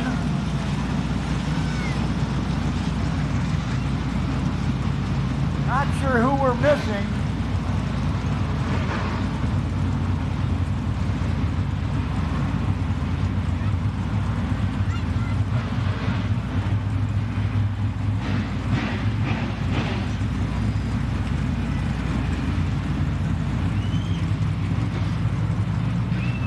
Larry Ross, the flagman, looks them over. Here they come. Fireworks go off. Green flag flies, and we're off. The 11 of Justin Allen goes right to the outside. Hughes up to the top. Redmond down on the bottom. Here comes Hayden Ross. Hayden Ross right up on the back bumper of Kip Hughes. They go down the back straightaway. Hughes, Ross, Redmond. They come off 4. Kip Hughes, Hayden Ross on his back bumper, Jason Redmond, the 14D of Joe Gotchi, the 7th car of Cole Wells.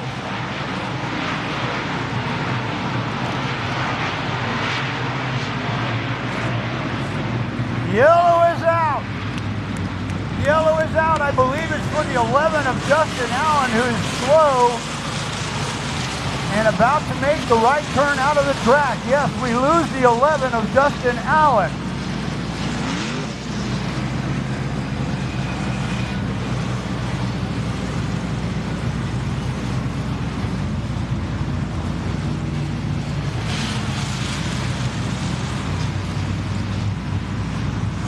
No laps complete. We will go complete side-by-side restart.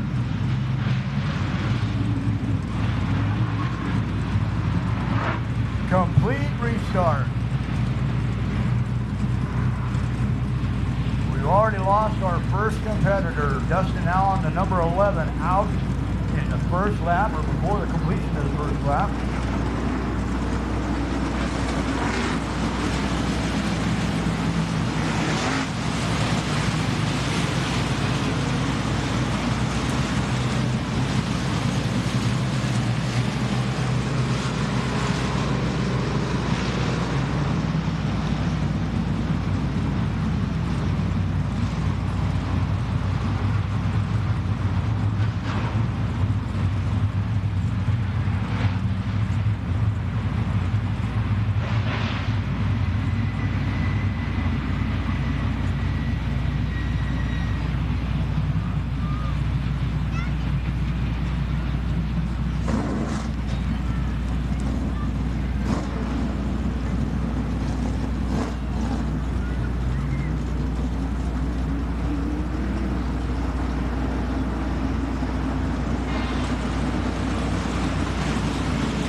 Out single file here and get them in the correct order. Then we'll rack them and stack them.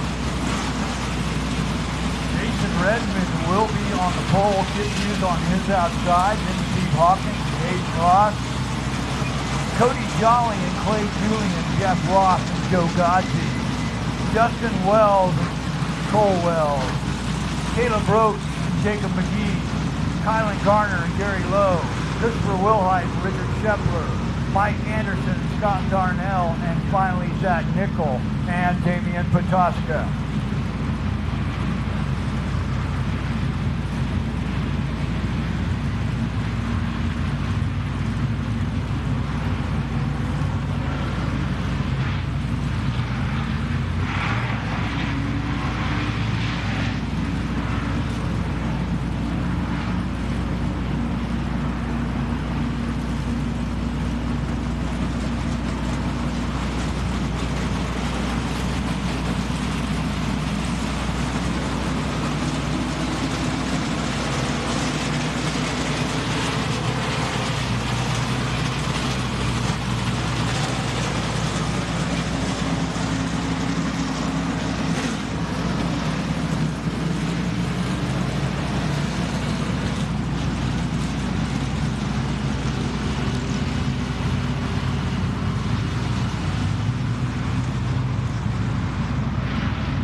No laps complete. 25 fast ones remain.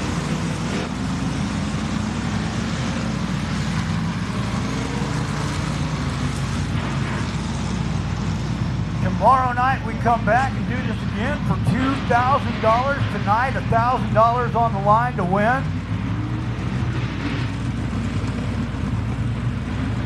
Probably see a few more cars tomorrow night that we didn't manage to get out here this evening. It's always, on a second night of a two-day race, there's always more cars. Some guys wait for that second day to come around.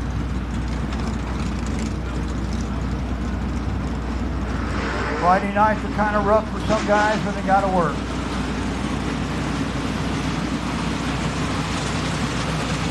Want to give a shout out to all of you still have hung around for the late model A feature. We promise we'll get this thing going here. We'll get a good show in for you. Still anybody's race. I mean, we don't even have a lap in, so obviously still anybody's race.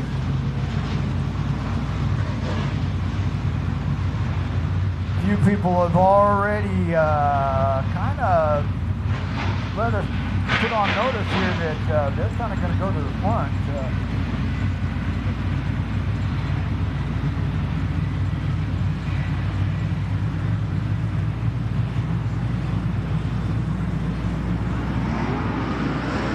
And we're off. Redmond back out front. Hughes, Ross. Oh, Ross slides up high.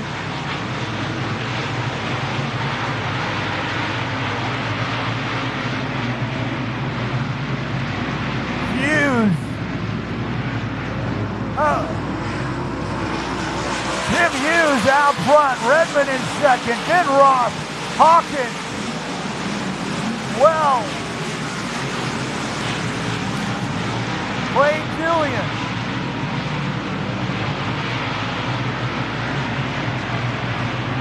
Julian and Wells side by side through 3 and 4. Hughes your leader. Redmond sits in second, then Ross. The 14G of Joe Godzi. Ross gets a run on Redmond. Hayden Ross right on the back bumper. Now alongside Jason Redmond. That's a battle for second and third. Tim Hughes out front right here with about a half straightaway lead over Redmond and Ross. Then it's the 14G of Godzi, the 7 of Wells, the 00 of Julian, the 49.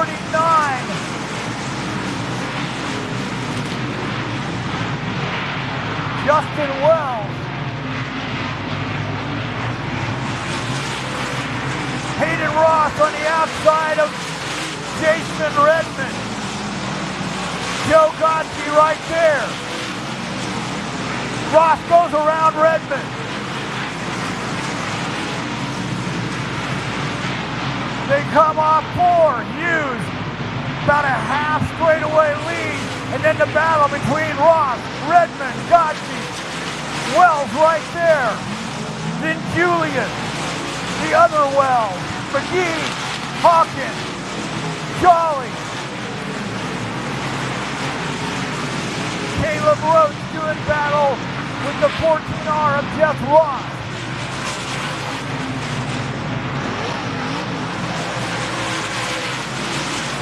Godzi gets around Redmond and takes over third. Now Redmond back to the inside on him. Godzi will hold on to the spot. Hughes starting to come up on the back of the field. Tim Hughes is going to have to start working lap traffic. Hayden Ross well into second, then Godzi and Redmond and Cole Wells. Julian slides up high. Justin Wells looks to his inside. Yellow is out. Yellow is out.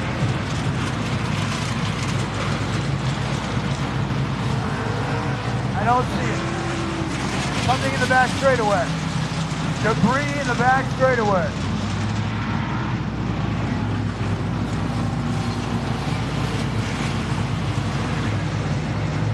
Well, race fans, this one's heating up pretty quick. So far, it's been a confused show, but I think things are going to change as the race progresses.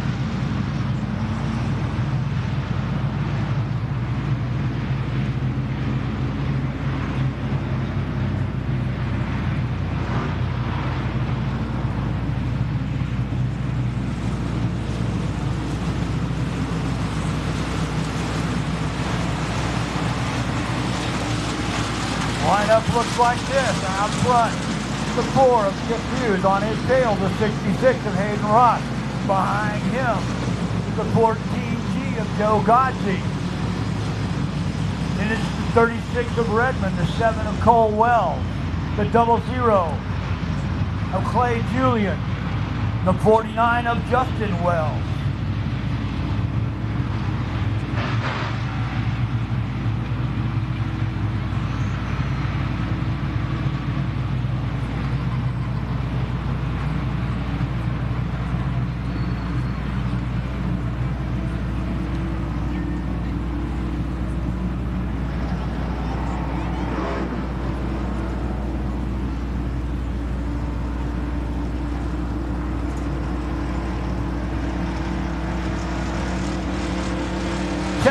Style restart. Chip Hughes out front. Everybody else will line up side by side behind him.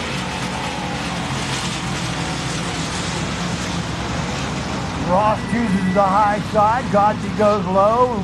Redmond goes low. Wells up high.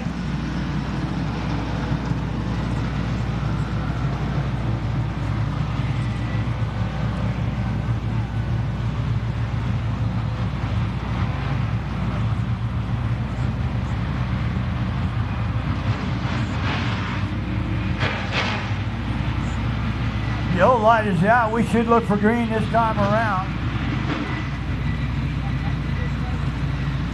Wagman takes a look.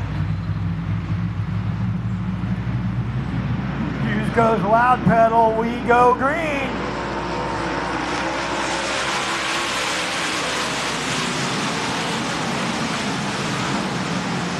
Joe Godsey gets around Hayden Ross.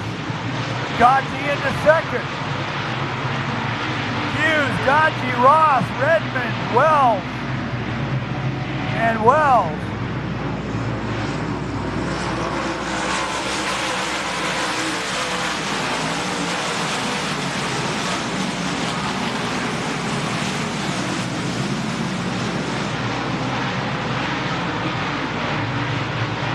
Joe Godsey starting to reel in the 4 of Chip Hughes. They come off 4. Hughes, Godsey, Redmond, Ross, Wells, Clay Julian, Cody Jolly.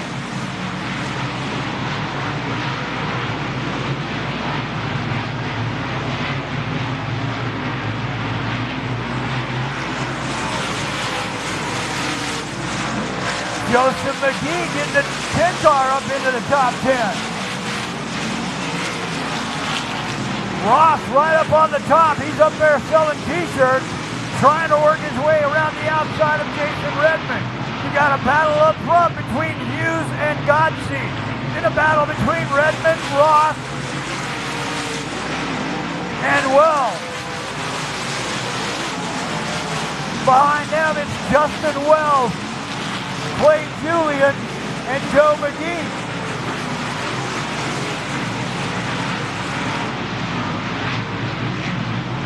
Jacob McGee, excuse me.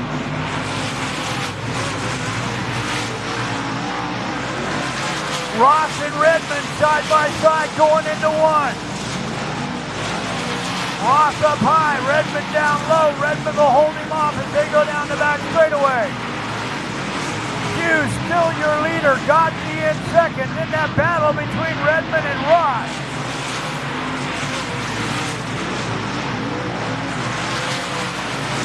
Then Cole Wells, Justin Wells, Clay Julian, Jacob McGee, Cody Jolly, Jeff Ross.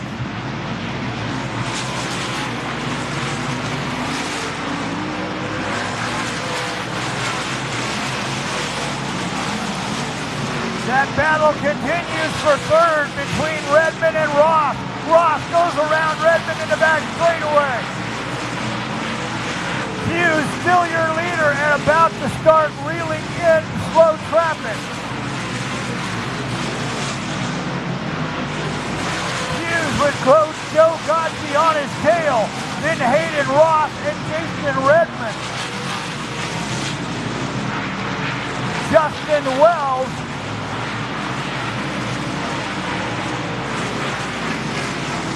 now catching up to Redmond.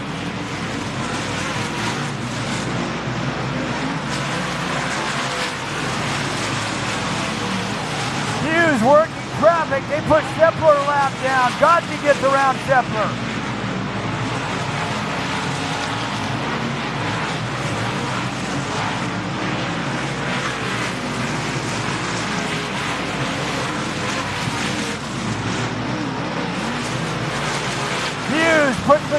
About to put the 29S of Scott Donnell a lap down.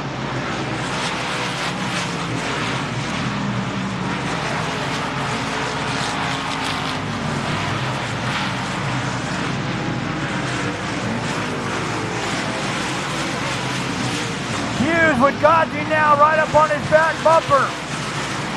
Hughes out front, Godsey in second. They work their way through traffic.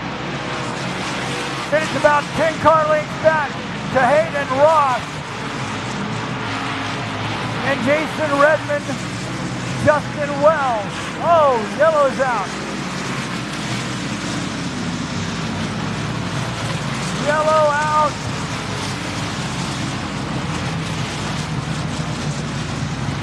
Looks like it may be the 88S of Richard Shepler as Shepler is heading to the pit. Shepler leads the 80, takes the 88S off the track. Well, this is going to change the complexion of the race a little bit. Godsey will now be right up on the back bumper of Hughes.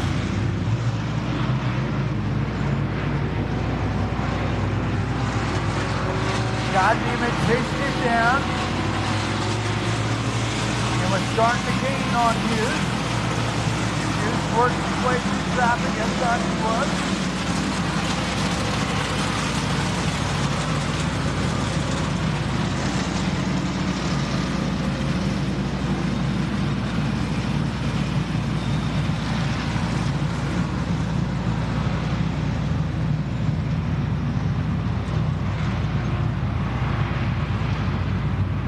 Remind you again, we will be back here tomorrow night for the conclusion of this two-day event here at Thunderbird Speedway.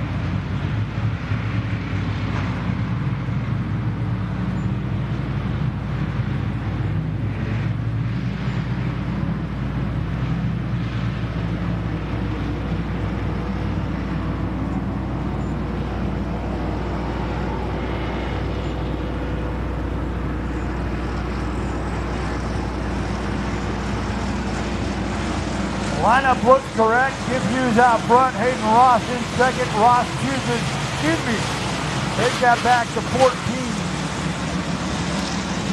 G of Joe Godsey in second, and Godsey chooses the top. Ross goes to the bottom. There's Redmond and Julian. The 49 of Justin Wells.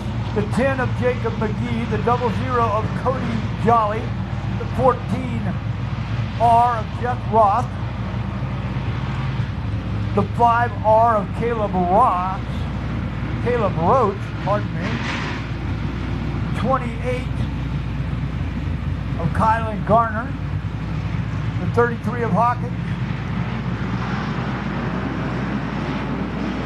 and a green flag flag. Hughes back out front, Ross to the inside of Godsey. Godsey will try to power around the outside of Ross on the back straightaway. Godsey comes alongside Ross. Ross pulls away from him. Here they come off for Hughes. Godsey to the inside of Ross, and Godsey will take second back away from him. Jacob McGee battling with Jason Redmond. That's for 5th and 6th. Redmond into 5th. Back up front, it's Hughes, Godsey, Ross.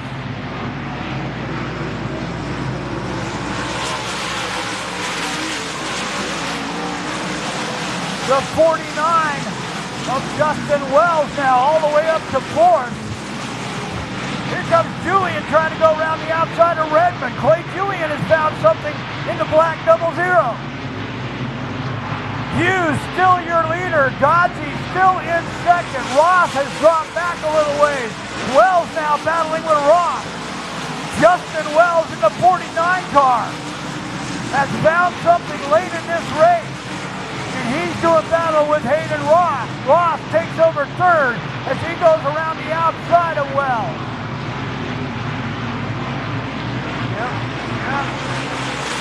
Hughes got up into the marbles a little bit coming off of 4, and Godsey closes in on him. Now Hughes pulls away going down the back straightaway. Godsey drops back a little bit. That battle continues between Ross and Wells for 3rd and 4th. Then it's Julian alone, Redmond, McGee, Cody Jolly.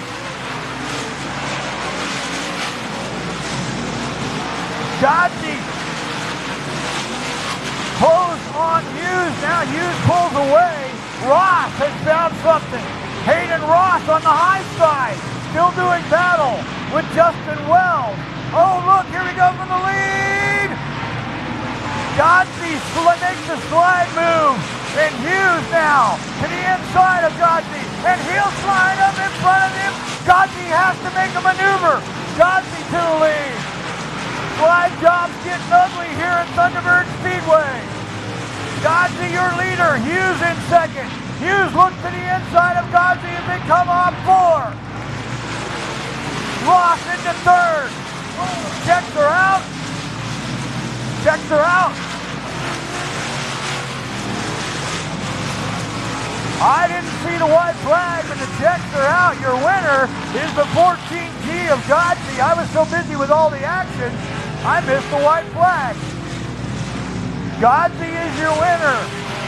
Godsey your winner. Hughes 2nd. Ross 3rd. Then Wells. This is unofficial. Unofficial finish.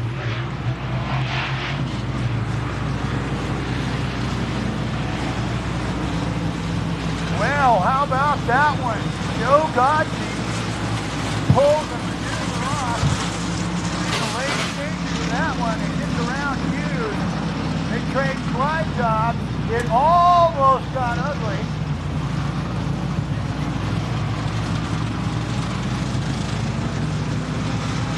Hey, Thunderbird Speedway fans, real quick, I want to say thank you to all of you for coming out tonight. We with the Sooner Late Model series really appreciate you being here and coming out and supporting us. We'll be back here tomorrow night to do it all again.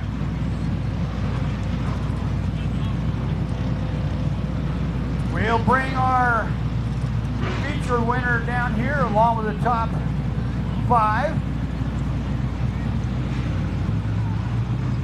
Let y'all get a look at them up close.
raise your hand, put your hands together for your winner of the Sooner Late Model Series A feature, the 14G of Joe Godsey.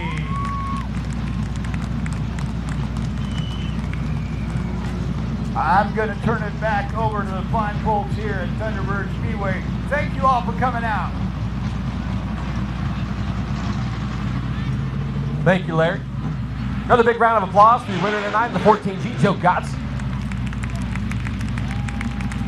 Great late race move there, sir, to pull that dude off. A couple slide jobs later, he's sitting in victory lane. Awesome, awesome job. Money handed out, pictures taken. And he'll roll around, I think, over to another tech area back there in the back for the Sooner late model guys. So they'll check some stuff over there, but great late model race there to start the season off. Rolling around the track right now will be your 20-lap modified A feature. On the front row will be the 4R of Jared Russell. Alongside him in the G3 will be Brendan Kimmel. The inside row 2 will be Jake Davis with Patrick Goodnight in the 2G to his outside. Row 3 holds the 7H of Brett Hansen and Drake Long in the 17 JR. Andy Morrison in the 127 and Roy Long in the 17. Jay Arnold will be inside row number 5 in the 73 with James Esmond in the 20E outside row number 5. Row 6 holds the 12A of Preston Guthrie and this 49 of Justin Wells. Jeremy Bond in the 18 and Devin Beach in the 95. Ron Yates in the 32Y and Kyle Schmidt scheduled to finish out the back of the field.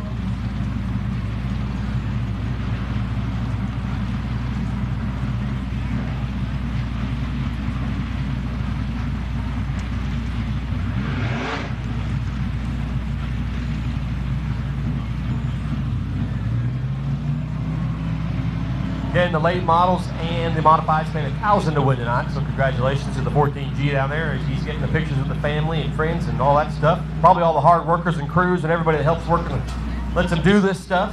Go out here and drive fast and turn left.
All right, coming out of turn number 4, the green flag will wave for Mr. Larry Ross on the flag stand. And the 20-lap USRA modified feature is underway. Big time crossover already coming out of turn number 2 as Brendan Gimmel of G3 has got your lead down the backstretch. Jared Russell will settle in that second spot. And the 70 of Jake Davis will hold into that third spot. So that's what they'll kind of set up at the moment. Patrick Goodnight rolls the bottom of the speedway coming out of turn number 4 and a 2G. Trying to make some moves here early.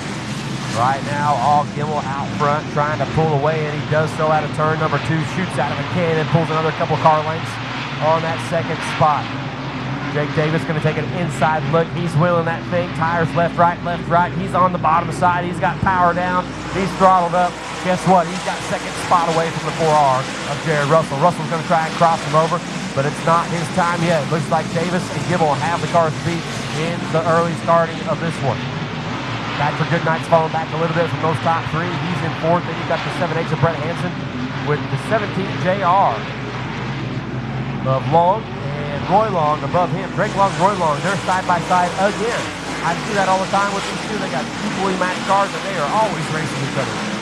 great sportsmanship here between these two 17 machines as they roll around turns 1 and 2. The 127 Andy Morris behind him, the Advantage Controls Muskogee powder coating machine. He is currently 9th, so in the top 10, but trying to get a little bit more out of this thing. If he can get this thing hooked up, try and take down the 17s, maybe he can work his way to the top 5, we'll see. As we are still in the early stages of this 20 lap A feature. Gimmel still your leader with the 7D of Jake Davis starting to track him down. Gimmel running the middle of the speedway. Jake Davis a little bit wider out of turn number 4 with the 4R of Jared Russell. Right there behind him. If those two make a mistake, Russell's going to be in striking distance. As the 95 of Devon Beach pulls to the infield. Gimmel now goes to the bottom of the speedway, and he's gained just a little bit more track position on the 70 of Davis. So a little bit of a change in the line that Gimmel's running as he's trying to search the half-mile dirt oval, trying to find some traction somewhere, some moisture, any kind of grip he can get. Jake Davis searching the top side now through 3 and 4. Jared Russell rim riding on the bottom side of the speedway.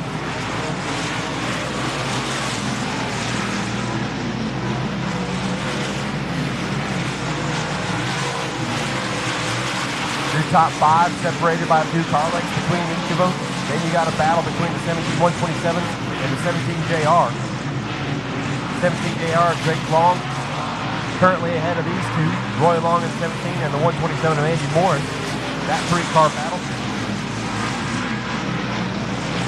for 6th position. Drake Long's going to hold on at the moment. And here comes James Esmond in the 20. We got one around, turn 2. Patrick Goodnight's gone around and collected one of the tractor tires. Caution flag, caution flag.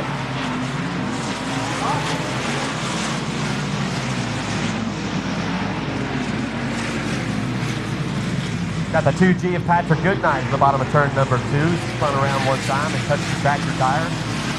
The car stalled out right there, so we got to throw a caution and get this thing reset. This may shake things up a little bit. 8 laps down of 20. We get this caution in the middle of the race. Top 3 cars are pretty even. Can someone get the jump on somebody else and try to steal this one away at the beginning of a restart? That's what I'm looking for here.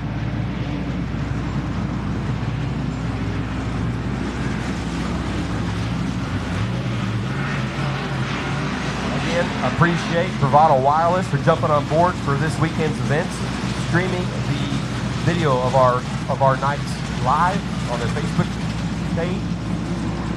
You guys are still watching. Thank you. Come back tomorrow night. Check it out. We're gonna have a whole new show tomorrow night. Again, Bravado Wireless doing some great things in our community. Lights go out. We get the lineup switched back up real quick. Everybody's lined up where they need to go. Lights are out. Green flag out of turn 4, that's what we're looking for.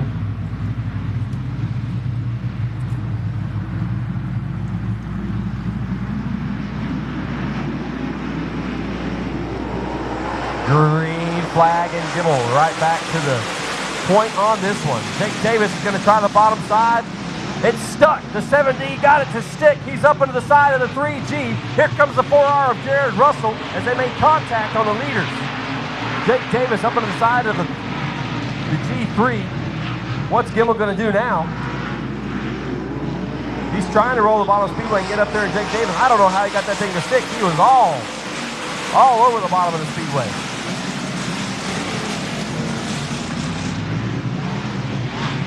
Again, like I said, someone getting the jump on somebody there on the restart, and it was the 7D of Jake Davis getting it done. So he'll hold the lead at the moment. Gimmel's going to get the car to free up, go to the top side, try and get some momentum built up. Maybe he can get back to the back bumper of the 7D, but it looks like Davis has some damage on the right rear quarter panel. You got to wonder if that's going to try and cut down a tire.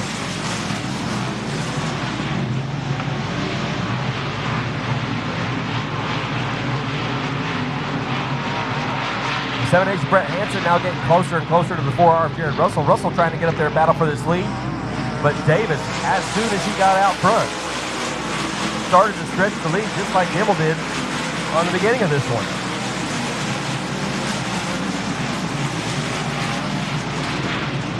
Again, you can see it there out of turn number 2, the 7D able to stretch the lead just that little bit more.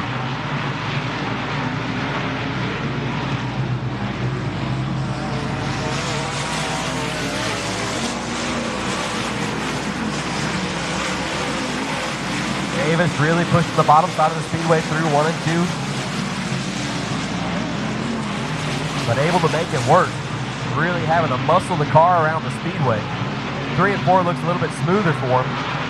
But for sure 1 and 2 is he's up there chopping wheels. And here comes the 4R of Jared Russell. The car coming on late, or the 3G has started to fade just a little bit.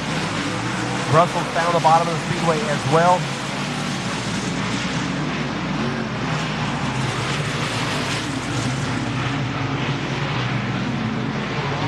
Russell again, rolling the inside, trying to stay underneath the G3 of Gimmel. He's going to get that spot away. He's up to second.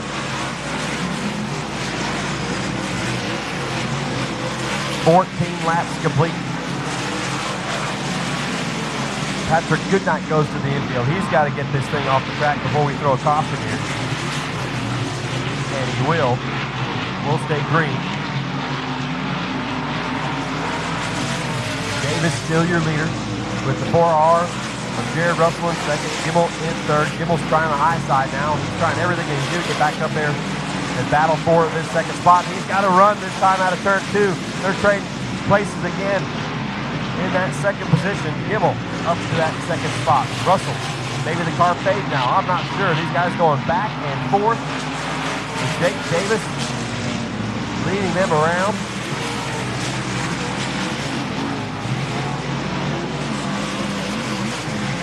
A lot of damage to the 127 of Andy Morris as he rolls down the front stretch. Whole driver's side sheet metal up in the air.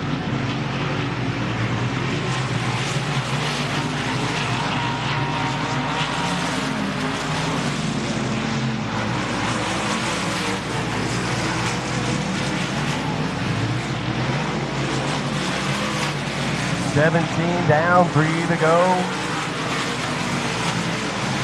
Jake Davis, after the pass on the restart, is checked out from the other 2. Second and third spot. Russell trying to fight back on the bottom. He's got to run out of turn number 4, and they trade places again. Russell up to that second spot of the line. He'll stay down there. Gimmel's going to roll the top side. They're still side by side for second. Jake Davis has got to work lap traffic. As this time by will be the white flag. 1 lap to go for the 70 of Jake Davis.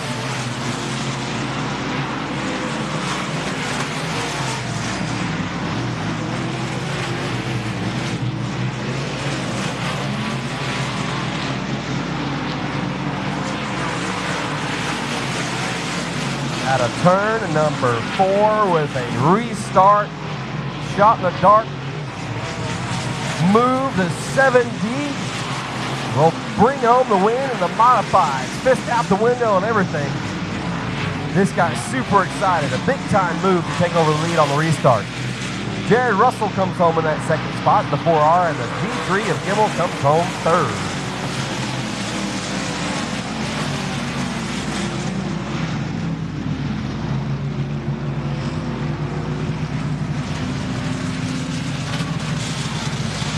In third, the G3 of Brandon Gimmel down the front stretch. In second, the 4R of Jared Russell. And give it up for your winner in the 7D machine, Jake Davis.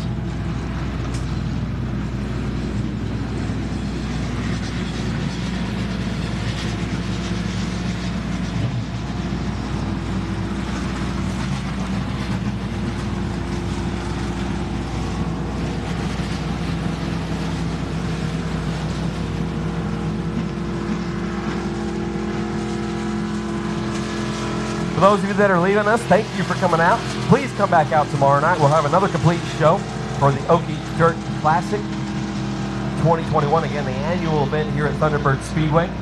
Another big payout tomorrow night. Actually, the payout goes up for pretty much every position. So another complete show, good food, friends, family, great entertainment, and we'll be here. Again, thank you for showing up tonight. Thank you for supporting your local racetrack. If you've had anything to drink, please drive safely or hand the keys over to someone who has not been drinking. That way you guys can make it home safe. Don't want to see anybody get hurt going home. Big thank you to all the sponsors here at the racetrack. And thank you to all the crew workers. They've done a spectacular job with basically no practice and no setup. The crew's basically been together for years, and so it's like riding bikes. We kind of know each other and how everybody works. So it's really awesome to have this kind of crew together through the years. So appreciate them. Big thank you to Larry Ross up there on the flag stand, and your winner rolling into victory lane here. Midwest Automation, SBI, JRT, Schoenfield headers, the 7D of Jake Davis, getting ready to crawl out of his machine. Super excited, I'm sure. With a big time move on the restart, ladies and gentlemen, your winner in the modifieds, Jake Davis.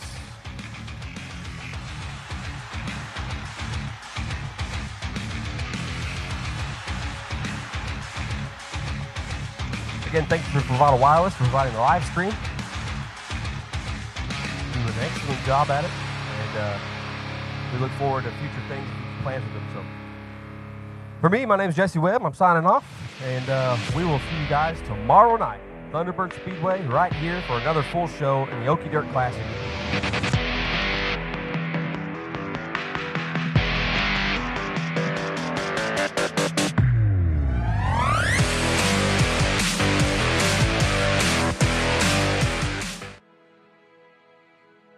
This broadcast is a copyright of Bravado Wireless.